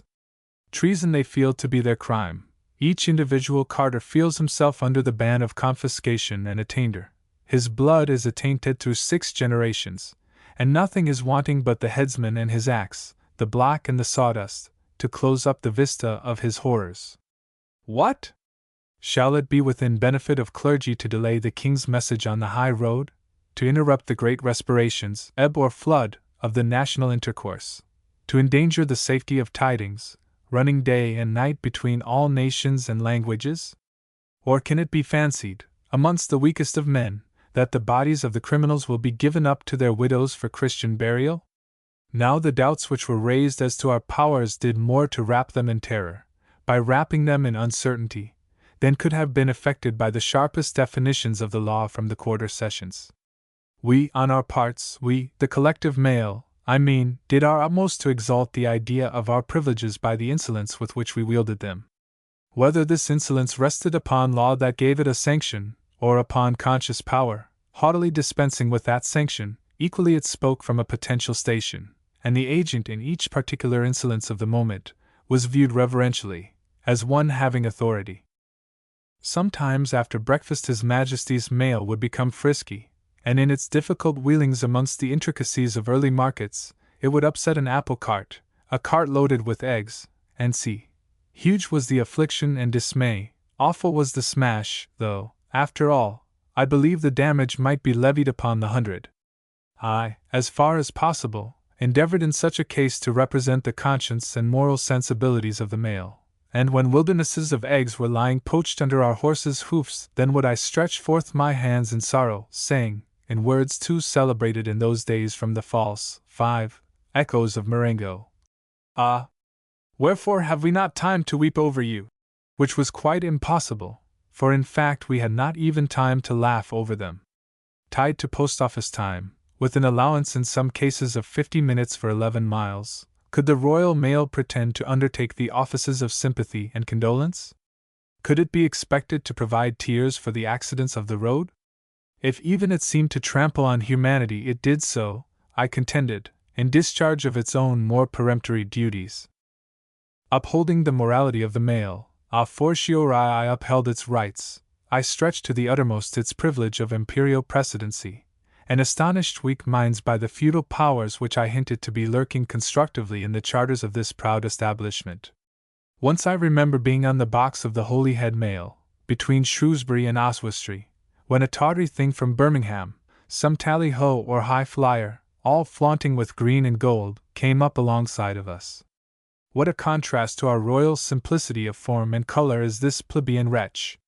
The single ornament on our dark ground of chocolate color was the mighty shield of the imperial arms, but emblazoned in proportions as modest as a signet ring bears to a seal of office. Even this was displayed only on a single panel, whispering, rather than proclaiming, our relations to the state, whilst the beast from Birmingham had as much writing and painting on its sprawling flanks as would have puzzled a decipherer from the tombs of Luxor. For some time this Birmingham machine ran along by our side, a piece of familiarity that seemed to us sufficiently Jacobinical. But all at once a movement of the horses announced a desperate intention of leaving us behind. "Do you see that?" I said to the coachman. "I see," was his short answer. He was awake, yet he waited longer than seemed prudent, for the horses of our audacious opponent had a disagreeable air of freshness and power. But his motive was loyal. His wish was that the Birmingham conceit should be full-blown before he froze it. When that seemed ripe, he unloosed, or, to speak by a stronger image, he sprang his known resources, he slipped our royal horses like cheetahs, or hunting leopards, after the affrighted game. How they could retain such a reserve of fiery power after the work they had accomplished, seemed hard to explain. But on our side, besides the physical superiority, was a tower of strength, namely, the king's name, which they upon the adverse faction wanted. Passing them without an effort, as it seemed, we threw them into the rear with so lengthening an interval between us, as proved in itself the bitterest mockery of their presumption, whilst our guard blew back a shattering blast of triumph that was really too painfully full of derision. I mention this little incident for its connection with what followed. A Welshman, sitting behind me, asked if I had not felt my heart burn within me during the continuance of the race? I said, no, because we were not racing with a male, so that no glory could be gained. In fact, it was sufficiently mortifying that such a Birmingham thing should dare to challenge us. The Welshman replied that he didn't see that, for that a cat might look at a king, and a Brummagem coach might lawfully race the Holyhead mail. Race us perhaps, I replied, though even that has an air of sedition, but not beat us. This would have been treason, and for its own sake I am glad that the tally-ho was disappointed. So dissatisfied did the Welshman seem with this opinion, that at last I was obliged to tell him a very fine story from one of our elder dramatists, viz. That once, in some oriental region, when the prince of all the land, with his splendid court, were flying their falcons, a hawk suddenly flew at a majestic eagle, and in defiance of the eagle's prodigious advantages, in sight also of all the astonished field sportsmen, spectators, and followers, killed him on the spot. The prince was struck with amazement at the unequal contest, and with burning admiration for its unparalleled result. He commanded that the hawk should be brought before him, caressed the bird with enthusiasm, and ordered that, for the commemoration of his matchless courage, a crown of gold should be solemnly placed on the hawk's head, but then that, immediately after this coronation, the bird should be led off to execution, as the most valiant indeed of traitors, but not the less a traitor that had dared to rise in rebellion against his liege lord the eagle. Now, said I to the Welshman, how painful it would have been to you and me as men of refined feelings, that this poor brute, the tally-ho, in the impossible case of a victory over us, should have been crowned with jewellery, gold, with Birmingham ware, or paste diamonds, and then led off to instant execution. The Welshman doubted if that could be warranted by law. And when I hinted at the 10th of Edward III, Chapter 15, for regulating the precedency of coaches, as being probably the statute relied on for the capital punishment of such offences, he replied drily, that if the attempt to pass a mail was really treasonable, it was a pity that the tally-ho appeared to have so imperfect an acquaintance with law. These were among the gaieties of my earliest and boyish acquaintance with mails. But alike the gayest and the most terrific of my experiences rose again after years of slumber, armed with preternatural power to shake my dreaming sensibilities. Sometimes, as in the slight case of Miss Fanny on the Bath Road, which I will immediately mention, through some casual or capricious association with images originally gay, yet opening at some stage of evolution into sudden capacities of horror. Sometimes through the more natural and fixed alliances with the sense of power so various lodged in the mail system. The modern modes of traveling cannot compare with the mail coach system in grandeur and power. They boast of more velocity, but not however as a consciousness, but as a fact of our lifeless knowledge, resting upon alien evidence, as, for instance, because somebody says that we have gone 50 miles in the hour, or upon the evidence of a result, as that actually we find ourselves in York 4 hours after leaving London. Apart from such an assertion, or such a result, I am little aware of the pace. But seated on the old mail coach, we needed no evidence out of ourselves to indicate the velocity. On this system the word was non magna loquimer, as upon railways, but magna vivimus. The vital experience of the glad animal sensibilities made doubts impossible on the question of our speed. We heard our speed, we saw it, we felt it as a thrilling, and this speed was not the product of blind insensate agencies, that had no sympathy to give, but was incarnated in the fiery eyeballs of an animal, in his dilated nostril, spasmodic muscles, and echoing hoofs. This speed was incarnated in the visible contagion amongst brutes of some impulse, that, radiating into their natures, had yet its center and beginning in man. The sensibility of the horse, uttering itself in the maniac light of his eye, might be the last vibration of such a movement.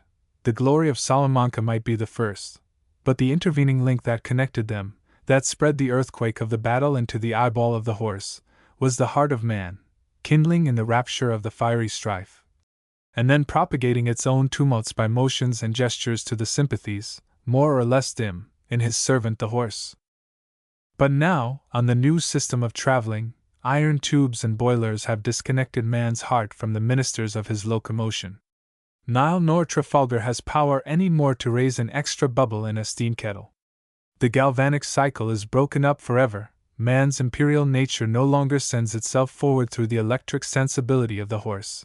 The interagencies are gone in the mode of communication between the horse and his master, out of which grew so many aspects of sublimity under accidents of mists that hid, or sudden blazes that revealed, of mobs that agitated, or midnight solitudes that awed.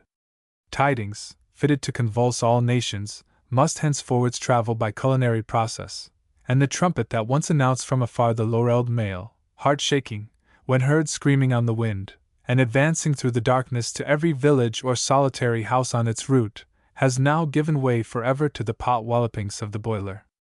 Thus have perished multiform openings for sublime effects, for interesting personal communications, for revelations of impressive faces that could not have offered themselves amongst the hurried and fluctuating groups of a railway station. The gatherings of gazers about a mail coach had one center, and acknowledged only one interest. But the crowds attending at a railway station have as little unity as running water, and own as many centers as there are separate carriages in the train. How else, for example, than as a constant watcher for the dawn, and for the London mail that in summer months entered about dawn into the lawny thickets of Marlborough Forest, couldst thou, sweet Fanny of the Bath Road, have become known to myself? Yet Fanny, as the loveliest young woman for face and person that perhaps in my whole life I have beheld, merited the station which even her eye could not willingly have spared. Yet 35 years later, she holds in my dreams, and though, by an accident of fanciful caprice, she brought along with her into those dreams a troop of dreadful creatures, fabulous and not fabulous, that were more abominable to a human heart than Fanny and the dawn were delightful. Miss Fanny of the Bath Road, strictly speaking, lived at a mile's distance from that road, but came so continually to meet the mail, that I on my frequent transits rarely missed her, and naturally connected her name with the great thoroughfare where I saw her. I do not exactly know, but I believe with some burthen of commissions to be executed in Bath, her own residence being probably the centre to which these commissions gathered. The mail coachman, who wore the royal livery, being one amongst the privileged few, 6, happened to be Fanny's grandfather. A good man he was, that loved his beautiful granddaughter, and loving her wisely, was vigilant over her deportment in any case where young Oxford might happen to be concerned. Was I then vain enough to imagine that I myself, individually, could fall within the line of his terrors? Certainly not, as regarded any physical pretensions that I could plead, for Fanny, as a chance passenger from her own neighborhood once told me, counted in her train 199 professed admirers, if not open aspirants to her favor, and probably not one of the whole brigade but excelled myself in personal advantages. Ulysses even, with the unfair advantage of his accursed bow, could hardly have undertaken that amount of suitors. So the danger might have seemed slight. Only that woman is universally aristocratic. It is amongst her nobilities of heart that she is so. Now, the aristocratic distinctions in my favor might easily with Miss Fanny have compensated my physical deficiencies. Did I then make love to Fanny? Why, yes, mais oui donc, as much love as one can make whilst the mail is changing horses, a process which 10 years later did not occupy above 80 seconds, but then, viz., about Waterloo, it occupied 5 times 80. Now 400 seconds offer a field quite ample enough for whispering into a young woman's ear a great deal of truth, and by way of parenthesis, some trifle of falsehood. Grandpapa did right, therefore, to watch me.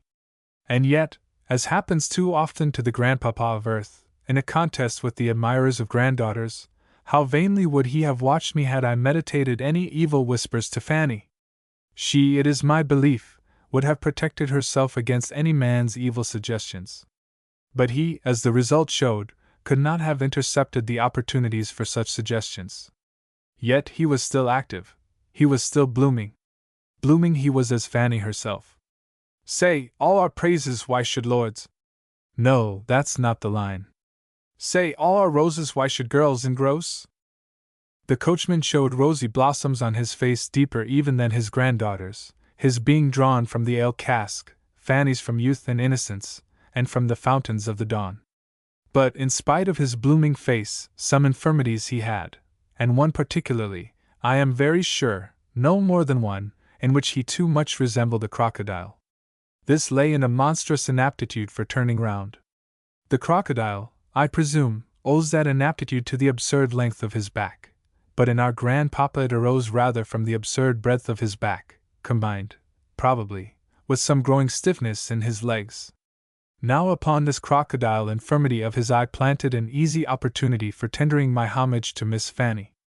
In defiance of all his honorable vigilance, no sooner had he presented to us his mighty Jovian back, what a field for displaying to mankind his royal scarlet, whilst inspecting professionally the buckles, the straps, and the silver turrets of his harness, then I raised Miss Fanny's hand to my lips, and by the mixed tenderness and respectfulness of my manner, caused her easily to understand how happy it would have made me to rank upon her list as number 10 or 12, in which case a few casualties amongst her lovers, and observe, they hanged liberally in those days, might have promoted me speedily to the top of the tree, as, on the other hand, with how much loyalty of submission I acquiesced in her allotment, supposing that she had seen reason to plant me in the very rearward of her favor, as no 199 plus 1.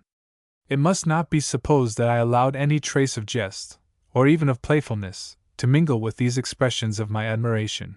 That would have been insulting to her, and would have been false as regarded my own feelings. In fact, the utter shadowiness of our relations to each other, even after our meetings through 7 or 8 years had been very numerous, but of necessity had been very brief, being entirely on mail coach allowance, timid, in reality, by the General Post Office, and watched by a crocodile belonging to the antepenultimate generation, left it easy for me to do a thing which few people ever can have done, viz., to make love for 7 years, at the same time to be as sincere as ever creature was, and yet never to compromise myself by overtures that might have been foolish as regarded my own interests, or misleading as regarded hers. Most truly I loved this beautiful and ingenuous girl, and had it not been for the Bath and Bristol mail, heaven only knows what might have come of it. People talk of being over head and ears in love. Now, the mail was the cause that I sank only over ears in love, which, you know, still left a trifle of brain to overlook the whole conduct of the affair. I have mentioned the case at all for the sake of a dreadful result from it in after years of dreaming.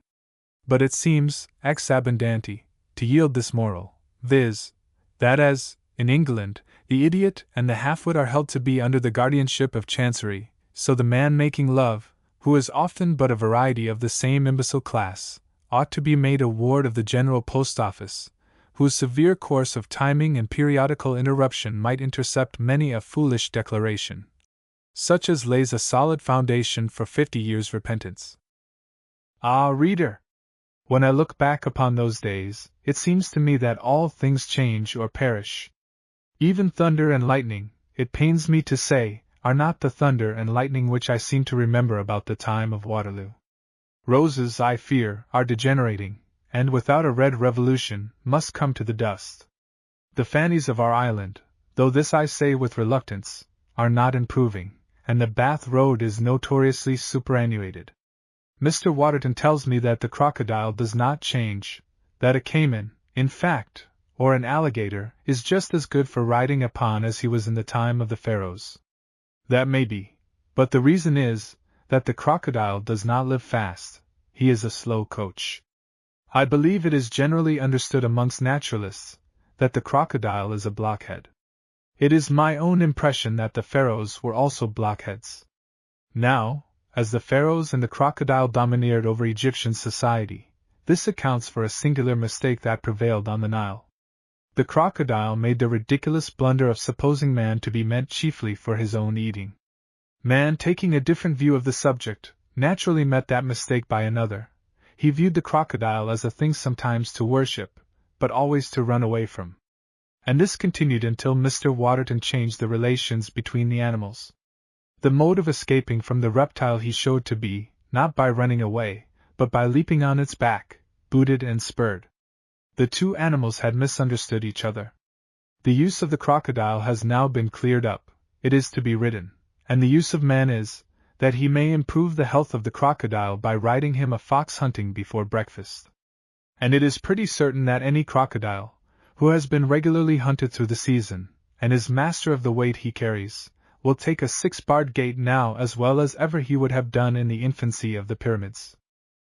Perhaps, therefore, the crocodile does not change, but all things else do, even the shadow of the pyramids grows less. And often the restoration in vision of Fanny and the Bath Road makes me too pathetically sensible of that truth. Out of the darkness, if I happen to call up the image of Fanny from 35 years back, arises suddenly a rose in June, or, if I think for an instant of the rose in June, uprises the heavenly face of Fanny. One after the other, like the antiphonies in the choral service, rises Fanny and the rose in June, then back again the rose in June and Fanny. Then come both together, as in a chorus, roses and Fannies, Fannies and roses, without end, thick as blossoms in paradise. Then comes a venerable crocodile, in a royal livery of scarlet and gold, or in a coat with 16 capes, and the crocodile is driving 4 in hand from the box of the Bath mail. And suddenly we upon the mail are pulled up by a mighty dial, sculptured with the hours, and with the dreadful legend of too late. Then all at once we are arrived at Marlborough Forest, amongst the lovely households, 7, of the roe deer.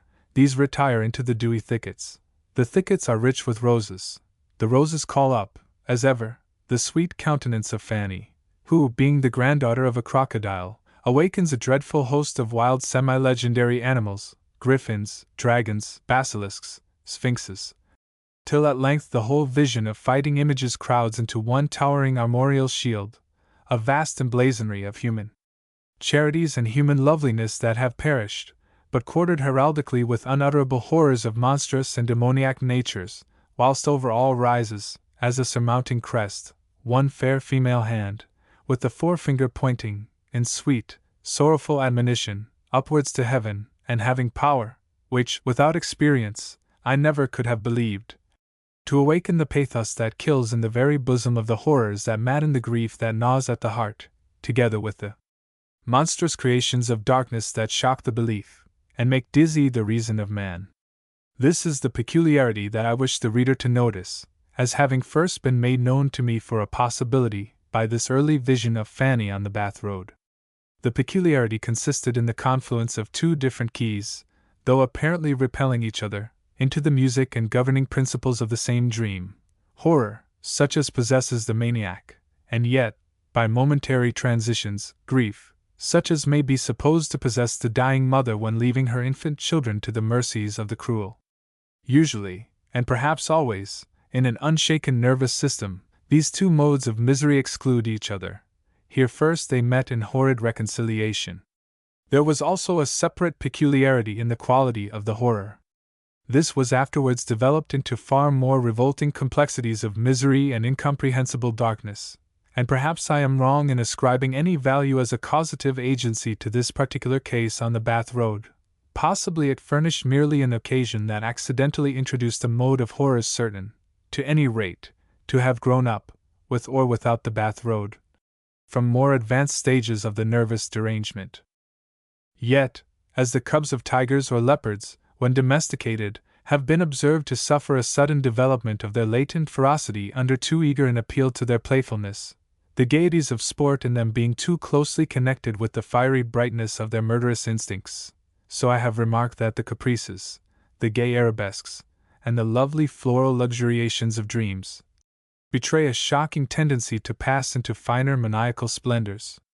That gaiety, for instance, for such as first it was, in the dreaming faculty, by which one principal point of resemblance to a crocodile in the mail coachman was soon made to clothe him with the form of a crocodile, and yet was blended with accessory circumstances derived from his human functions, passed rapidly into a further development, no longer gay or playful, but terrific, the most terrific that besieges dreams.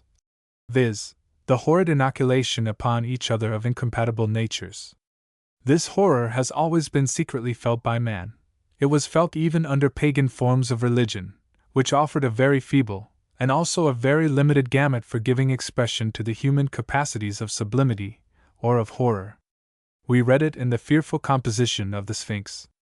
The dragon, again, is the snake inoculated upon the scorpion. The basilisk unites the mysterious malice of the evil eye, unintentional on the part of the unhappy agent, with the intentional venom of some other malignant natures. But these horrid complexities of evil agency are but objectively horrid. They inflict the horror suitable to their compound nature, but there is no insinuation that they feel that horror. Heraldry is so full of these fantastic creatures, that, in some zoologies, we find a separate chapter or a supplement dedicated to what is denominated heraldic zoology. And why not?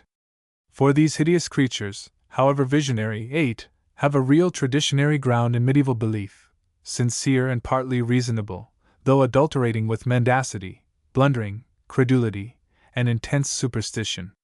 But the dream horror which I speak of is far more frightful. The dreamer finds housed within himself, occupying, as it were, some separate chamber in his brain, holding, perhaps, from that station a secret and detestable commerce with his own heart, some horrid alien nature. What if it were his own nature repeated? Still, if the duality were distinctly perceptible, even this mere numerical double of his own consciousness, might be a curse too mighty to be sustained. But how, if the alien nature contradicts his own, fights with it, perplexes, and confounds it? How, again, if not one alien nature, but two, but three, but four, but five are introduced within what once he thought the inviolable sanctuary of himself?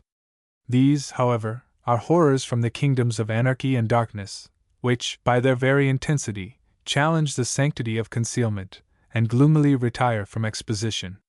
Yet it was necessary to mention them, because the first introduction to such appearances, whether causal, or merely casual, lay in the heraldic monsters, which monsters were themselves introduced though playfully, by the transfigured coachman of the Bath mail. Going down with victory. But the grandest chapter of our experience, within the whole mail coach service, was on those occasions when we went down from London with the news of victory. A period of about 10 years stretched from Trafalgar to Waterloo, the second and third years of which period, 1806 and 1807, were comparatively sterile, but the rest, from 1805 to 1815 inclusively, furnished a long succession of victories, the least of which, in a contest of that portentous nature, had an inappreciable value of position, partly for its absolute interference with the plans of our enemy, but still more from its keeping alive in Central Europe the sense of a deep-seated vulnerability in France. Even to tease the coasts of our enemy, to mortify them by continual blockades, to insult them by capturing if it were but a bobbling schooner under the eyes of their arrogant armies, repeated from time to time a sullen proclamation of power lodged in the quarter to which the hopes of Christendom turned in secret. How much more loudly must this proclamation have spoken in the audacity, 9, of having bearded the elite of their troops, and having beaten them in pitched battles. 5 years of life it was worth paying down for the privilege of an outside place on a mail coach, when carrying down the first tidings of any such event. And it is to be noted that, from our insular situation, and the multitude of our frigates disposable for the rapid transmission of intelligence, rarely did any unauthorized rumor steal away a prelibation from the aroma of the regular dispatches. The government official news was generally the first news.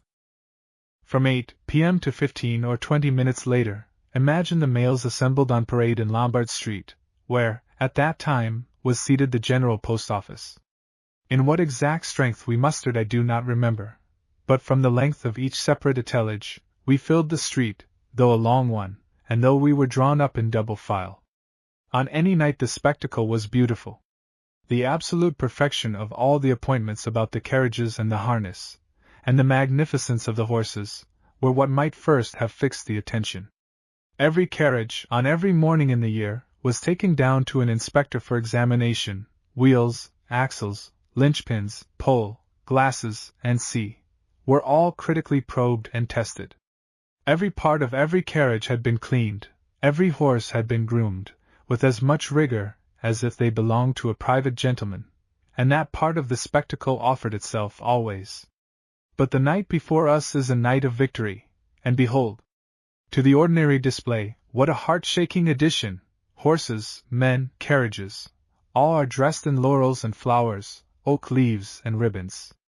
The guards, who are His Majesty's servants, and the coachmen, who are within the privilege of the post office, wear the royal liveries of course, and as it is summer, for all the land victories were won in summer, they wear, on this fine evening, these liveries exposed to view, without any covering of upper coats.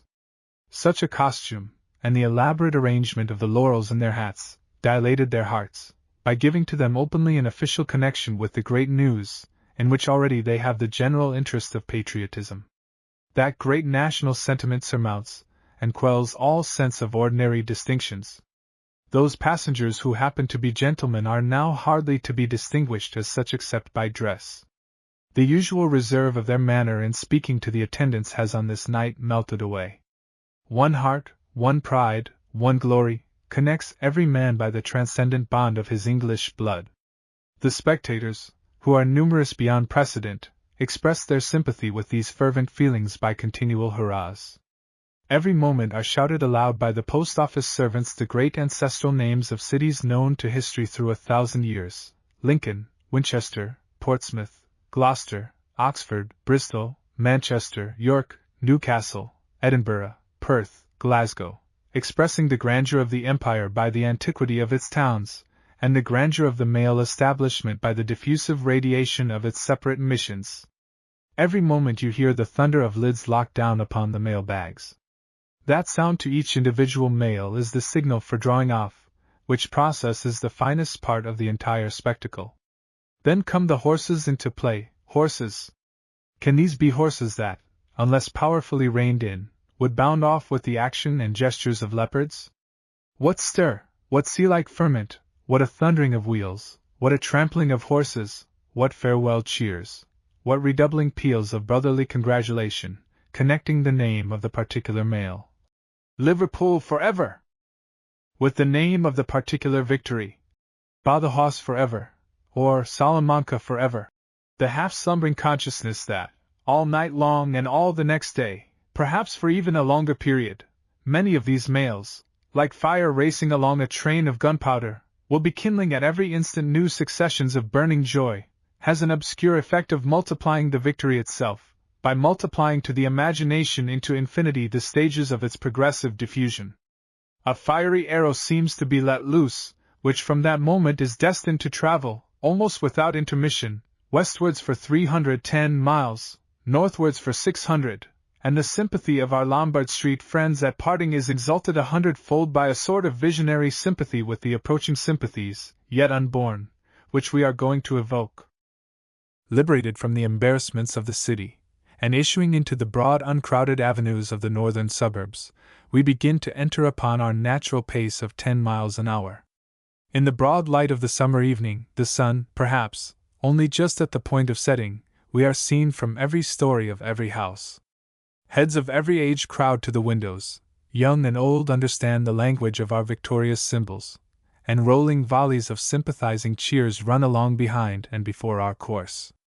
The beggar, rearing himself against the wall, forgets his lameness, real or assumed, thinks not of his whining trade, but stands erect, with bold exulting smiles, as we pass him.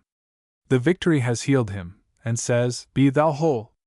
Women and children, from garrets alike and cellars, look down or look up with loving eyes upon our gay ribbons and our martial laurels, sometimes kiss their hands, sometimes hang out, as signals of affection, pocket handkerchiefs, aprons, dusters, anything that lies ready to their hands.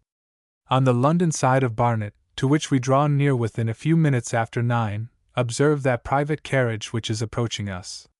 The weather being so warm, the glasses are all down, and one may read, as on the stage of a theatre, everything that goes on within the carriage. It contains 3 ladies, one likely to be Mamma, and 2 of 17 or 18, who are probably her daughters. What lovely animation, what beautiful unpremeditated pantomime, explaining to us every syllable that passes, in these ingenuous girls. By the sudden start and raising of the hands, on first discovering our laurelled equipage, by the sudden movement and appeal to the elder lady from both of them, and by the heightened color on their animated countenances, we can almost hear them saying, "See, see! Look at their laurels! Oh, Mamma! There has been a great battle in Spain, and it has been a great victory." In a moment we are on the point of passing them. We passengers, I on the box, and the 2 on the roof behind me, raise our hats. The coachman makes his professional salute with the whip. The guard, even though punctilious on the matter of his dignity as an officer under the crown, touches his hat. The ladies move to us, in return, with a winning graciousness of gesture. All smile on each side in a way that nobody could misunderstand, and that nothing short of a grand national sympathy could so instantaneously prompt. Will these ladies say that we are nothing to them? Oh, no, they will not say that. They cannot deny, they do not deny, that for this night they are our sisters, gentle or simple, scholar or illiterate servant. For 12 hours to come, we on the outside have the honor to be their brothers. Those poor women again, who stop to gaze upon us with delight at the entrance of Barnet, and seem, by their air of weariness, to be returning from labor. Do you mean to say that they are washerwomen and charwomen? Oh, my poor friend, you are quite mistaken. They are nothing of the kind. I assure you they stand in a higher rank. For this one night they feel themselves by birthright to be daughters of England, and answer to no humbler title. Every joy, however, even rapturous joy, such is the sad law of earth, may carry with it grief, or fear of grief, to some. 3 miles beyond Barnet, we see approaching us another private carriage, nearly repeating the circumstances of the former case. Here, also, the glasses are all down. Here, also, is an elderly lady seated. But the 2 amiable daughters are missing, for the single young person, sitting by the lady's side, seems to be an attendant, so I judge from her dress, and her air of respectful reserve.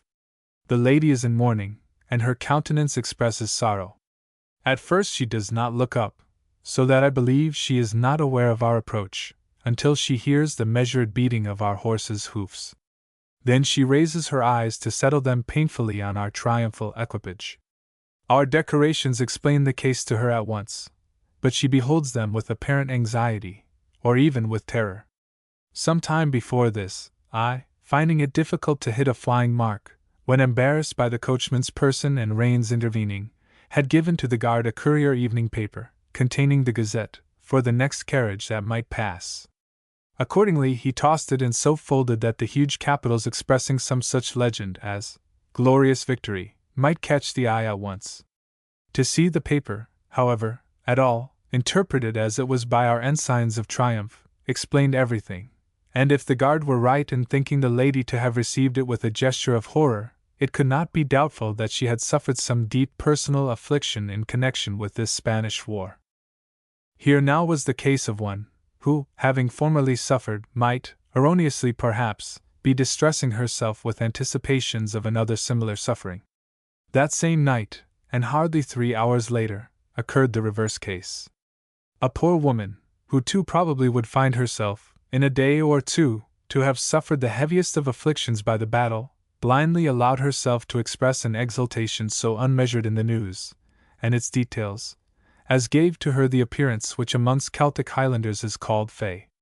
This was at some little town, I forget what, where we happened to change horses near midnight.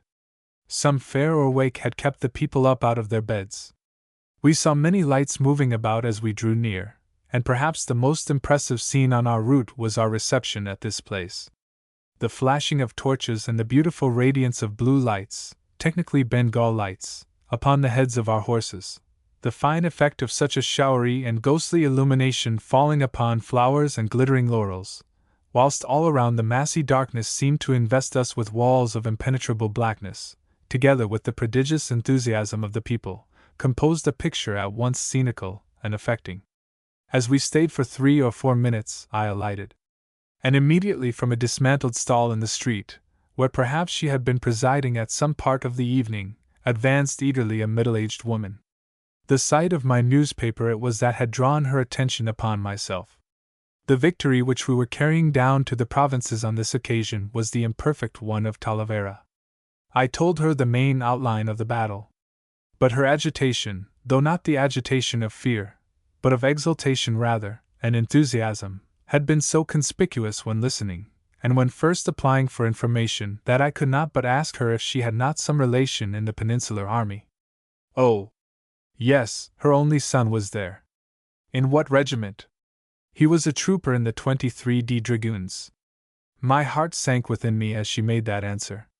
This sublime regiment, which an Englishman should never mention without raising his hat to their memory, had made the most memorable and effective charge recorded in military annals. They leaped their horses, over a trench where they could, into it, and with the result of death or mutilation when they could not. What proportion cleared the trench is nowhere stated. Those who did, closed up and went down upon the enemy with such divinity of fervor. I use the word divinity by design. The inspiration of God must have prompted this movement to those whom even then he was calling to his presence, that 2 results followed. As regarded the enemy, this 23d Dragoons, not, I believe, originally 350 strong, paralyzed a French column, 6,000 strong, then ascending the hill, and fixed the gaze of the whole French army. As regarded themselves, the 23d were supposed at first to have been all but annihilated, but eventually, I believe, not so many as 1 in 4 survived.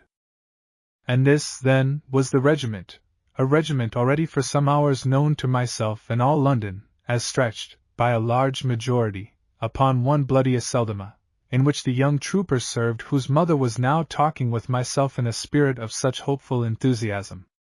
Did I tell her the truth? Had I the heart to break up her dreams?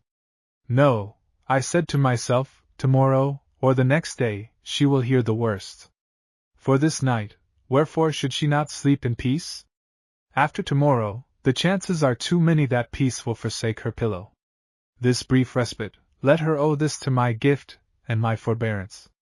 But if I told her not of the bloody price that had been paid, there was no reason for suppressing the contributions from her son's regiment to the service and glory of the day.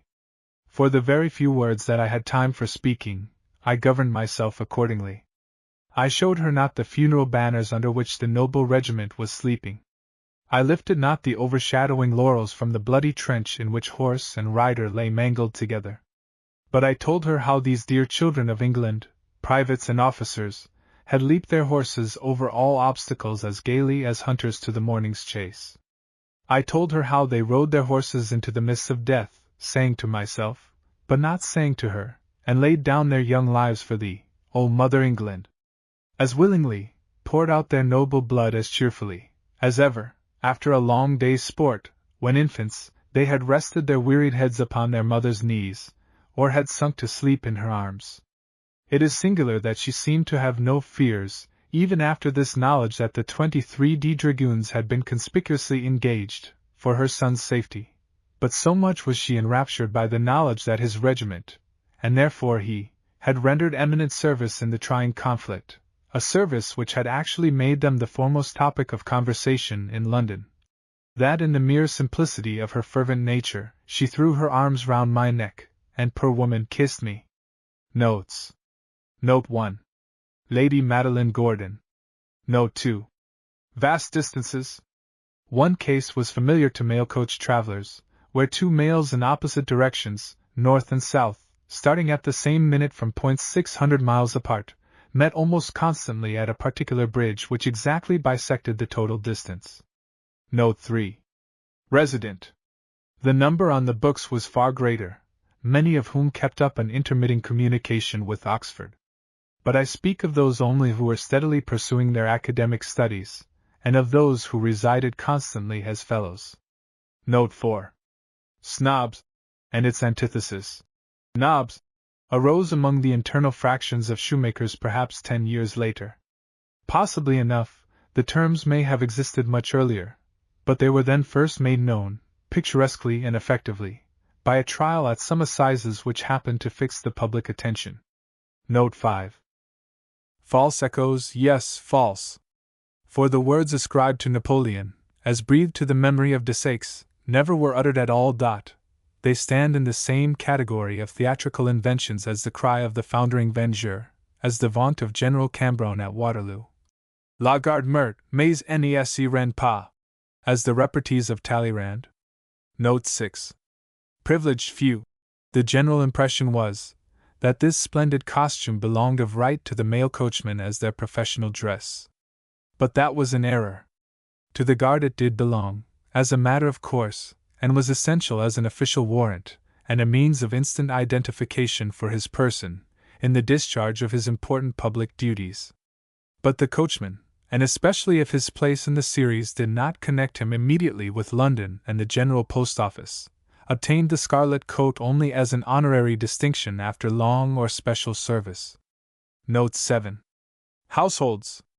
Roe deer do not congregate in herds like the fallow or the red deer, but by separate families, parents, and children, which feature of approximation to the sanctity of human hearths, added to their comparatively miniature and graceful proportions, conciliate to them an interest of a peculiarly tender character, if less dignified by the grandeurs of savage and forest life. Note 8. However visionary. But are they always visionary? The unicorn, the kraken, the sea serpent, are all, perhaps, zoological facts.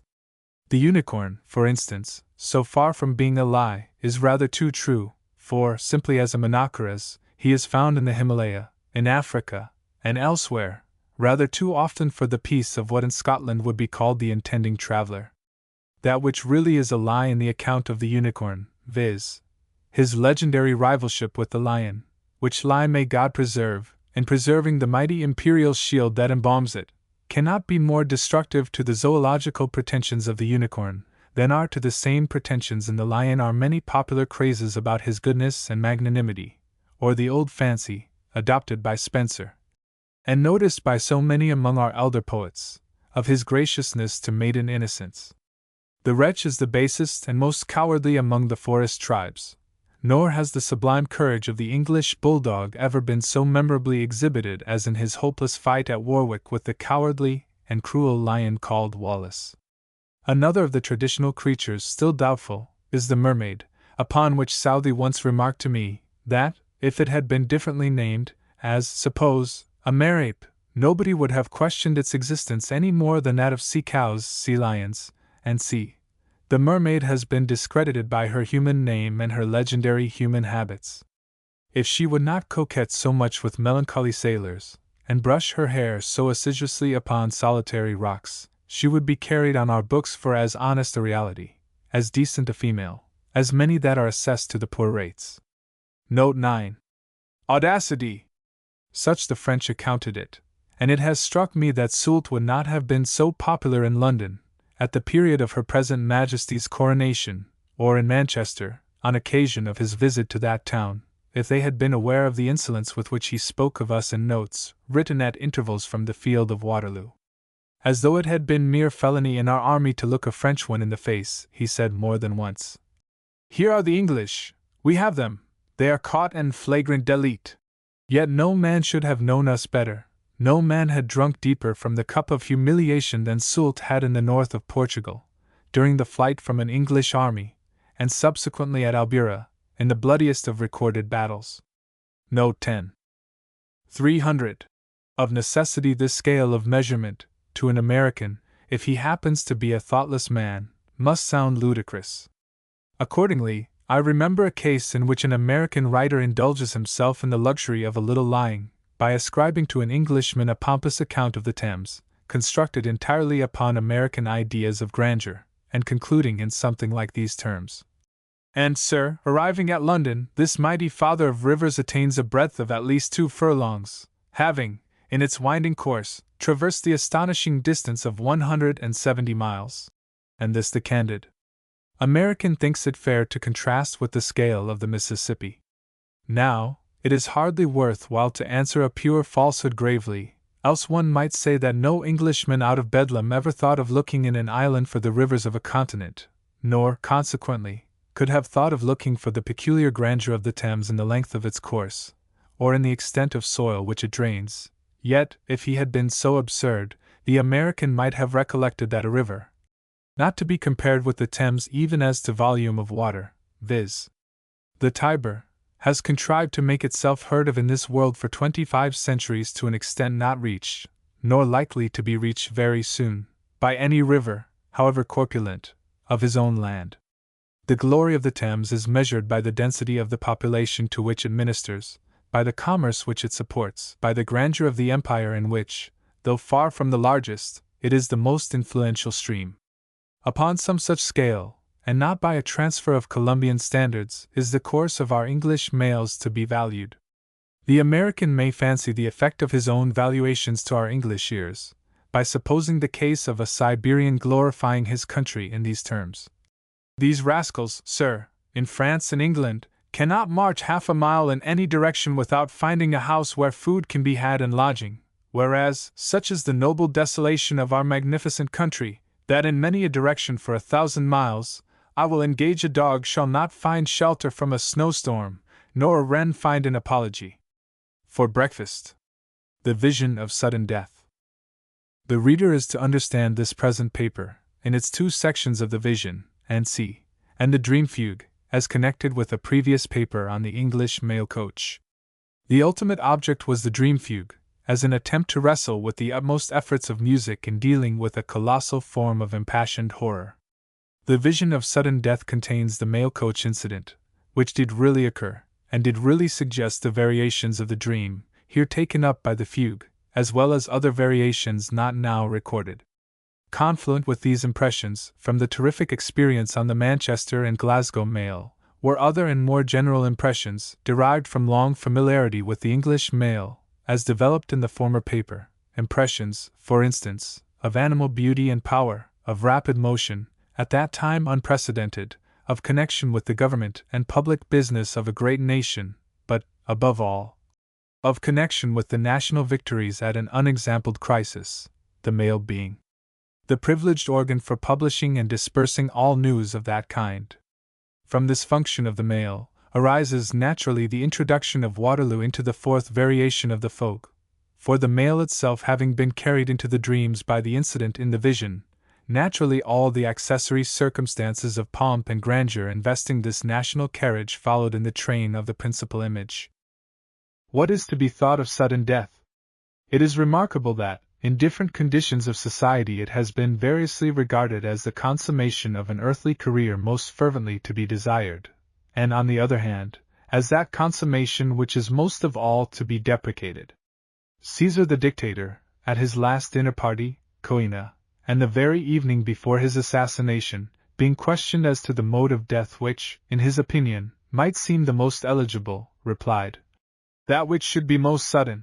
On the other hand, the divine litany of our English Church, when breathing forth supplications, as if in some representative character for the whole human race prostrate before God, places such a death in the very van of horrors. From lightning and tempest, from plague, pestilence, and famine, from battle and murder, and from sudden death, good Lord, deliver us. Sudden death is here made to crown the climax in a grand ascent of calamities. It is the last of curses, and yet by the noblest of Romans, it was treated as the first of blessings. In that difference, most readers will see little more than the difference between Christianity and paganism. But there I hesitate. The Christian Church may be right in its estimate of sudden death, and it is a natural feeling, though after all it may also be an infirm one, to wish for a quiet dismissal from life, as that which seems most reconcilable with meditation, with penitential retrospects, and with the humilities of farewell prayer. There does not, however, occur to me any direct scriptural warrant for this earnest petition of the English litany. It seems rather a petition indulged to human infirmity, than exacted from human piety. And however that may be, two remarks suggest themselves as prudent restraints upon a doctrine, which else may wander, and has wandered, into an uncharitable superstition. The first is this, that many people are likely to exaggerate the horror of a sudden death. I mean the objective horror to him who contemplates such a death, not the subjective horror to him who suffers it, from the false disposition to lay a stress upon words or acts, simply because by an accident they have become words or acts. If a man dies, for instance, by some sudden death when he happens to be intoxicated, such a death is falsely regarded with peculiar horror, as though the intoxication were suddenly exalted into a blasphemy. But that is unphilosophic. The man was, or he was not, habitually a drunkard. If not, if his intoxication were a solitary accident, there can be no reason at all for allowing special emphasis to this act, simply because through misfortune it became his final act. Nor, on the other hand, if it were no accident, but one of his habitual transgressions, will it be the more habitual or the more a transgression, because some sudden calamity, surprising him, has caused this habitual transgression to be also a final one? Could the man have had any reason even dimly to foresee his own sudden death, there would have been a new feature in his act of intemperance, a feature of presumption and irreverence, as in one that by possibility felt himself drawing near to the presence of God. But this is no part of the case supposed. And the only new element in the man's act is not any element of extra immorality, but simply of extra misfortune. The other remark has reference to the meaning of the word sudden. And it is a strong illustration of the duty which forever calls us to the stern valuation of words, that very possibly Khazar and the Christian Church do not differ in the way supposed, that is, do not differ by any difference of doctrine as between pagan and Christian views of the moral temper appropriate to death, but that they are contemplating different cases. Both contemplate a violent death, a Greek, biathanatos, death, that is, Greek, bios, but the difference is that the Roman by the word sudden means an unlingering death, whereas the Christian litany by sudden means a death without warning, consequently without any available summons to religious preparation. The poor mutineer, who kneels down to gather into his heart the bullets from 12 firelocks of his pitying comrades, dies by a most sudden death in Caesar's sense. One shock, one mighty spasm, one, possibly not one, groan, and all is over. But in the sense of the litany, his death is far from sudden. His offense, originally, his imprisonment, his trial, the interval between his sentence and its execution, having all furnished him with separate warnings of his fate, having all summoned him to meet it with solemn preparation. Meantime, whatever may be thought of a sudden death as a mere variety in the modes of dying, where death in some shape is inevitable, a question which, equally in the Roman and the Christian sense, will be variously answered according to each man's variety of temperament, certainly, upon one aspect of sudden death there can be no opening for doubt, that of all agonies incident to man it is the most frightful. That of all martyrdoms it is the most freezing to human sensibilities, namely, where it surprises a man under circumstances which offer, or which seem to offer, some hurried and inappreciable chance of evading it. Any effort by which such an evasion can be accomplished must be as sudden as the danger which it affronts. Even the sickening necessity for hurrying in extremity where all hurry seems destined to be vain, self-baffled, and where the dreadful knell of too late is already sounding in the ears by anticipation, even that anguish is liable to a hideous exasperation in one particular case, namely, where the agonizing appeal is made not exclusively to the instinct of self-preservation, but to the conscience. On behalf of another life besides your own, accidentally cast upon your protection. To fail, to collapse in a service merely your own, might seem comparatively venial, though, in fact, it is far from venial. But to fail in a case where Providence has suddenly thrown into your hands the final interests of another, of a fellow creature shuddering between the gates of life and death, This, to a man of apprehensive conscience, would mingle the misery of an atrocious criminality with the misery of a bloody calamity. The man is called upon, too probably, to die, but to die at the very moment when, by any momentary collapse, he is self-denounced as a murderer. He had but the twinkling of an eye for his effort, and that effort might, at the best, have been unavailing. But from this shadow of a chance, small or great, how if he has recoiled by a treasonable lacheet? The effort might have been without hope, but to have risen to the level of that effort would have rescued him, though not from dying, yet from dying as a traitor to his duties. The situation here contemplated exposes a dreadful ulcer, lurking far down in the depths of human nature. It is not that men generally are summoned to face such awful trials. But potentially, and in shadowy outline, such a trial is moving subterraneously in perhaps all men's natures, muttering underground in one world, to be realized perhaps in some other. Upon the secret mirror of our dreams such a trial is darkly projected at intervals, perhaps, to every one of us. That dream, so familiar to childhood, of meeting a lion, and from languishing prostration in hope and vital energy, that constant sequel of lying down before him, publishes the secret frailty of human nature, reveals its deep-seated pariah falsehood to itself, records its abysmal treachery. Perhaps not one of us escapes that dream, perhaps, as by some sorrowful doom of man, that dream repeats for every one of us, through every generation, the original temptation in Eden. Every one of us, in this dream, has a bait offered to the infirm places of his own individual will. Once again a snare is made ready for leading him into captivity to a luxury of ruin. Again, as in aboriginal paradise, the man falls from innocence. Once again, by infinite iteration, the ancient earth groans to God, through her secret caves, over the weakness of her child.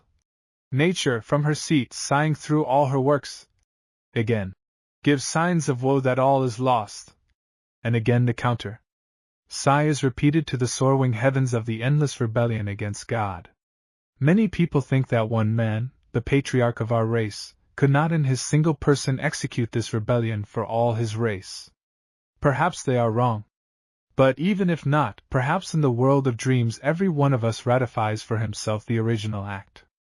Our English rite of confirmation, by which, in years of awakened reason, we take upon us the engagements contracted for us in our slumbering infancy.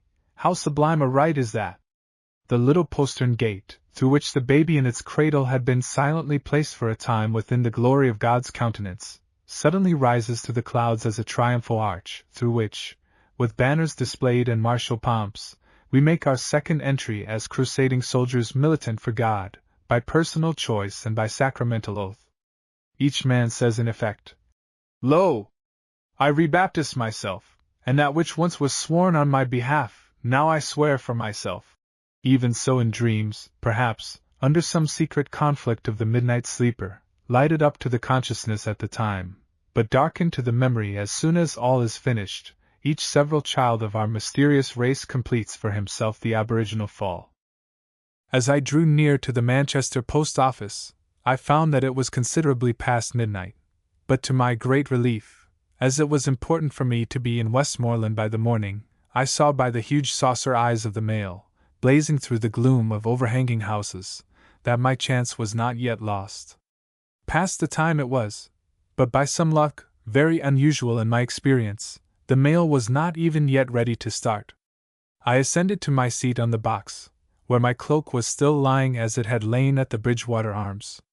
I had left it there in imitation of a nautical discoverer, who leaves a bit of bunting on the shore of his discovery, by way of warning off the ground the whole human race, and signalizing to the Christian and the heathen worlds, with his best compliments, that he has planted his throne forever upon that virgin soil, henceforward claiming the just dominiate to the top of the atmosphere above it, and also the right of driving shafts to the center of the earth below it, so that all people found, after this warning, either aloft in the atmosphere, or in the shafts, or squatting on the soil, will be treated as trespassers, that is, decapitated by their very faithful and obedient servant, the owner of the said bunting. Possibly my cloak might not have been respected, and the just gentium might have been cruelly violated in my person, for, in the dark, people commit deeds of darkness, gas being a great ally of morality, but it so happened that, on this night, there was no other outside passenger, and the crime, which else was but too probable, missed fire for want of a criminal. By the way, I may as well mention at this point, since a circumstantial accuracy is essential to the effect of my narrative, that there was no other person of any description whatever about the mail, the guard, the coachman, and myself being allowed for, except only one, a horrid creature of the class known to the world as insiders, but whom young Oxford called sometimes Trojans, in opposition to our Grecian selves, and sometimes vermin, a Turkish effendi, who piques himself on good breeding. Will never mention by name a pig. Yet it is but too often that he has reason to mention this animal, since constantly, in the streets of Stamboul, he has his trousers deranged or polluted by this vile creature running between his legs. But under any excessive hurry he is always careful, out of respect to the company he is dining with, to suppress the odious name, and to call the wretch that other creature, as though all animal life beside formed one group, and this odious beast, to whom, as Chrysippus observed, salt serves as an apology for a soul, formed another and alien group on the outside of creation. Now I, who am an English effendi, that think myself to understand good breeding as well as any son of Othman, beg my reader's pardon for having mentioned an insider by his gross natural name. I shall do so no more, and if I should have occasion to glance at so painful a subject, I shall always call him that other creature. Let us hope, however, that no such distressing occasion will arise. But, by the way, an occasion arises at this moment, for the reader will be sure to ask, when we come to the story, was this other creature present? He was not, or more correctly, perhaps, it was not. We dropped the creature, or the creature, by natural imbecility, dropped itself, within the first 10 miles from Manchester. In the latter case, I wish to make a philosophic remark of a moral tendency. When I die, or when the reader dies, and by repute suppose a fever, it will never be known whether we died in reality of the fever or of the doctor. But this other creature, in the case of dropping out of the coach, will enjoy a coroner's inquest, consequently he will enjoy an epitaph. For I insist upon it, that the verdict of a coroner's jury makes the best of epitaphs. It is brief, so that the public all find time to read, it is pithy, so that the surviving friends, if any can survive such a loss, remember it without fatigue, it is upon oath, so that rascals and Dr. Johnsons cannot pick holes in it. Died through the visitation of intense stupidity, by impinging on a moonlight night against the off hind wheel of the Glasgow mail. Did and upon the said wheel, 2d. What a simple lapidary inscription! Nobody much in the wrong but an off-wheel, and with few acquaintances, and if it were but rendered into choice Latin, though there would be a little bother in finding a Ciceronian word for off-wheel, Marcellus himself, that great master of sepulchral eloquence, could not show a better. Why I call this little remark moral, is, from the compensation it points out. Here, by the supposition, is that other creature on the one side, the beast of the world, and he, or it, gets an epitaph. You and I, on the contrary, the pride of our friends, get none. But why linger on the subject of vermin? Having mounted the box, I took a small quantity of laudanum, having already travelled 250 miles, viz., from a point 70 miles beyond London, upon a simple breakfast. In the taking of laudanum there was nothing extraordinary. But by accident it drew upon me the special attention of my assessor on the box, the coachman. And in that there was nothing extraordinary. But by accident, and with great delight, it drew my attention to the fact that this coachman was a monster in point of size, and that he had but one eye. In fact, he had been foretold by Virgil as monstrum horrendum in form, ingens cui lumen adempium. He answered in every point, a monster he was, dreadful, shapeless, huge, who had lost an eye. But why should that delight me? Had he been one of the calendars in the Arabian Nights, and had paid down his eye as the price of his criminal curiosity, what right had I to exult in his misfortune? I did not exult, I delighted in no man's punishment, though it were even merited. But these personal distinctions identified in an instant an old friend of mine, whom I had known in the South for some years as the most masterly of male coachmen.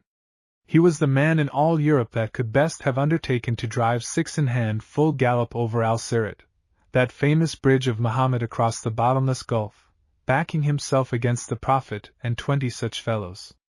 I used to call him Cyclops Mastigophorus, Cyclops the whip-bearer, until I observed that his skill made whips useless, except to fetch off an impertinent fly from a leader's head, upon which I changed his Grecian name to Cyclops Diphylates, Cyclops the charioteer. I, and others known to me, studied under him the diphylatic art. Excuse, reader, a word too elegant to be pedantic. And also take this remark from me, as a gage d'amity, that no word ever was or can be pedantic which, by supporting a distinction, supports the accuracy of logic, or which fills up a chasm for the understanding. As a pupil, though I paid extra fees, I cannot say that I stood high in his esteem. It showed his dogged honesty, though, observe, not his discernment, that he could not see my merits. Perhaps we ought to excuse his absurdity in this particular by remembering his want of an eye. That made him blind to my merits. Irritating as this blindness was, surely it could not be envy. He always courted my conversation, in which art I certainly had the whip hand of him. On this occasion, great joy was at our meeting. But what was Cyclops doing here? Had the medical men recommended northern air, or how? I collected, from such explanations as he volunteered, that he had an interest at stake in a suit at law pending at Lancaster, so that probably he had got himself transferred to this station, for the purpose of connecting with his professional pursuits in instant readiness for the calls of his lawsuit. Meantime, what are we stopping for? Surely, we've been waiting long enough. Oh, this procrastinating mail, and oh, this procrastinating post office. Can't they take a lesson upon that subject from me? Some people have called me procrastinating. Now you are witness, reader, that I was in time for them. But can they lay their hands on their hearts, and say that they were in time for me? I, during my life, have often had to wait for the post office. The post office never waited a minute for me. What are they about? The guard tells me that there is a large extra accumulation of foreign mails this night, owing to irregularities caused by war and by the packet service, when as yet nothing is done by steam. For an extra hour, it seems, the post office has been engaged in threshing out the pure wheaten correspondence of Glasgow, and winnowing it from the chaff of all baser intermediate towns. We can hear the flails going at this moment. But at last all is finished. Sound your horn, guard. Manchester, goodbye.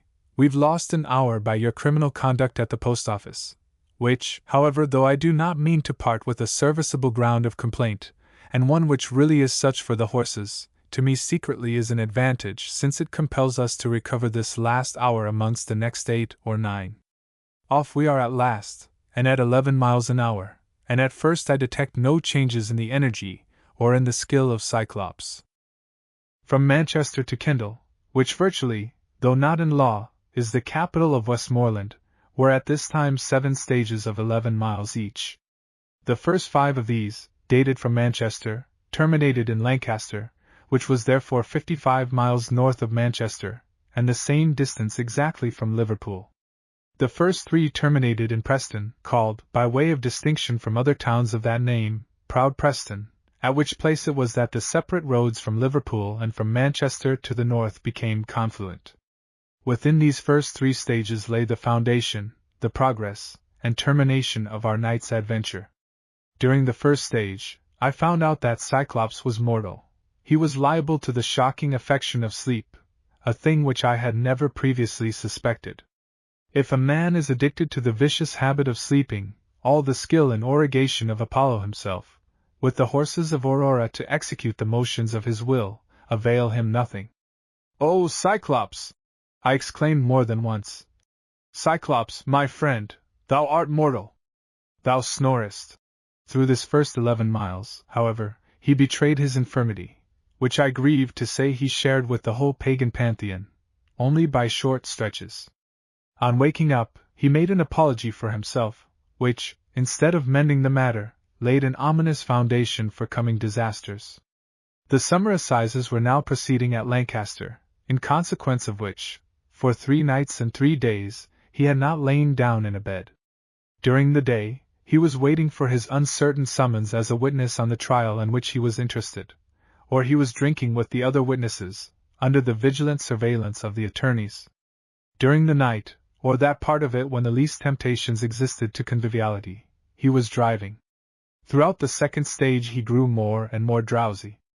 In the second mile of the third stage, he surrendered himself finally and without a struggle to his perilous temptation. All his past resistance had but deepened the weight of this final oppression.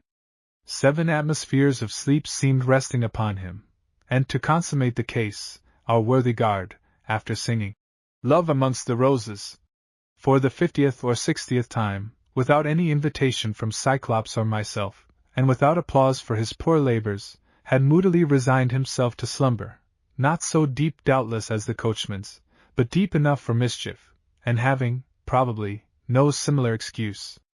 And thus at last, about 10 miles from Preston, I found myself left in charge of His Majesty's London and Glasgow mail, then running about 11 miles an hour. What made this negligence less criminal than else it must have been thought, was the condition of the roads at night during the assizes.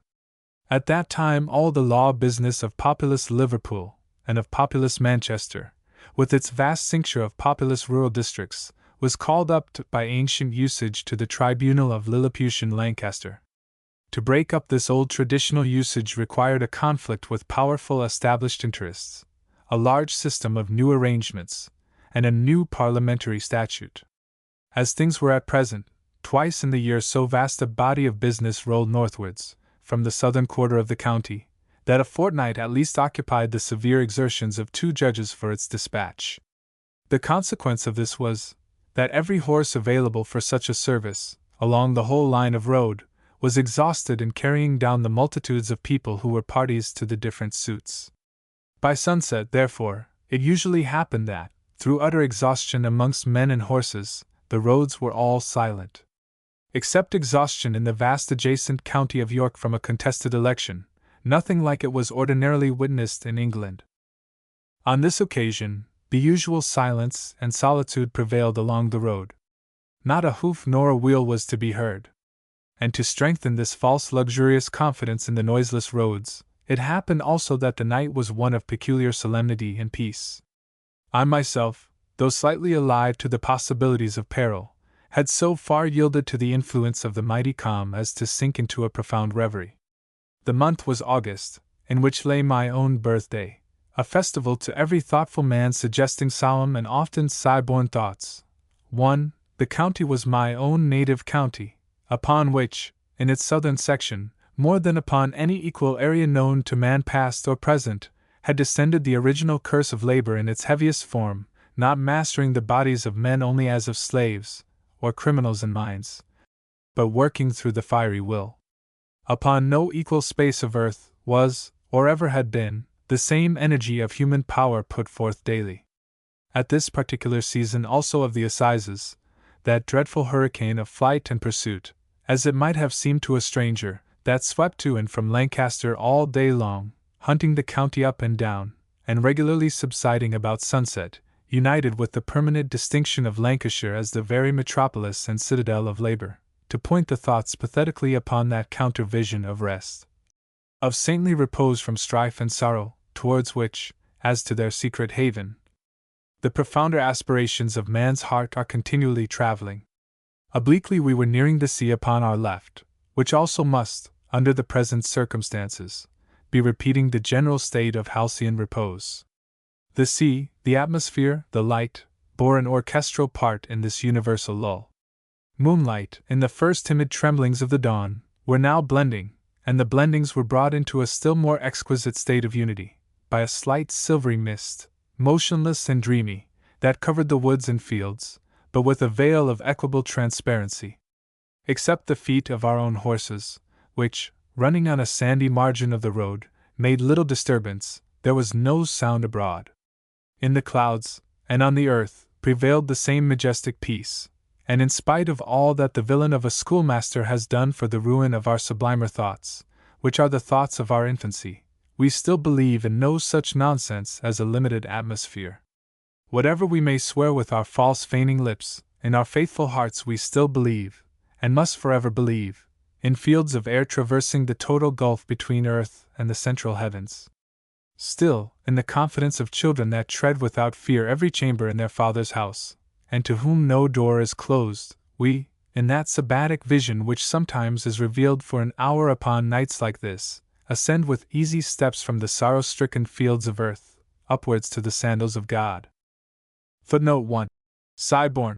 I owe the suggestion of this word to an obscure remembrance of a beautiful phrase in Giraldus Gambrensis, viz., Suspiriosi cogitations. Suddenly from thoughts like these, I was awakened to a sullen sound, as of some motion on the distant road. It stole upon the air for a moment. I listened in awe, but then it died away. Once roused, however, I could not but observe with alarm the quickened motion of our horses. 10 years' experience had made my eye learned in the valuing of motion, and I saw that we were now running 13 miles an hour. I pretend to no presence of mind. On the contrary, my fear is that I am miserably and shamefully deficient in that quality as regards action. The palsy of doubt and distraction hangs like some guilty weight of dark unfathomed remembrances upon my energies, when the signal is flying for action. But, on the other hand, this accursed gift I have, as regards thought, that in the first step towards the possibility of a misfortune, I see its total evolution. In the radix I see too certainly and too instantly its entire expansion. In the first syllable of the dreadful sentence, I read already the last. It was not that I feared for ourselves. What could injure us? Our bulk and impetus charmed us against peril in any collision. And I had rode through too many hundreds of perils that were frightful to approach, that were matter of laughter as we looked back upon them, for any anxiety to rest upon our interests. The mail was not built, I felt assured, nor bespoke, that could betray me who trusted to its protection. But any carriage that we could meet would be frail and light in comparison of ourselves. And I remarked this ominous accident of our situation. We were on the wrong side of the road. But then the other party, if other there was, might also be on the wrong side, and two wrongs might make a right. That was not likely. The same motive which had drawn us to the right-hand side of the road, viz., the soft beaten sand, as contrasted with the paved center, would prove attractive to others. Our lamps, still lighted, would give the impression of vigilance on our part. And every creature that met us would rely upon us for quartering. All this, and if the separate links of the anticipation had been 1,000 times more, I saw, not discursively or by effort, but as by one flash of horrid intuition. Footnote 1. Quartering. This is the technical word, and I presume derived from the French carlier, to evade a rut or any obstacle. Under this steady though rapid anticipation of the evil which might be gathering ahead, reader! What a sullen mystery of fear, what a sigh of woe, seemed to steal upon the air, as again the far-off sound of a wheel was heard. A whisper it was, a whisper from, perhaps, 4 miles off, secretly announcing a ruin that, being foreseen, was not the less inevitable. What could be done? Who was it that could do it, to check the storm flight of these maniacal horses? What? Could I not seize the reins from the grasp of the slumbering coachman? You, reader, think that it would have been in your power to do so. And I quarrel not with your estimate of yourself. But from the way in which the coachman's hand was viced between his upper and lower thigh, this was impossible. The guards subsequently found it impossible, after this danger had passed. Not the grasp only, but also the position of this Polyphemus, made the attempt impossible. You still think otherwise. See, then, that bronze equestrian statue. The cruel rider has kept the bit in his horse's mouth for 2 centuries. Unbridle him, for a minute, if you please, and wash his mouth with water. Or stay, reader, unhorse me that marble emperor, knock me those marble feet from those marble stirrups of Charlemagne. The sounds ahead strengthened, and were now too clearly the sounds of wheels. Who and what could it be? Was it industry in a taxed cart? Was it youthful gaiety in a gig? Whoever it was, something must be attempted to warn them. Upon the other party rests the active responsibility, but upon us, and woe is me! That us was my single self, rests the responsibility of warning. Yet how should this be accomplished? Might I not seize the guard's horn? Already, on the first thought, I was making my way over the roof to the guard's seat.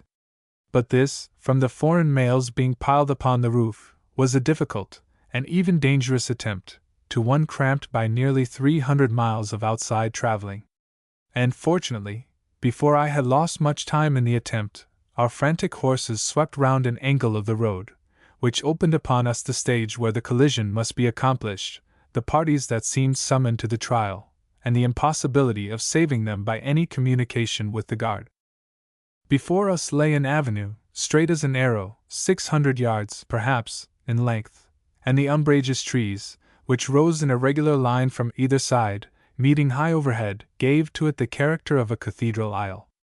These trees lent a deeper solemnity to the early light, but there was still light enough to perceive, at the further end of this Gothic aisle, a light, reedy gig, in which were seated a young man, and by his side, a young lady.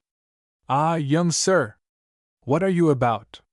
If it is necessary that you should whisper your communications to this young lady, though really I see nobody at this hour, and on this solitary road, likely to overhear your conversation, is it, therefore, necessary that you should carry your lips forward to hers? The little carriage is creeping on at 1 mile an hour, and the parties within it, being thus tenderly engaged, are naturally bending down their heads. Between them and eternity, to all human calculation, there is but a minute and a half. What is it that I shall do? Strange it is, and to a mere auditor of the tale, might seem laughable, that I should need a suggestion from the Iliad to prompt the sole recourse that remained. But so it was. Suddenly I remembered the shout of Achilles, and its effect. But could I pretend to shout like the son of Peleus, aided by Pallas?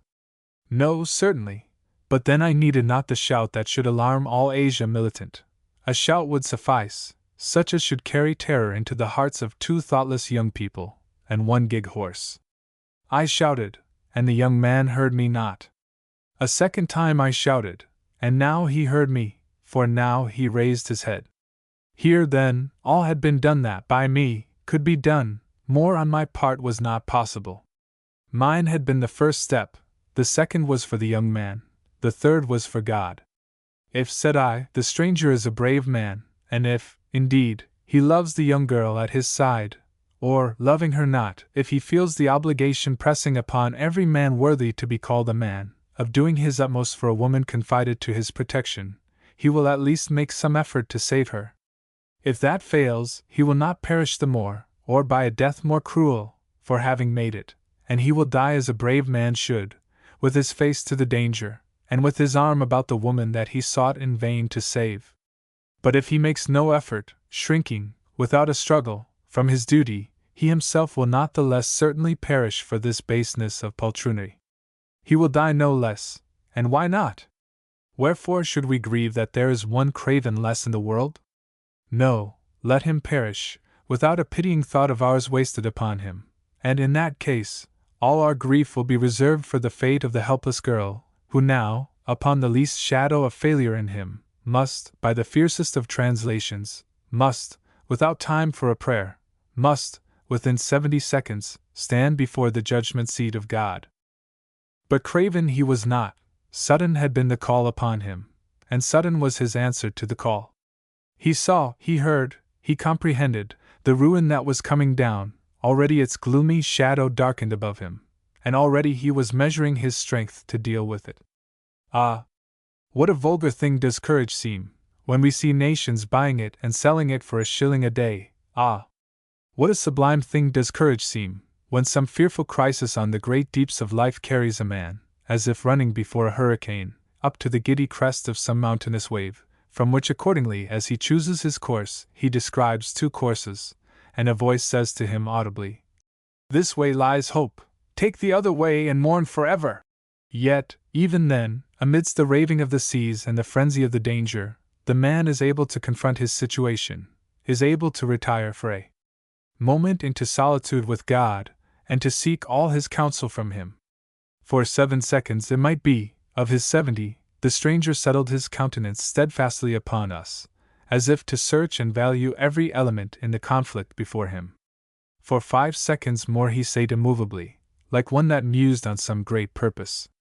For 5 he sate with eyes upraised, like one that prayed in sorrow, under some extremity of doubt. for wisdom to guide him towards the better choice.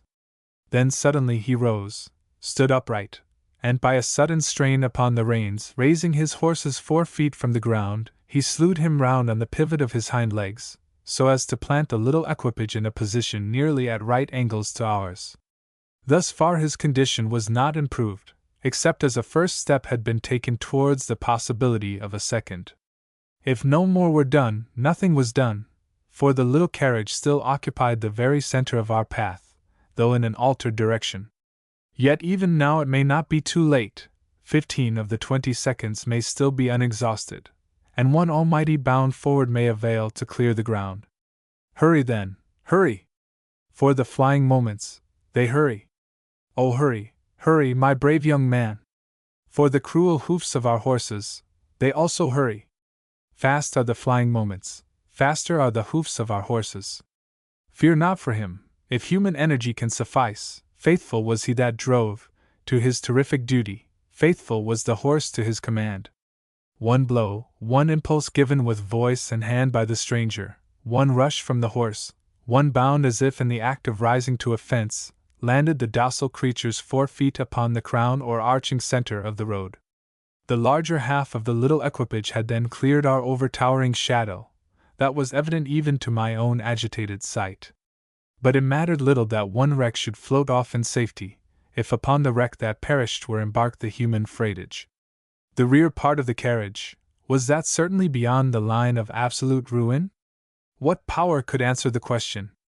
Glance of eye, thought of man, wing of angel, which of these had speed enough to sweep between the question and the answer, and divide the one from the other?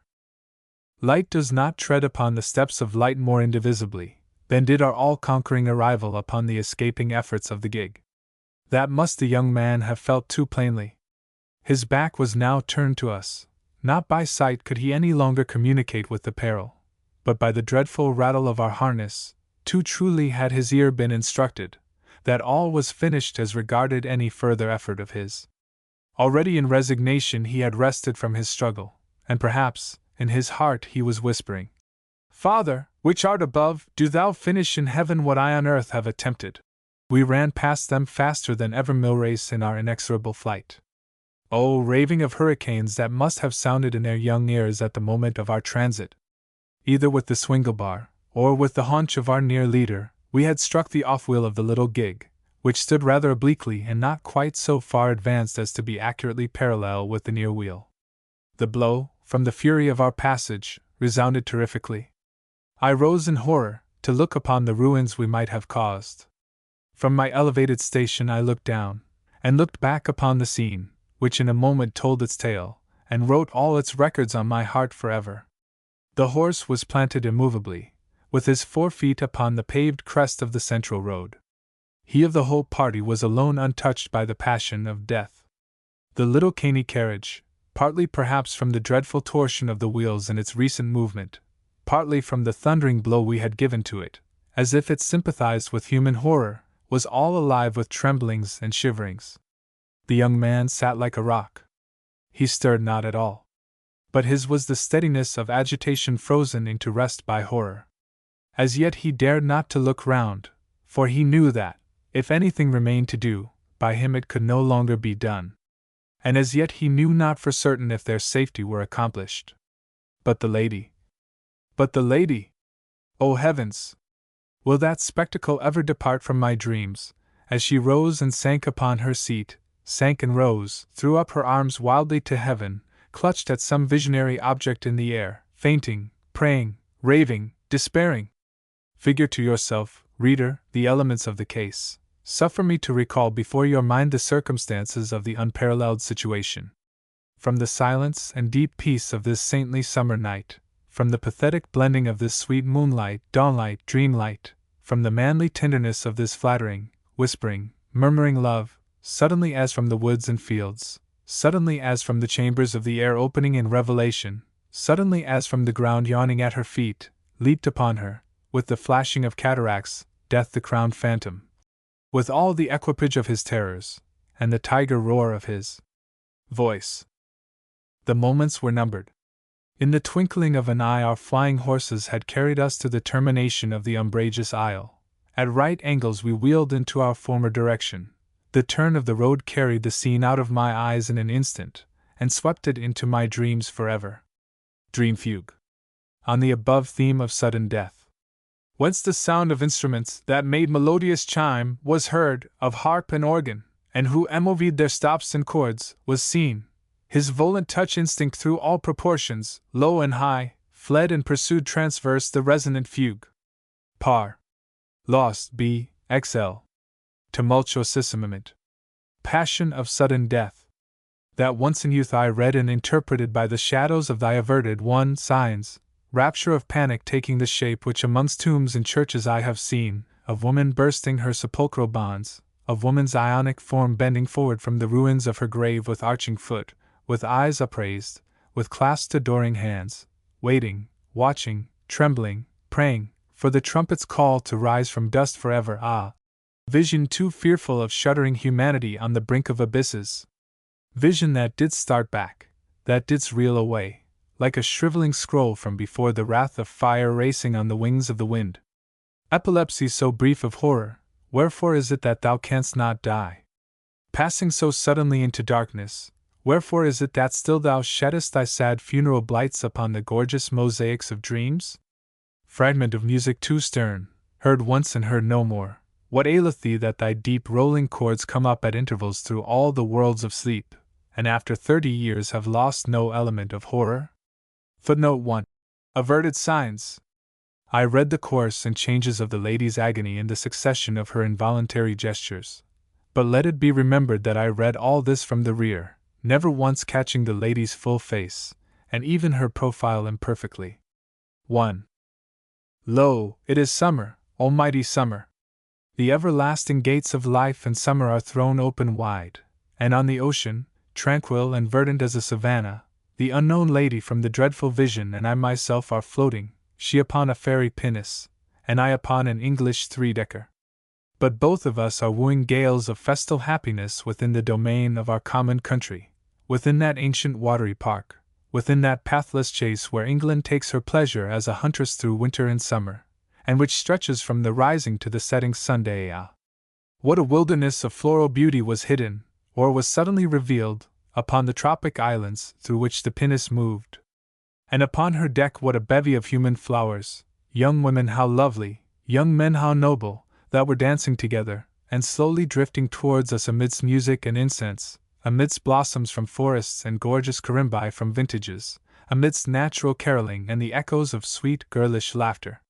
Slowly the pinnace nears us, gaily she hails us, and slowly she disappears beneath the shadow of our mighty bows. But then, as at some signal from heaven, the music and the carols, and the sweet echoing of girlish laughter, all are hushed. What evil has smitten the pinnace, meeting or overtaken her? Did ruin to our friend's couch within our own dreadful shadow? Was our shadow the shadow of death? I looked over the bow for an answer, and behold! The pinnace was dismantled, the revel and the revellers were found no more, the glory of the vintage was dust, and the forest was left without a witness to its beauty upon the seas. But where? And I turned to our own crew. Where are the lovely women that danced beneath the awning of flowers and clustering carimbi? Whither have fled the noble young men that danced with them? Answer there was none. But suddenly the man at the masthead, whose countenance darkened with alarm, cried out, "Sail on the weather beam! Down she comes upon us! In 70 seconds she will founder!" 2. I looked to the weather side, and the summer had departed. The sea was rocking, and shaken with gathering wrath. Upon its surface sate mighty mists, which grouped themselves into arches and long cathedral aisles. Down one of these, with the fiery pace of a quarrel from a crossbow, ran a frigate right athwart our course.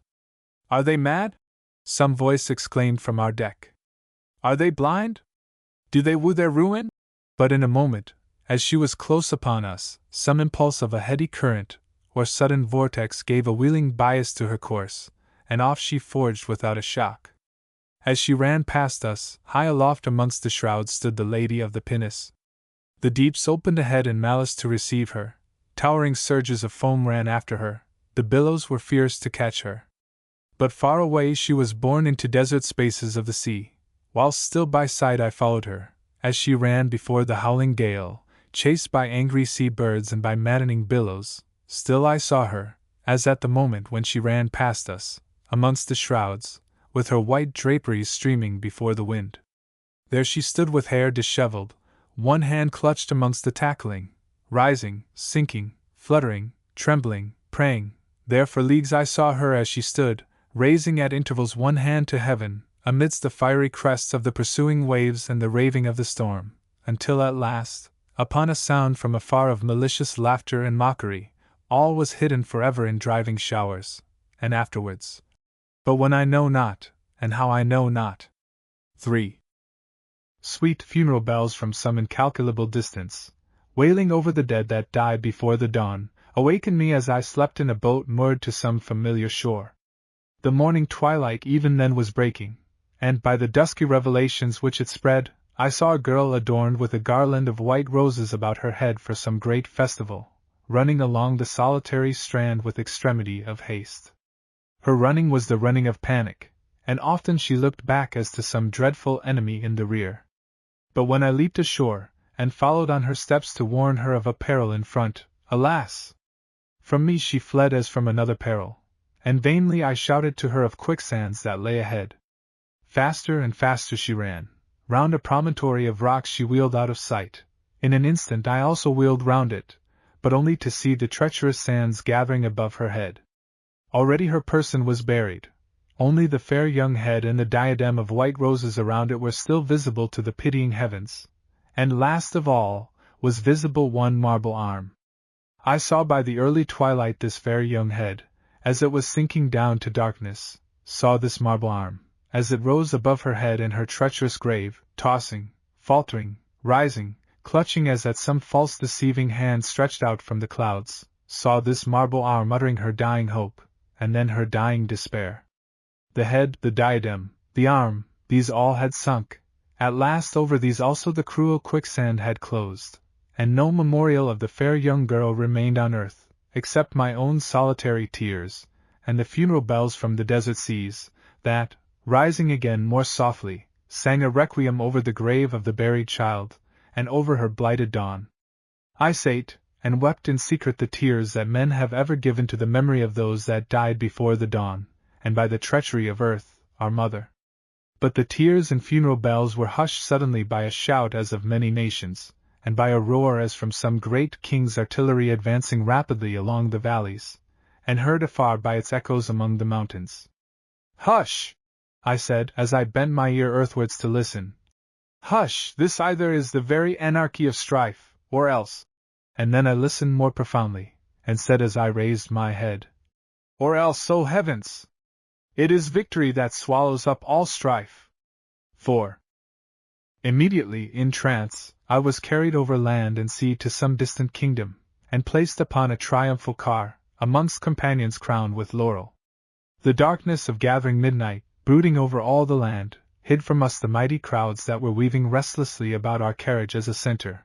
We heard them, but we saw them not. Tidings had arrived, within an hour, of a grandeur that measured itself against centuries. Too full of pathos they were, too full of joy that acknowledged no fountain but God, to utter themselves by other language than by tears, by restless anthems, by reverberations rising from every choir, of the Gloria in Excelsis. These tidings we that sate upon the laurelled car had it for our privilege to publish amongst all nations. And already, by signs audible through the darkness, by snortings and tramplings, our angry horses, that knew no fear of fleshly weariness, upbraided us with delay. Wherefore was it that we delayed? We waited for a secret word, that should bear witness to the hope of nations, as now accomplished forever. At midnight the secret word arrived, which word was, Waterloo and recovered Christendom. The dreadful word shone by its own light. Before us it went, high above our leaders' heads it rode, and spread a golden light over the paths which we traversed. Every city, at the presence of the secret word, threw open its gates to receive us. The rivers were silent as we crossed. All the infinite forests, as we ran along their margins, shivered in homage to the secret word. And the darkness comprehended it. 2 hours after midnight we reached a mighty minster. Its gates, which rose to the clouds, were closed. But when the dreadful word that rode before us reached them with its golden light, silently they moved back upon their hinges, and at a flying gallop our equipage entered the grand aisle of the cathedral.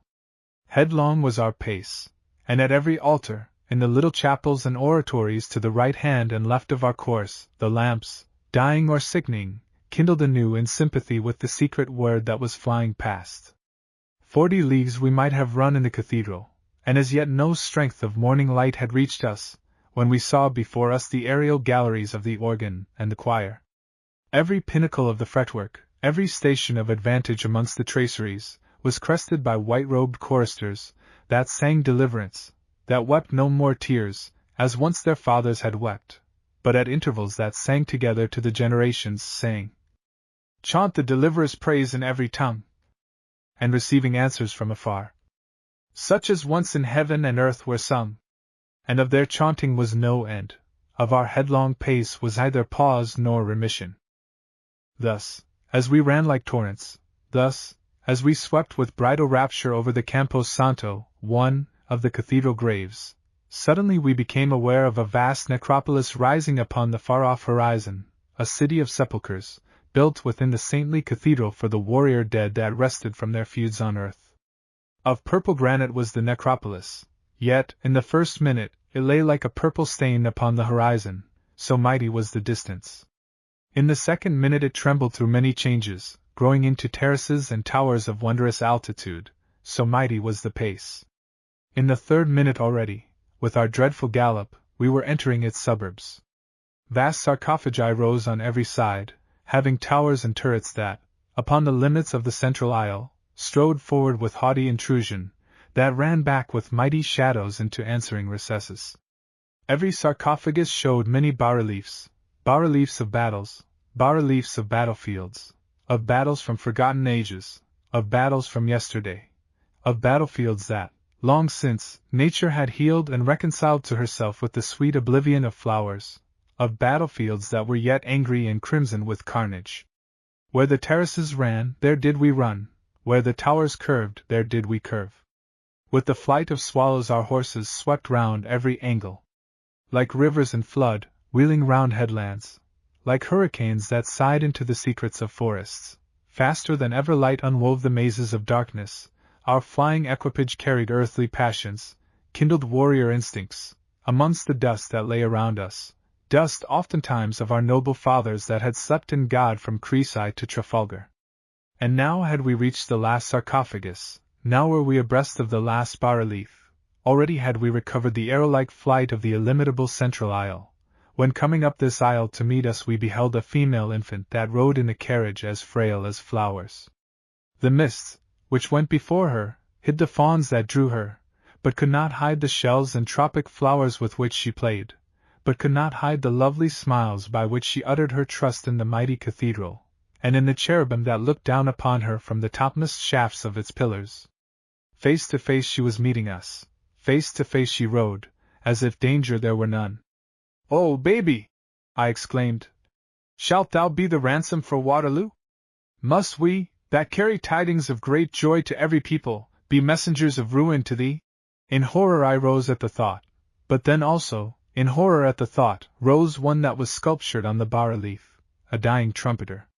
Solemnly from the field of battle he rose to his feet, and unslinging his stony trumpet, carried it, in his dying anguish, to his stony lips, sounding once, and yet once again, proclamation that, in thy ears, O baby, must have spoken from the battlements of death. Immediately deep shadows fell between us, and aboriginal silence. The choir had ceased to sing. The hoofs of our horses, the rattling of our harness, alarmed the graves no more. By horror the bas-relief had been unlocked into life. By horror we, that were so full of life, we men and our horses, with their fiery forelegs rising in mid-air to their everlasting gallop, were frozen to a bas-relief. Then a third time the trumpet sounded. The seals were taken off all pulses. Life, and the frenzy of life, tore into their channels again. Again the choir burst forth in sunny grandeur, as from the muffling of storms and darkness. Again the thunderings of our horses carried temptation into the graves. One cry burst from our lips as the clouds, drawing off from the aisle, showed it empty before us. Whither has the infant fled? Is the young child caught up to God? Lo!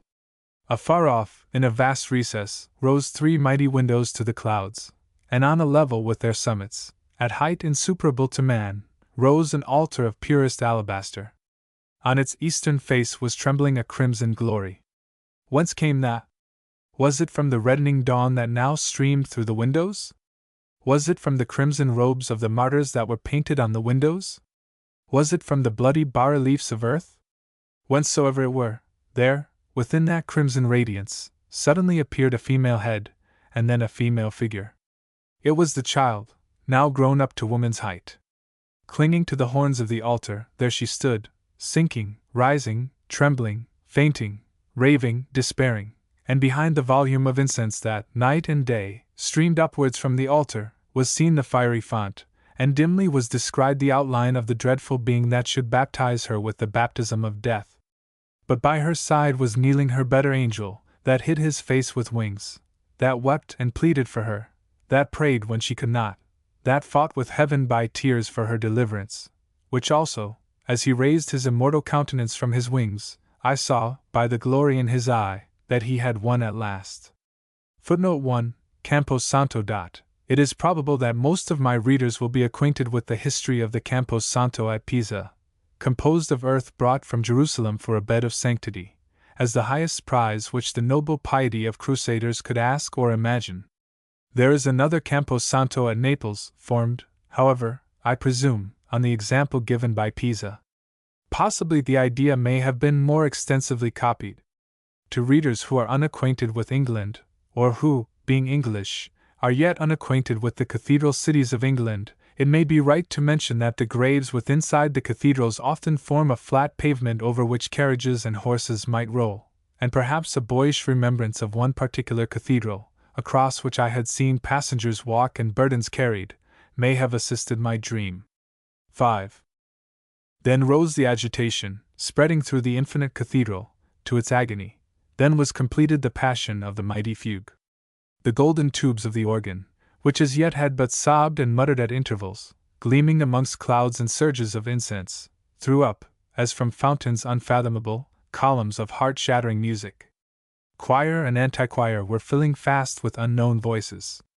Thou also, dying trumpeter, with thy love that was victorious, and thy anguish that was finishing, didst enter the tumult, trumpet and echo, farewell love, and farewell anguish, rang through the dreadful sanctus.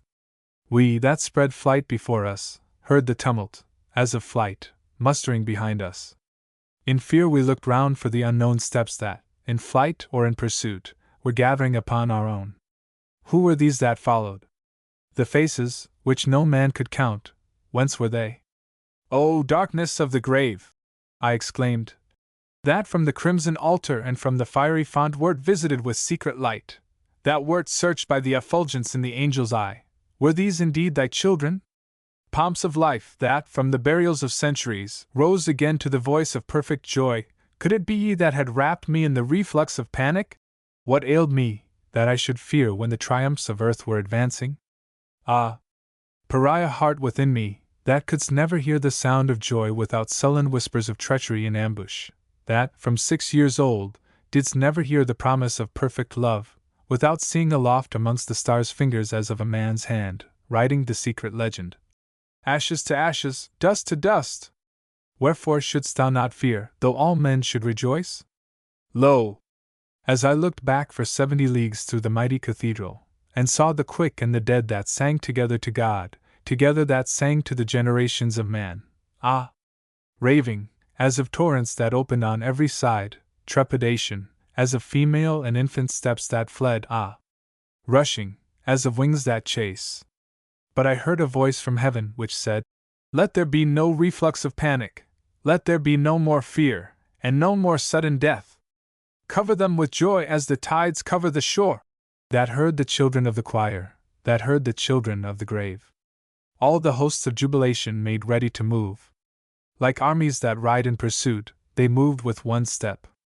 Us that, with laurelled heads, were passing from the cathedral through its eastern gates, they overtook, and, as with a garment, they wrapped us round with thunders that overpowered our own.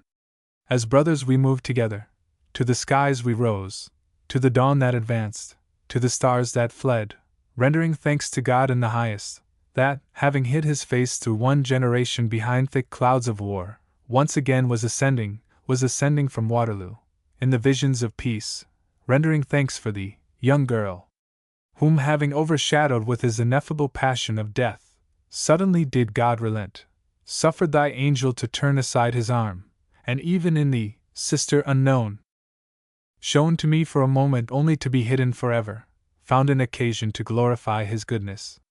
1,000 times, amongst the phantoms of sleep, has he shown thee to me, standing before the golden dawn, and ready to enter its gates, with the dreadful word going before thee, with the armies of the grave behind thee, shown thee to me, sinking, rising, fluttering, fainting, but then suddenly reconciled, adoring. 1,000 times has he followed thee in the worlds of sleep, through storms, through desert seas, through the darkness of quicksands, through fugues and the persecution of fugues, through dreams, and the dreadful resurrections that are in dreams, only that at the last, with one motion of his victorious arm, he might record and emblazon the endless resurrections of his love. Dinner real and reputed.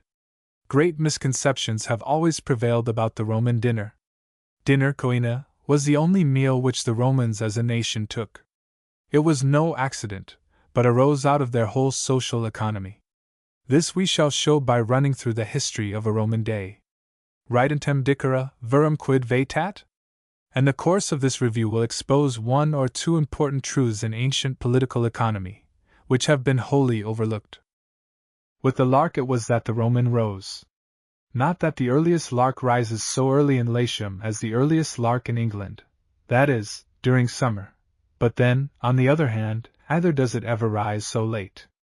The Roman citizen was stirring with the dawn, which, allowing for the shorter longest day and longer shortest day of Rome, you may call about 4 in summer, about 7 in winter. Why did he do this? Because he went to bed at a very early hour. But why did he do that? By backing in this way, we shall surely back into the very well of truth. Always, if it is possible, let us have the pourquoi of the pourquoi. The Roman went to bed early for 2 special reasons. First, because in Rome, which had been built for a martial destiny, every habit of life had reference to the usages of war. Every citizen, if he were not a mere proletarian animal kept at the public cost, held himself a sort of soldier-elect. The more noble he was, the more was his liability to military service. In short, all Rome, and at all times, was consciously in procinct. 1. Now it was a principle of ancient warfare, that every hour of daylight had a triple worth, if valued against hours of darkness. That was one reason, a reason suggested by the understanding. But there was a second reason, far more remarkable, and this was a reason dictated by a blind necessity. It is an important fact that this planet on which we live, this little industrious earth of ours, has developed her wealth by slow stages of increase. She was far from being the rich little globe in Caesar's days that she is at present. The earth in our days is incalculably richer, as a whole, than in the time of Charlemagne. At that time she was richer, by many a million of acres, than in the era of Augustus. In that Augustan era we descry a clear belt of cultivation, averaging about 600 miles in depth, running in a ring fence about the Mediterranean. This belt, and no more, was indecent cultivation. Beyond that belt, there was only a wild Indian cultivation. At present what a difference! We have that very belt, but much richer, all things considered equatis equanis, than in the Roman era. The reader must not look to single cases, as that of Egypt or other parts of Africa, but take the whole collectively. On that scheme of valuation we have the old Roman belt, the Mediterranean ribbon not much tarnished, and we have all the rest of Europe to boot, or, speaking in scholars' language, as a lucroponymous. We say nothing of remoter gains. Such being the case, our mother, the earth, being, as a whole, so incomparably poorer, could not in the pagan era support the expense of maintaining great empires in cold latitudes. Her purse would not reach that cost. Wherever she undertook in those early ages to rear man in great abundance, it must be where nature would consent to work in partnership with herself, where warmth was to be had for nothing, where clothes were not so entirely indispensable but that a ragged fellow might still keep himself warm, where slight shelter might serve, and where the soil, if not absolutely richer in reversionary wealth, was more easily cultured. Nature must come forward liberally, and take a number of shares in every new joint stock concern before it could move. Man, therefore, went to bed early in those ages, simply because his worthy Mother Earth could not afford him candles. She, good old lady, or good young lady, for geologists know not, too, whether she is in that stage of her progress which corresponds to gray hairs, or to infancy, or to a certain age, she, good lady, would certainly have shuddered to hear any of her nations asking for candles. Candles, she would have said. Who ever heard of such a thing? And with so much excellent daylight running to waste, as I have provided gratis, what will the wretches want next? The daylight, furnished gratis, was certainly neat and undeniable in its quality, and quite sufficient for all purposes that were honest. Seneca, even in his own luxurious period, called those men lasciviogi, and by other ugly names, who lived chiefly by candlelight. None but rich and luxurious men, nay, even amongst these, none but idlers did live much by candlelight. An immense majority of men in Rome never lighted a candle, unless sometimes in the early dawn. And this custom of Rome was the custom also of all nations that lived round the great pond of the Mediterranean. In Athens, Egypt, Palestine, Asia Minor, everywhere, the ancients went to bed, like good boys, from 7 to 9 o'clock. 3. The Turks and other people, who have succeeded to the stations and the habits of the ancients, do so at this day. The Roman, therefore, who saw no joke in sitting round a table in the dark, went off to bed as the darkness began. Everybody did so. Old Numa Pompilius himself was obliged to trundle off in the dusk. Tarquinius might be a very superb fellow, but we doubt whether he ever saw a farthing rushlight. And though it may be thought that plots and conspiracies would flourish in such a city of darkness, it is to be considered that the conspirators themselves had no more candles than honest men. Both parties were in the dark. Being up then, and stirring not long after the lark, what mischief did the Roman go about first? Nowadays he would have taken a pipe or a cigar. But alas for the ignorance of the poor heathen creatures! They had neither one nor the other. In this point, we must tax our Mother Earth with being really too stingy. In the case of the candles, we approve of her parsimony. Much mischief is brewed by candlelight. But it was coming it too strong to allow no tobacco. Many a wild fellow in Rome, your Gracchi, Scyllas, Catalans, would not have played H and Tommy in the way they did, if they could have soothed their angry stomachs with a cigar. A pipe has intercepted many an evil scheme. But the thing is past helping now. At Rome you must do as they does at Rome. So, after shaving, supposing the age of the Barbati to be past, what is the first business that a Roman will undertake? 40 to 1 he is a poor man, born to look upwards to his fellowmen, and not to look down upon anybody but slaves. He goes, therefore, to the palace of some grandee, some top-sawyer of the Senatorian order. This great man, for all his greatness, has turned out even sooner than himself. For he also has had no candles and no cigars, and he well knows that before the sun looks into his portals, all his halls will be overflowing and buzzing with the matin succors of courtiers, the main salutantes. For it is as much as his popularity is worth to absent himself, or to keep people waiting. But surely, the reader may think, this poor man he might keep waiting. No, he might not, for though poor, being a citizen, he is a gentleman. That was the consequence of keeping slaves. Wherever there is a class of slaves, he that enjoys the jus suffragii, no matter how poor, is a gentleman. The true Latin word for a gentleman is ingentius, a freeman and the son of a freeman. Yet even here there were distinctions. Under the emperors, the courtiers were divided into two classes. With respect to the superior class, it was said of the sovereign, that he saw them, videbat, winky face, with respect to the other, that he was seen, videbator. Even Plutarch mentions it as a common boast in his times. Greek, Amos Iden ho Basilius, Caesar is in the habit of seeing me. Or, as a common plea for evading a suit, Greek, or a Malin, I am sorry to say he is more inclined to look upon others. And this usage derived itself, mark that well, from the Republican era. The Aulic spirit was propagated by the Empire, but from a Republican root. Having paid his court, you will suppose that our friend comes home to breakfast. Not at all, no such discovery as breakfast had then been made. Breakfast was not invented for many centuries after that. We have always admired, and always shall admire, as the very best of all human stories, Charles Lamb's account of the origin of roast pig in China. Qing Ping, it seems, had suffered his father's house to be burned down. The outhouses were burned along with the house, and in one of these the pigs, by accident, were roasted to a turn. Memorable were the results for all future China and future civilization.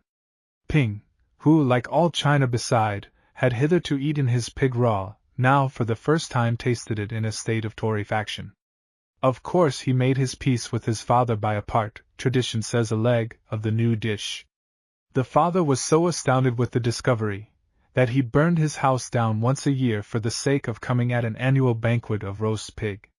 A curious prying sort of fellow, one Cham Pang, got to know of this.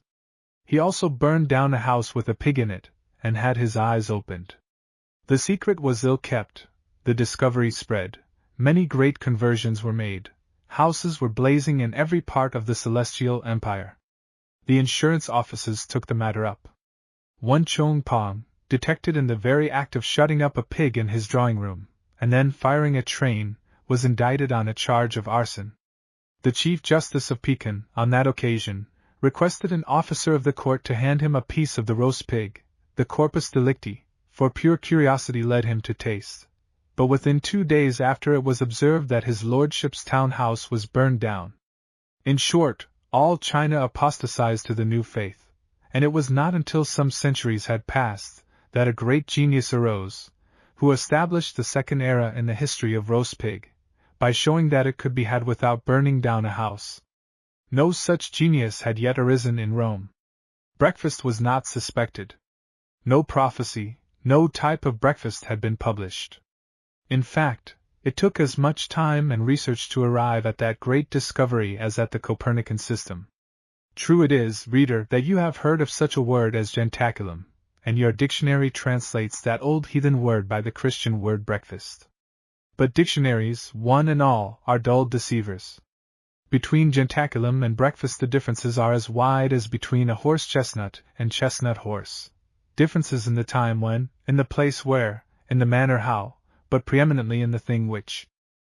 Galen is a good authority upon such a subject, since, if, like other pagans, he ate no breakfast himself, in some sense he may be called the cause of breakfast to other men, by treating of those things which could safely be taken upon an empty stomach.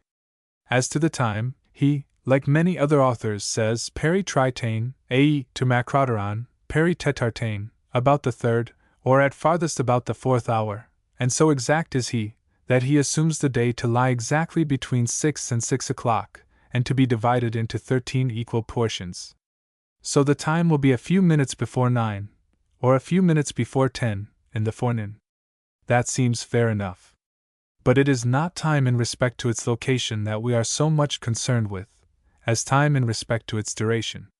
Now, heaps of authorities take it for granted that you are not to sit down, you are to stand, and, as to the place, that any place will do.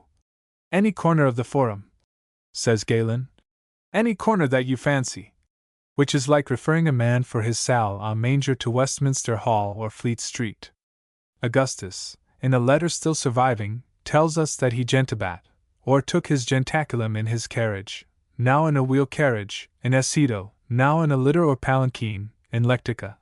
This careless and disorderly way as to time and place, and other circumstances of haste, sufficiently indicate the quality of the meal you are to expect.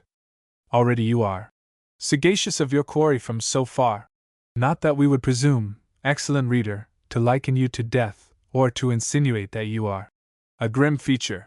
But would it not make a saint grim to hear of such preparations for the morning meal?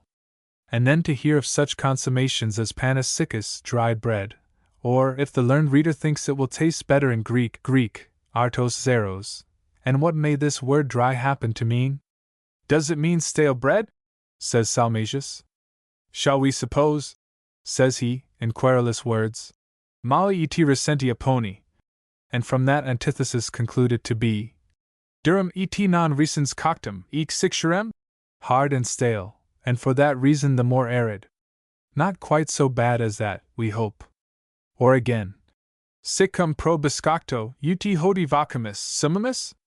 5. By hodi Salmasius means, amongst his countrymen of France, where biscoctus is verbatim reproduced in the word bis, twice, cute, baked winky face, whence our own biscuit. Biscuit might do very well, could we be sure that it was cabin biscuit, but Salmasius argues that in this case he takes it to mean buxulatum ca est panis nauticus. That is, the ship company's biscuit, broken with a sledgehammer. In Greek, for the benefit again of the learned reader, it is termed Greek, dipuros, indicating that it has passed twice under the action of fire. Well, you say, no matter if it had passed 50 times, and through the fires of Moloch, only let us have this biscuit, such as it is. In good faith, then, fasting reader, you are not likely to see much more than you have seen. It is a very Barmecide feast, we do assure you, this same Jentaculum, at which abstinence and patience are much more exercised than the teeth. Faith and hope are the chief graces cultivated, together with that species of the Magnificum which is founded on the ignotum. Even this biscuit was allowed in the most limited quantities, for which reason it is that the Greeks called this apology for a meal by the name of Greek bichismos, a word formed, as many words were in the post-Augustan ages, from a Latin word, viz. Buccia, a mouthful, not literally such, but so much as a polished man could allow himself to put into his mouth at once. We took a mouthful, says Sir William Waller, the parliamentary general. Took a mouthful, paid our reckoning, mounted, and were off. But there Sir William means by his plausible mouthful something very much beyond either 9 or 19 ordinary quantities of that denomination, whereas the Roman jentaculum was literally such, and accordingly, one of the varieties under which the ancient vocabularies expressed this model of evanescent quantities is gustatio, a mere tasting, and again, it is called by another variety, gustus, a mere taste, whence by the usual suppression of the s comes the French word for a collation or luncheon, viz. Gauter, speaking of his uncle, Pliny the Younger says, Post solum plurumque lavabator, deigned gustabat, dormibat minimum, mox, quasi alio die, stabat in coeni tempus. After taking the air he bathed, after that he broke his fast on a bit of biscuit, and took a very slight siesta, which done, as if awaking to a new day, he set in regularly to his studies, and pursued them to dinner time. Gustabat here meant that nondescript meal which arose at Rome when jentaculum and prandium were fused into one, and that only a taste or mouthful of biscuit, as we shall show farther on. Possibly, however, most excellent reader, like some Epicurean traveler, who, in crossing the Alps, finds himself weather-bound at St. Bernard's on Ash Wednesday, you surmise a remedy, you descry some opening from the loopholes of retreat, through which a few delicacies might be insinuated to spread verdure on this arid desert of biscuit. Casuistry can do much. A dead hand at casuistry has often proved more than a match for Lent with all his quarantines. But sorry we are to say that, in this case, no relief is hinted at in any ancient author. A grape or two, not a bunch of grapes, a raisin or two, a date, an olive, these are the whole amount of relief, 6, which the chancery of the Roman kitchen granted in such cases. All things here hang together, and prove each other, the time, the place, the mode, the thing. Well might man eat standing, or eat in public, such a trifle as this. Go home to such a breakfast as this. You would as soon think of ordering a cloth to be laid in order to eat a peach, or of asking a friend to join you in an orange. No man makes 2 bites of a cherry. So let us pass on to the other stages of the day. Only in taking leave of this morning stage throw your eyes back with us, Christian reader, upon this truly heathen meal, fit for idolatrous dogs like your Greeks and your Romans. Survey through the vista of ages that thrice cursed biscuit, with half a fig, perhaps, by way of garnish, and a huge hammer by its side, to secure the certainty of mastication by previous comminution. Then turn your eyes to a Christian breakfast, hot rolls, eggs, coffee, beef. But down, rebellious visions, we need say no more. You, reader, like ourselves, will breathe a malediction on the classical era, and thank your stars for making you a romanticist. Every morning we thank ours for keeping us back, and reserving us to an age in which breakfast had been already invented. In the words of Ovid we say, Prisca juvenalios, ego me nunc denique natum gratular. Haec idus moribus apta mais. Our friend, the Roman Cit, has therefore thus far, in his progress through life, obtained no breakfast, if he ever contemplated an idea so frantic. But it occurs to you, our faithful reader, that perhaps he will not always be thus unhappy. We could bring wagon loads of sentiments, Greek as well as Roman, which prove, more clearly than the most eminent pikestaff, that, as the wheel of fortune revolves simply out of the fact that it has carried a man downwards, it must subsequently carry him upwards, no matter what dislike that wheel, or any of its spokes, may bear to that man. Non si male nunc sit et olim sic erit. And that if a man, through the madness of his nation, misses coffee and hot rolls at 9, he may easily run into a leg of mutton at 12. True it is he may do so, truth is commendable, and we will not deny that a man may sometimes, by losing a breakfast, gain a dinner. Such things have been in various ages, and will be again, but not at Rome. There are reasons against it. We have heard of men who consider life under the idea of a wilderness, dry as a remainder biscuit after a voyage, and who consider a day under the idea of a little life. Life is the macrocosm, or world at large, day is the microcosm, or world in miniature. Consequently, if life is a wilderness, then day, as a little life, is a little wilderness. And this wilderness can be safely traversed only by having relays of fountains, or stages for refreshment. Such stages, they conceive, are found in the several meals which Providence has stationed at due intervals through the day, whenever the perverseness of man does not break the chain, or derange the order of succession. These are the anchors by which man rides in that billowy ocean between morning and night. The first anchor, viz., breakfast, having given way in Rome, the more need there is that he should pull up by the second, and that is often reputed to be dinner. And as your dictionary, good reader, translated breakfast by that vain word jentaculum, so, doubtless, it will translate dinner by that still vainer word prandium. Sincerely we hope that your own dinner on this day, and through all time coming, may have a better root in fact and substance than this most visionary of all baseless things, the Roman prandium, of which we shall presently show you that the most approved translation is moonshine. Reader, we are not jesting here. In the very spirit of serious truth, we assure you that the delusion about jentaculum is even exceeded by this other delusion about prandium.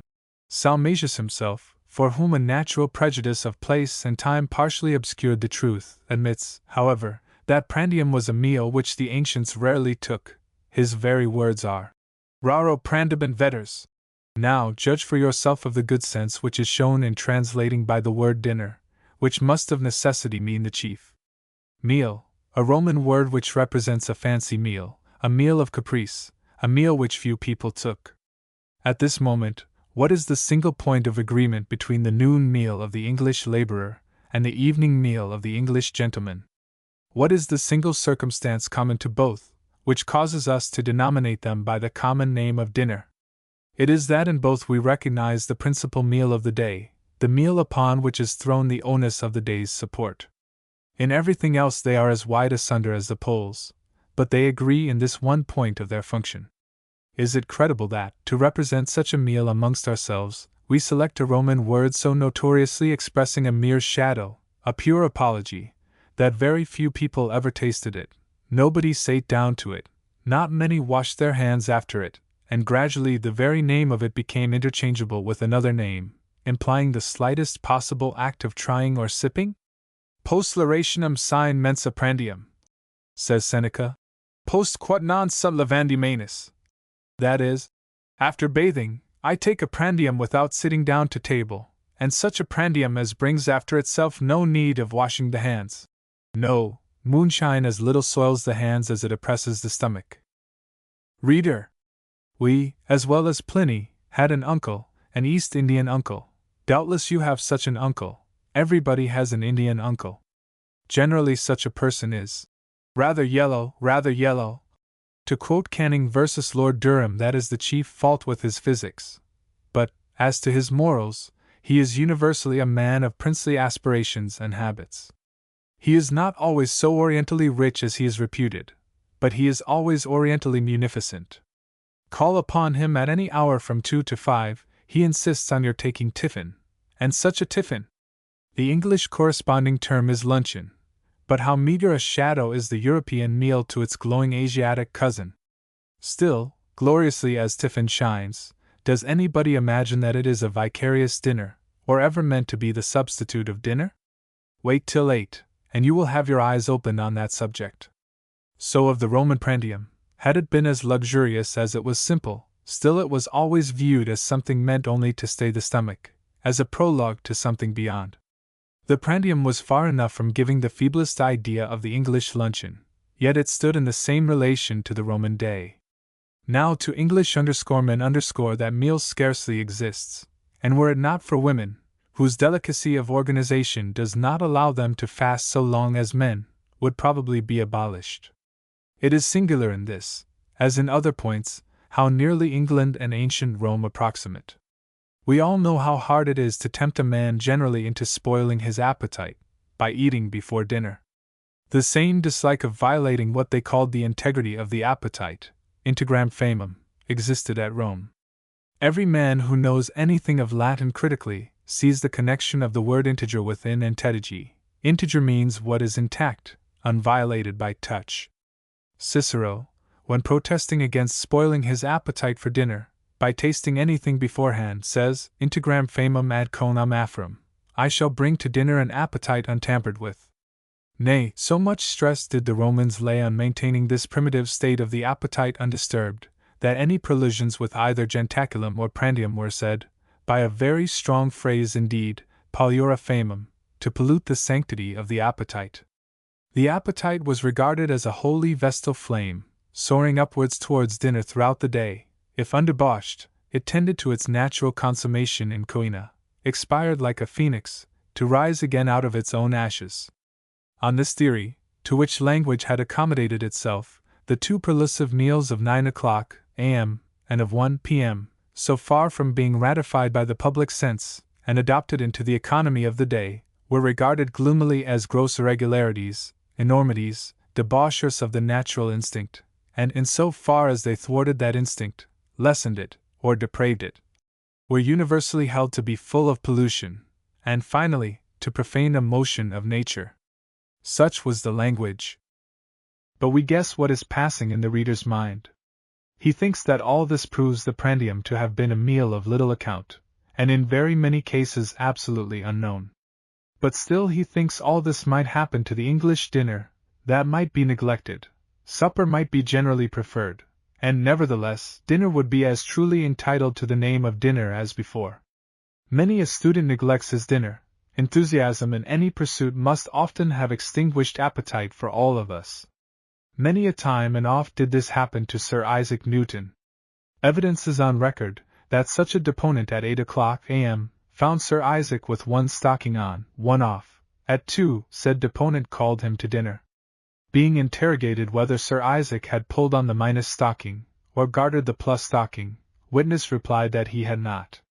Being asked if Sir Isaac came to dinner, replied that he did not. Being again asked, "At sunset, did you look in on Sir Isaac?" Witness replied, "I did." "And now, upon your conscience, sir, by the virtue of your oath, in what state were the stockings?" Ans. In statu quo ante bellum. It seems Sir Isaac had fought through that whole battle of a long day, so trying a campaign to many people, had traversed that whole sandy Zara, without calling, or needing to call at one of those fountains, stages, or mansions 7, by which, according to our former explanation, Providence has relieved the continuity of arid soil, which else disfigures that long dreary level. This happens to all. But was dinner not dinner, and did supper become dinner, because Sir Isaac Newton ate nothing at the first, and through the whole day's support upon the last? No, you will say, a rule is not defeated by one casual deviation, nor by one person's constant deviation. Everybody else was still dining at 2, though Sir Isaac might not, and Sir Isaac himself on most days no more deferred his dinner beyond 2, than he sate with one stocking off.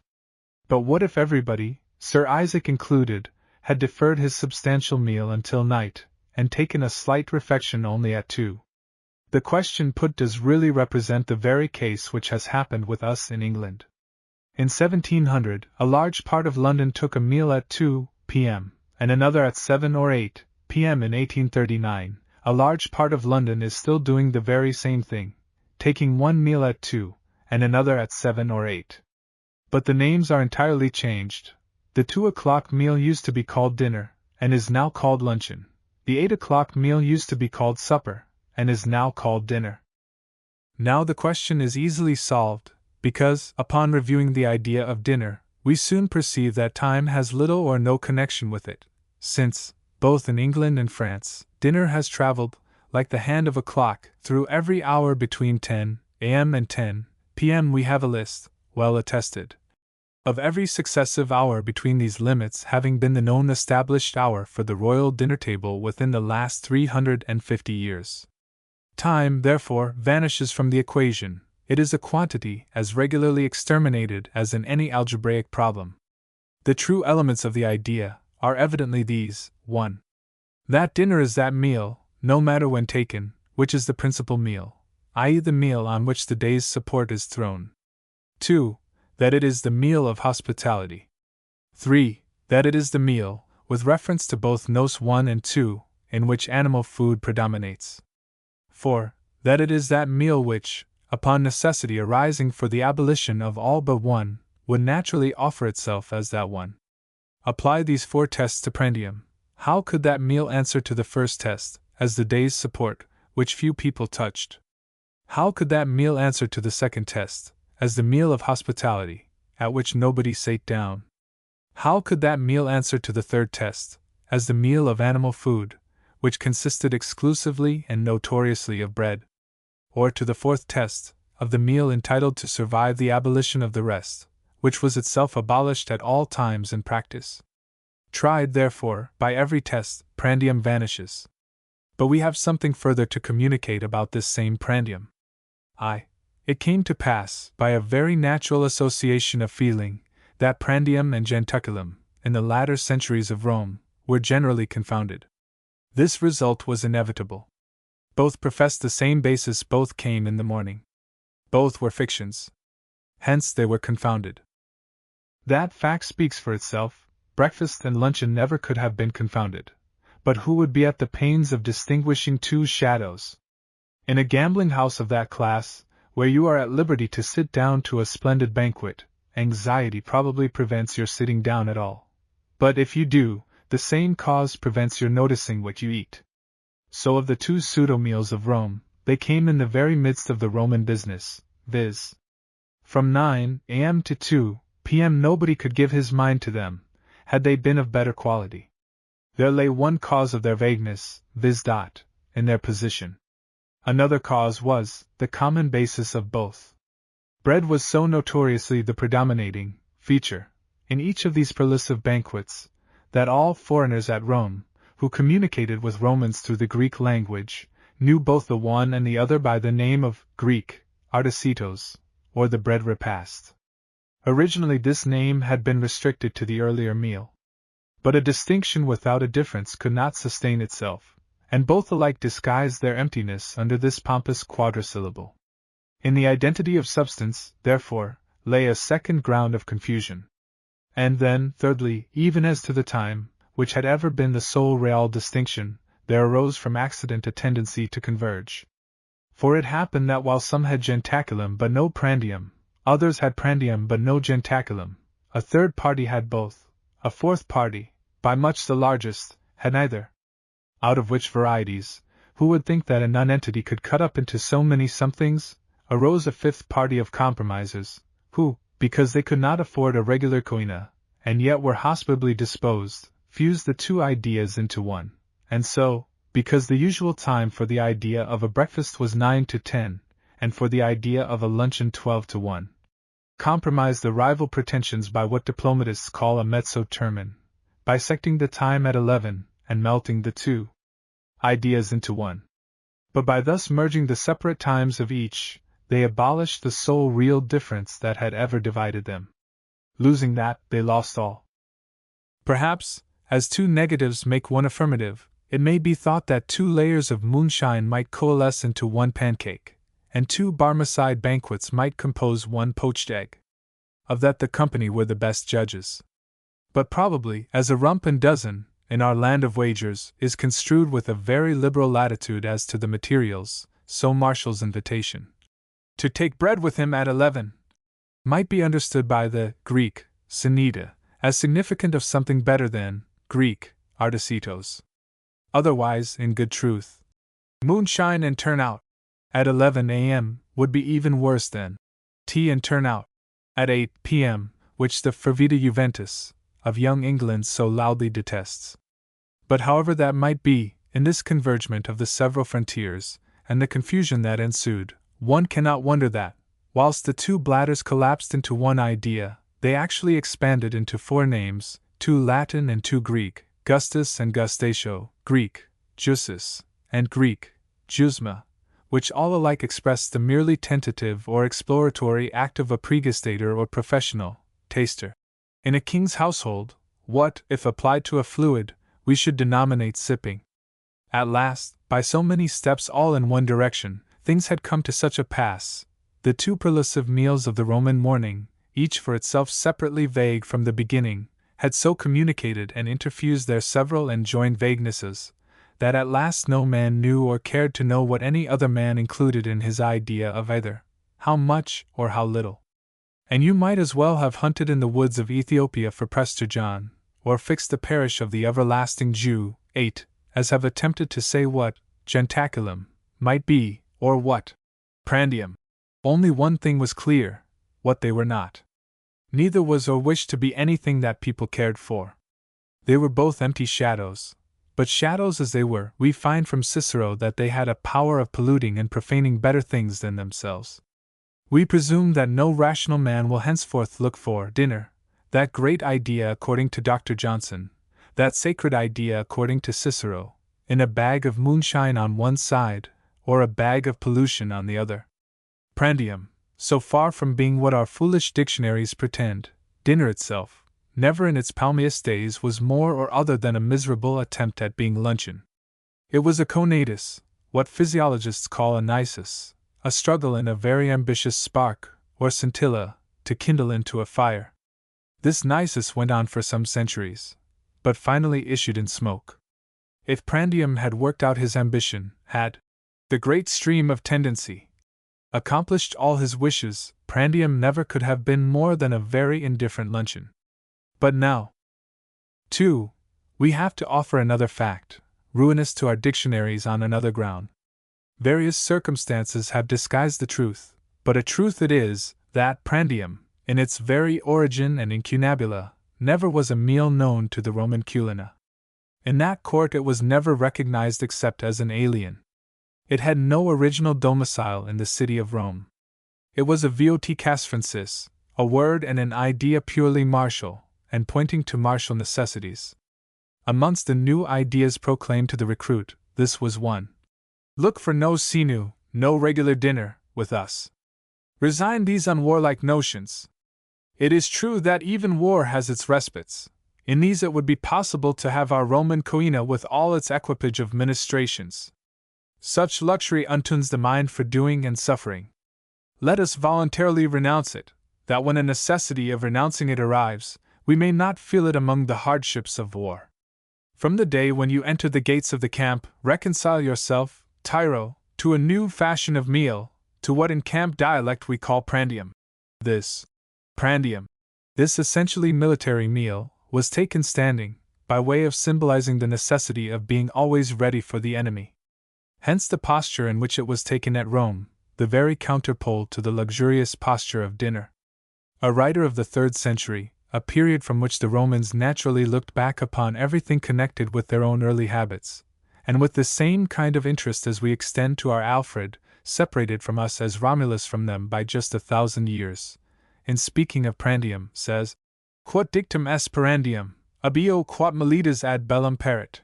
Isidorus again says, Propria pud vetus prandium vocatum fuis oina militum cibum antipugnam, i.e., that, properly speaking, amongst our ancestors every military meal taken before battle was termed prandium.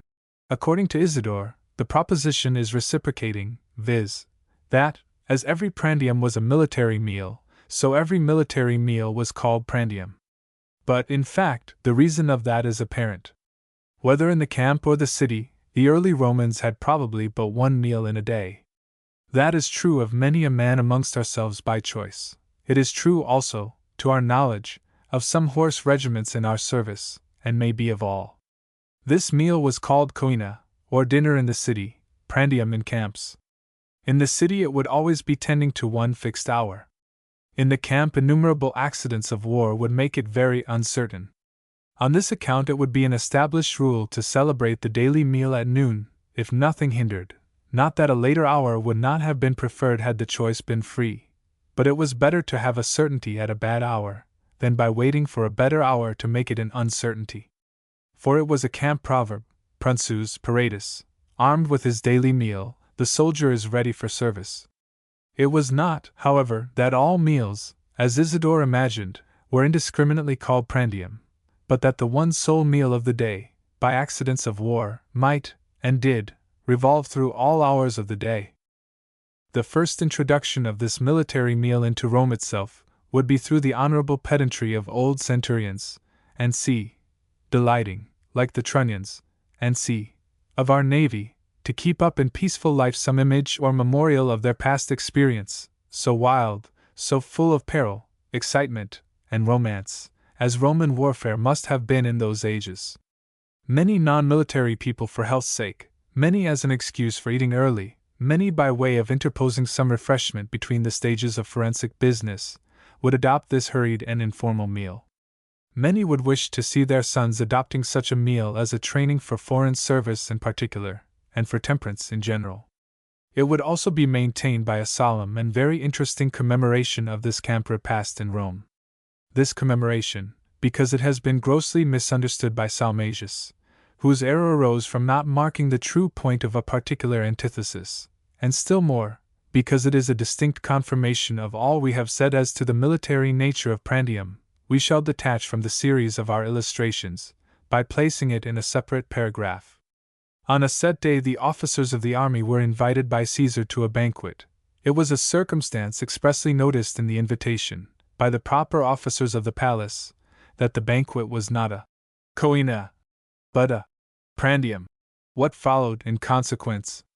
Why, that all the guests sate down in full military accoutrement, whereas, observes the historian, had it been a coina, the officers would have unbelted their swords, for, he adds, even in Caesar's presence the officers lay aside their swords. The word prandium, in short, converted the palace into the imperial tent, and Caesar was no longer a civil emperor and princeps senatus, but became a commander-in-chief amongst the council of his staff, all belted and plumed, and in full military fig. On this principle we come to understand why it is that, whenever the Latin poets speak of an army as taking food, the word used is always prandens and prunsus, and when the word used is prandens, then always it is an army that is concerned. Thus Juvenal in a well-known satire, Credimus altos desicas amnes, epitac ftumina, medo prandent. Not coenanti, observe, you might as well talk of an army taking tea and toast. Nor is that word ever applied to armies. It is true that the converse is not so rigorously observed, nor ought it, from the explanations already given. Though no soldier dined coenabat, yet the citizens sometimes adopted the camp usage and took a prandium. But generally the poets used the word merely to mark the time of day. In that most humorous appeal of Persius, Circus non prandit hoc est? Is this a sufficient reason for losing one's prandium? He was obliged to say prandium, because no exhibitions ever could cause a man to lose his conia, since none were displayed at a time of day when anybody in Rome would have attended.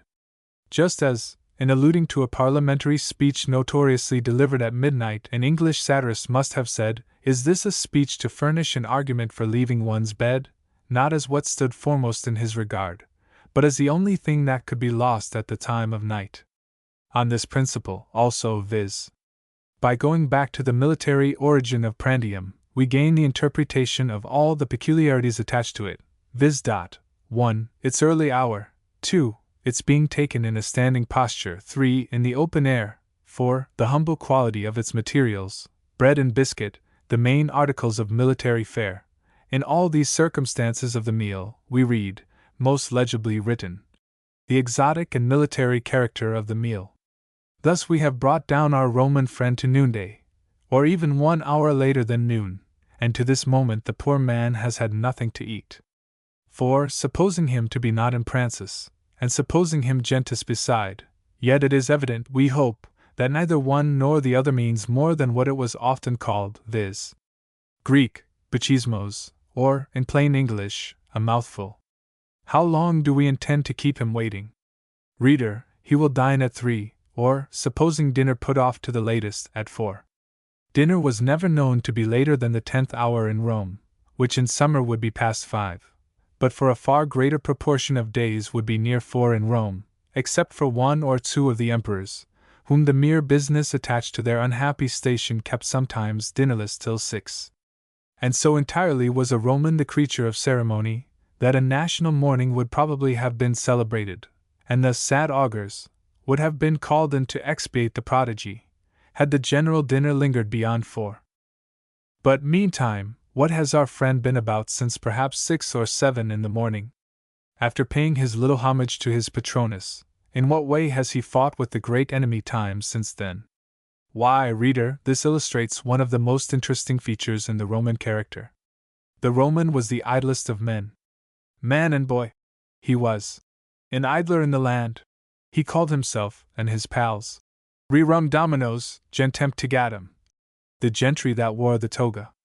Yes, and a pretty affair that toga was. Just figure to yourself, reader, the picture of a hard-working man, with horny hands like our hedgers, ditchers, weavers, porters, and setting to work on the high road in that vast sweeping toga, filling with a strong gale like the mainsail of a frigate. Conceive the roars with which this magnificent figure would be received into the bosom of a poorhouse detachment sent out to attack the stones on some new line of road, or a fatigued party of dustmen sent upon secret service.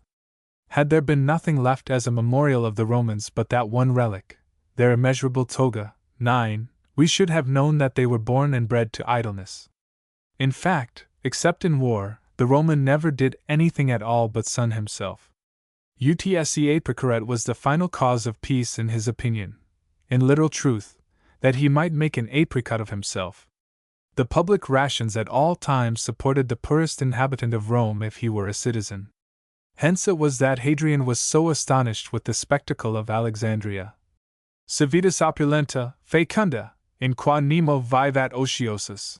Here first he saw the spectacle of a vast city, second only to Rome, where every man had something to do.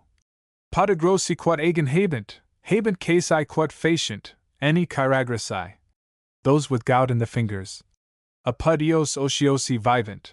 No poor rates levied upon the rest of the world for the benefit of their own paupers were there distributed gratis. The prodigious spectacle, so it seemed to Hadrian, was exhibited in Alexandria, of all men earning their bread in the sweat of their brow. In Rome only, and at one time in some of the Grecian states, it was the very meaning of citizen that he could vote and be idle. In these circumstances, where the whole sum of life's duties amounted to voting, all the business a man could have was to attend the public assemblies, electioneering, or factious. These, and any judicial trial, public or private, that might happen to interest him for the persons concerned, or for the questions, amused him through the morning, that is, from 8 till 1. He might also extract some diversion from the calumny, or pillars of certain porticos to which they pasted advertisements. These affiches must have been numerous, for all the girls in Rome who lost a trinket, or a pet bird, or a lapdog, took this mode of angling in the great ocean of the public for the missing articles. But all this time we take for granted that there were no shows in a course of exhibition, either the dreadful ones of the amphitheater, or the bloodless ones of the circus. If there were, then that became the business of all Romans, and it was a business which would have occupied him from daylight until the light began to fail. Here we see another effect from the scarcity of artificial light amongst the ancients. These magnificent shows went on by daylight. But how incomparably greater would have been the splendor by lamplight! What a gigantic conception! 80,000 human faces all revealed under one blaze of lamplight. Lord Bacon saw the mighty advantage of candlelight for the pomps and glories of this world. But the poverty of the earth was the ultimate cause that the pagan shows proceeded by day. Not that the masters of the world, who rained Arabian odors and perfumed waters of the most costly description from 1,000 fountains, simply to cool the summer heats, would have regarded the expense of light, cedar and other odorous woods burning upon vast altars, together with every variety of fragrant torch, would have created light enough to shed a new day over the distant Adriatic. However, as there are no public spectacles, we will suppose, and the courts or political meetings, if not closed altogether by superstition, would at any rate be closed in the ordinary course by 12 or 1 o'clock, nothing remains for him to do, before returning home, except perhaps to attend the palestra, or some public recitation of a poem written by a friend, but in any case to attend the public baths. For these the time varied, and many people have thought it tyrannical in some of the Caesars that they imposed restraints on the time open for the baths. Some, for instance, would not suffer them to open at all before 2, and in any case, if you were later than 4 or 5 in summer, you would have to pay a fine which most effectually cleaned out the baths of all wrath, since it was a sum that John Quiers could not have produced to save his life. But it should be considered that the emperor was the steward of the public resources for maintaining the baths and fuel, oil, attendance, repairs. We are prepared to show, on a fitting occasion, that every 4th person, 10, amongst the citizens bathed daily, and non-citizens, of course, paid an extra sum. Now the population of Rome was far larger than has ever been hinted at except by Lipsius. But certain it is, that during the long peace of the first Caesars, and after the Annonaria Parisio, that great pledge of popularity to a Roman prince, had been increased by the corn tribute from the Nile, the Roman population took an immense lurch ahead. The subsequent increase of baths, whilst no old ones were neglected, proves that decisively. And as citizenship expanded by means of the easy terms on which it could be had, so did the bathers multiply. The population of Rome in the century after Augustus was far greater than during that era, and this, still acting as a vortex to the rest of the world, may have been one great motive with Constantine for transferring the capital eastwards, in reality, for breaking up one monster capital into 2 of more manageable dimensions. 2 o'clock was often the earliest hour at which the public baths were opened. But in Martial's time a man could go without blushing, salva fronte, at 11, though even then 2 o'clock was the meridian hour for the great uproar of splashing, and swimming, and larking, in the endless baths of endless Rome. And now, at last, bathing finished, and the exercises of the palestra, at 2:30, or 3, our friend finds his way home, not again to leave it for that day. He is now a new man, refreshed, oiled with perfumes, his dust washed off by hot water, and ready for enjoyment. These were the things that determined the time for dinner. Had there been no other proof that Coena was the Roman dinner, this is an ample one. Now first the Roman was fit for dinner, in a condition of luxurious ease, business ever, that day's load of anxiety laid aside, his cuticle, as he delighted to talk, cleansed and polished, nothing more to do or to think of until the next morning, he might now go and dine, and get drunk with a safe conscience. Besides, if he does not get dinner now, when will he get it? For most demonstrably he has taken nothing yet which comes near in value to that basin of soup which many of ourselves take at the Roman hour of bathing. No, we have kept our man fasting as yet. It is to be hoped that something is coming at last. It does come, dinner, the great meal of Coena. The meal sacred to hospitality and genial pleasure, comes now to fill up the rest of the day, until light fails altogether. Many people are of opinion that the Romans only understood what the capabilities of dinner were. It is certain that they were the first great people that discovered the true secret and meaning of dinner, the great office which it fulfills, and which we in England are now so generally acting on. Barbarous nations, and none were, in that respect, more barbarous than our own ancestors, made this capital blunder.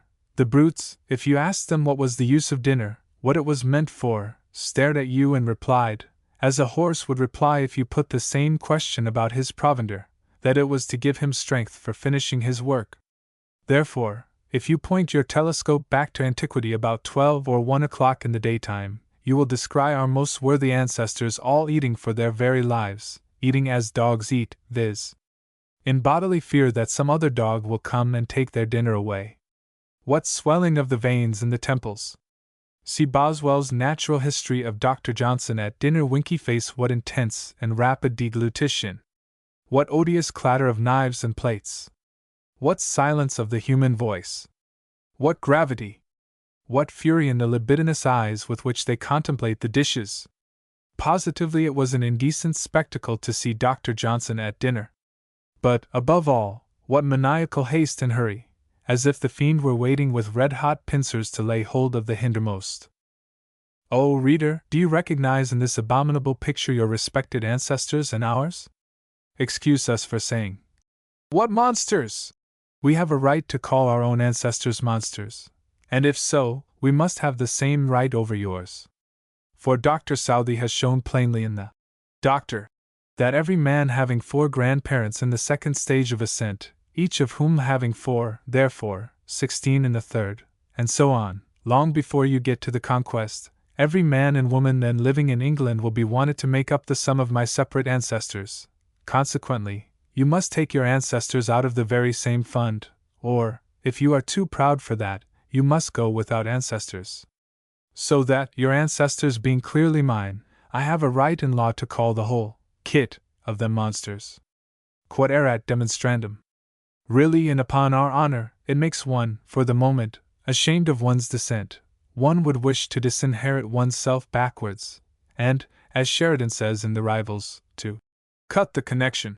Wordsworth has an admirable picture in Peter Bell of a snug party in a parlor, removed into limbus patrum for their offences in the flesh, cramming as they on earth were crammed, all sipping wine, all sipping tea, but, as you by their faces see, all silent, and all d. How well does that one word describe those venerable ancestral dinners? All silent!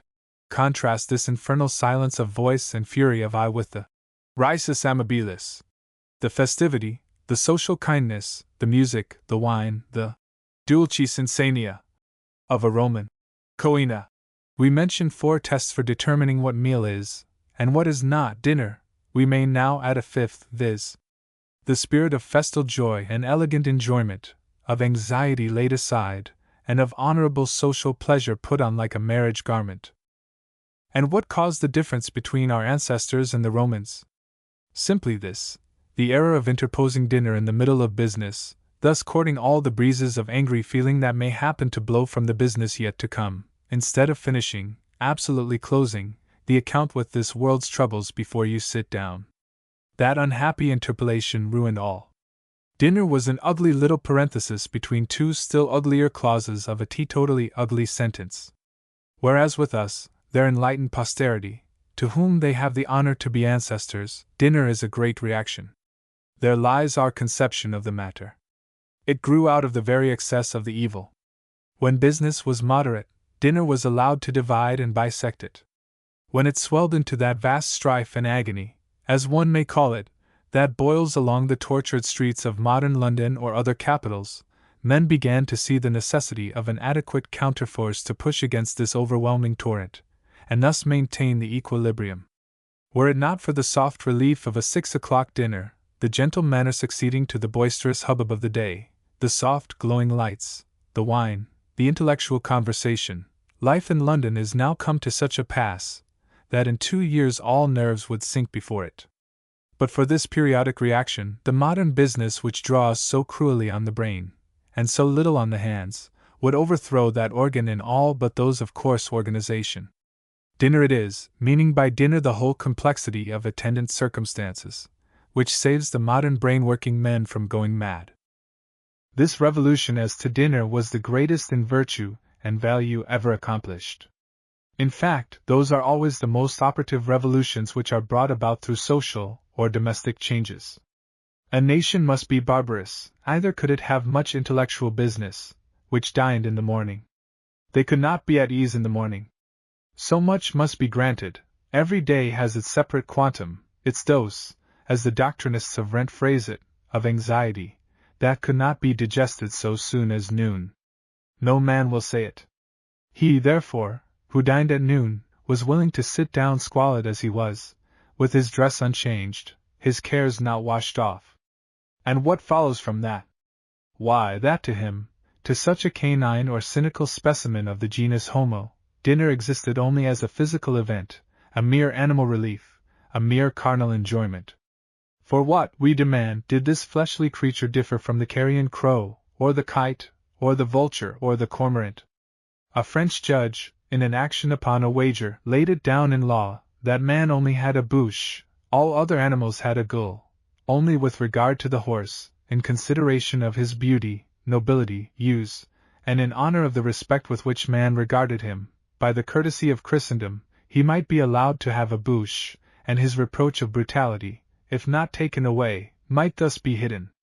But surely, of the rabid animal who is caught dining at noonday, the Homo ferus, who affronts the meridian sun like Thyestes and Atrus, by his inhuman meals, we are, by parity of reason, entitled to say, that he has a maw. So has Milton's death, but nothing resembling stomach. And to this vile man a philosopher would say, "Go away, sir, and come back to me 2 or 3 centuries hence, when you have learned to be a reasonable creature, and to make that physico-intellectual thing out of dinner which it was meant to be, and is capable of becoming." In Henry VII. South time the court dined at 11 in the forenoon. But even that hour was considered so shockingly late in the French court, that Louis XII. actually had his grey hairs brought down with sorrow to the grave, by changing his regular hour of 9:30 for 11, in gallantry to his young English bride. 11, he fell a victim to late hours in the forenoon. In Cromwell's time they dined at 1 p.m. 1 century and a half had carried them on by 2 hours. Doubtless, old cooks and scullions wondered what the world would come to next. Our French neighbors were in the same predicament. But they far surpassed us in veneration for the meal. They actually dated from it. Dinner constituted the great era of the day. L'après dîner is almost the sole date which you find in Cardinal de Retz's Memoirs of the Fronde. Dinner was their hegira. Dinner was their line in traversing the ocean of day. They crossed the equator when they dined. Our English Revolution came next. It made some little difference, we have heard people say, in church and state, but its great effects were perceived in dinner. People now dined at 2. So dined Addison for his last 30 years. So dined Pope, who was coeval with the Revolution through his entire life. Precisely as the rebellion of 1745 arose, did people, but observe, very great people, advance to 4 p.m. philosophers, who watched the seminarium, and the first symptoms of change, had perceived this alteration singing in the upper air like a coming storm some little time before. About the year 1740, Pope complains to a friend of Lady Suffolk's dining so late as 4. Young people may bear those things, he observes. But as to himself, now turned of 50, if such doings went on, if Lady Suffolk would adopt such strange hours, he must really absent himself from Marble Hill. Lady Suffolk had a right to please herself, he himself loved her. But if she would persist, all which remained for a decayed poet was respectfully to cut his stick and retire. Whether Pope ever put up with 4 o'clock dinners again, we have vainly sought to fathom. Some things advance continuously, like a flood or a fire, which always make an end of A, eat and digest it, before they go on to B. Other things advance per saltum, they do not silently cancer their way onwards, but lie as still as a snake after they have made some notable conquest, then when unobserved they make themselves up for mischief, and take a flying bound onwards. Thus advanced dinner, and by these fits got into the territory of evening. And ever as it made a motion onwards, it found the nation more civilized, else the change would not have been effected, and raised them to a still higher civilization. The next relay on that line of road, the next repeating frigate, is Cooper in his poem on conversation. He speaks of 4 o'clock as still the elegant hour for dinner, the hour for the lochiores and the lepidi homines. Now this was written about 1780, or a little earlier, perhaps, therefore, just one generation after Pope's Lady Suffolk. But then Cooper was living amongst the rural gentry, not in high life. Yet, again, Cooper was nearly connected by blood with the eminent Whig house of Cooper, and acknowledged as a kinsman. About 25 years after this, we may take Oxford as a good exponent of the national advance. As a magnificent body of foundations, endowed by kings, and resorted to by the flower of the national youth, Oxford is always elegant and even splendid in her habits. Yet, on the other hand, as a grave seat of learning, and feeling the weight of her position in the Commonwealth, she is slow to move, she is inert as she should be, having the functions of resistance assigned to her against the popular instinct of movement. Now, in Oxford, about 1804-5, there was a general move in the dinner hour. Those colleges who dined at 3, of which there were still several, now dined at 4, those who had dined at 4, now translated their hour to 5. These continued good general hours, but still amongst the more intellectual orders, till about Waterloo. After that era, 6, which had been somewhat of a gala hour, was promoted to the fixed station of dinner time and ordinary, and there perhaps it will rest through centuries. For a more festal dinner, 7, 8, 9, 10, have all been in requisition since then, but we have not yet heard of any man's dining later than 10 p.m., except in that single classical instance, so well remembered from our father Joe, of an Irishman who must have dined much later than 10, because his servant protested, when others were enforcing the dignity of their masters by the lateness of their dinner hours, that his master dined tomorrow. Were the Romans not as barbarous as our own ancestors at one time? Most certainly they were. In their primitive ages they took their coina at noon, 12, that was before they had laid aside their barbarism. Before they shaved, it was during their barbarism, and in consequence of their barbarism, that they timed their coina thus unseasonably. And this is made evident by the fact that, so long as they erred in the hour, they erred in the attending circumstances. At this period they had no music at dinner, no festal graces, and no reposing upon sofas. They sate bolt upright in chairs, and were as grave as our ancestors, as rabid, and doubtless as furiously in haste. With us the revolution has been equally complex. We do not, indeed, adopt the luxurious attitude of semi-recumbency. Our climate makes that less requisite, and moreover, the Romans had no knives and forks, which could scarcely be used in that posture. They ate with their fingers from dishes already cut up, whence the peculiar force of Seneca's post quod non sunt levandi manus. But exactly in proportion as our dinner has advanced towards evening, have we and has that advanced in circumstances of elegance, of taste, of intellectual value. That by itself would be much. Infinite would be the gain for any people that it had ceased to be brutal, animal, fleshly, ceased to regard the chief meal of the day as a ministration only to an animal necessity, that they had raised it to a far higher standard, associated it with social and humanizing feelings, with manners, with graces both moral and intellectual, moral in the self-restraint, intellectual in the fact, notorious to all men, that the chief arenas for the easy display of intellectual power are at our dinner tables. But dinner has now even a greater function than this. As the fervor of our day's business increases, dinner is continually more needed in its office of a great reaction. We repeat that, at this moment, but for the daily relief of dinner, the brain of all men who mix in the strife of capitals would be unhinged and thrown off its center. If we should suppose the case of a nation taking 3 equidistant meals all of the same material and the same quantity, all milk, for instance, it would be impossible for Thomas Aquinas himself to say which was or was not dinner. The case would be that of the Roman ancile which dropped from the skies. To prevent its ever being stolen, the priests made 11 facsimiles of it, that the thief, seeing the hopelessness of distinguishing the true one, might let all alone. And the result was, that, in the next generation, nobody could point to the true one. But our dinner, the Roman coina, is distinguished from the rest by far more than the hour. It is distinguished by great functions, and by still greater capacities. It is most beneficial, it may become more so. In saying this, we point to the lighter graces of music, and conversation more varied, by which the Roman cuina was chiefly distinguished from our dinner. We are far from agreeing with Mr. Crowley that the Roman meal was more intellectual than ours. On the contrary, ours is the more intellectual by much. We have far greater knowledge, far greater means for making it such. In fact, the fault of our meal is that it is too intellectual, of too severe a character, too political, too much tending, in many hands, to disquisition. Reciprocation of question and answer, variety of topics, shifting of topics, are points not sufficiently cultivated. In all else we assent to the following passage from Mr. Crowley's eloquent Salathiel. If an ancient Roman could start from his slumber into the midst of European life, he must look with scorn on its absence of grace, elegance, and fancy. But it is in its festivity, and most of all in its banquets, that he would feel the incurable barbarism of the Gothic blood.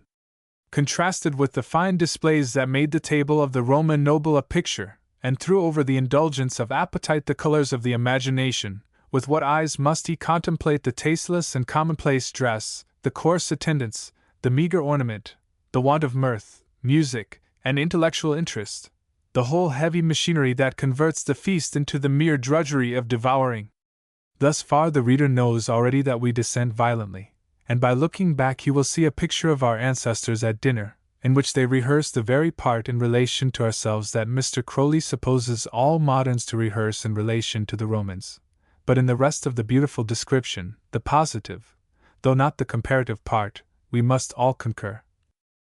The guests before me were 50 or 60 splendidly dressed men. They were in fact Titus and his staff, then occupied with the siege of Jerusalem. Attended by a crowd of domestics, attired with scarcely less splendor, for no man thought of coming to the banquet in the robes of ordinary life.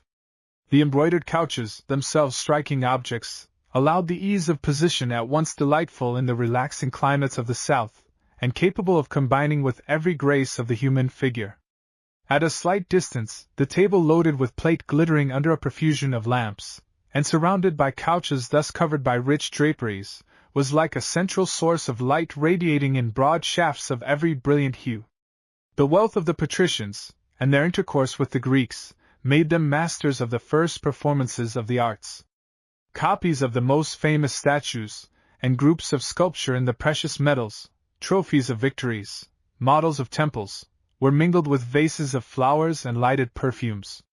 Finally, covering and enclosing all, was a vast scarlet canopy, which combined the groups beneath to the eye, and threw the whole into the form that a painter would love. Mr. Crowley then goes on to insist on the intellectual embellishments of the Roman dinner, their variety, their grace, their adaptation to a festive purpose. The truth is, our English imagination, more profound than the Roman, is also more gloomy, less gay, less riante.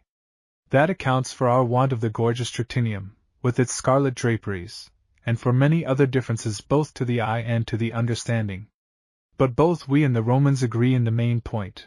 We both discovered the true purpose which dinner might serve: 1. To throw the grace of intellectual enjoyment over an animal necessity; 2. To relieve and antagonize the toil of brain incident to high forms of social life. Our object has been to point the eye to this fact, to show uses imperfectly suspected in a recurring accident of life, to show a steady tendency to that consummation, by holding up, as in a mirror, together with occasional glimpses of hidden corners in history, the corresponding revolutions silently going on in a great people of antiquity. Notes. Note 1. In Procinct. Milton's translation, somewhere in the Paradise Regained, of the technical phrase. In Procinctu. Note 2. Geologists know not. Observe, reader, we are not at all questioning the scriptural chronology of the earth as a habitation for man, for on the prehuman earth Scripture is silent. Not upon the 6,000 years does our doubt revolve, but upon a very different thing, viz. To what age in man these 6,000 years correspond by analogy in a planet. In man the 60th part is a very venerable age. But as to a planet, as to our little earth, instead of arguing dotage, 6,000 years may have scarcely carried her beyond babyhood. Some people think she is cutting her first teeth, some think her in her teens. But seriously, it is a very interesting problem.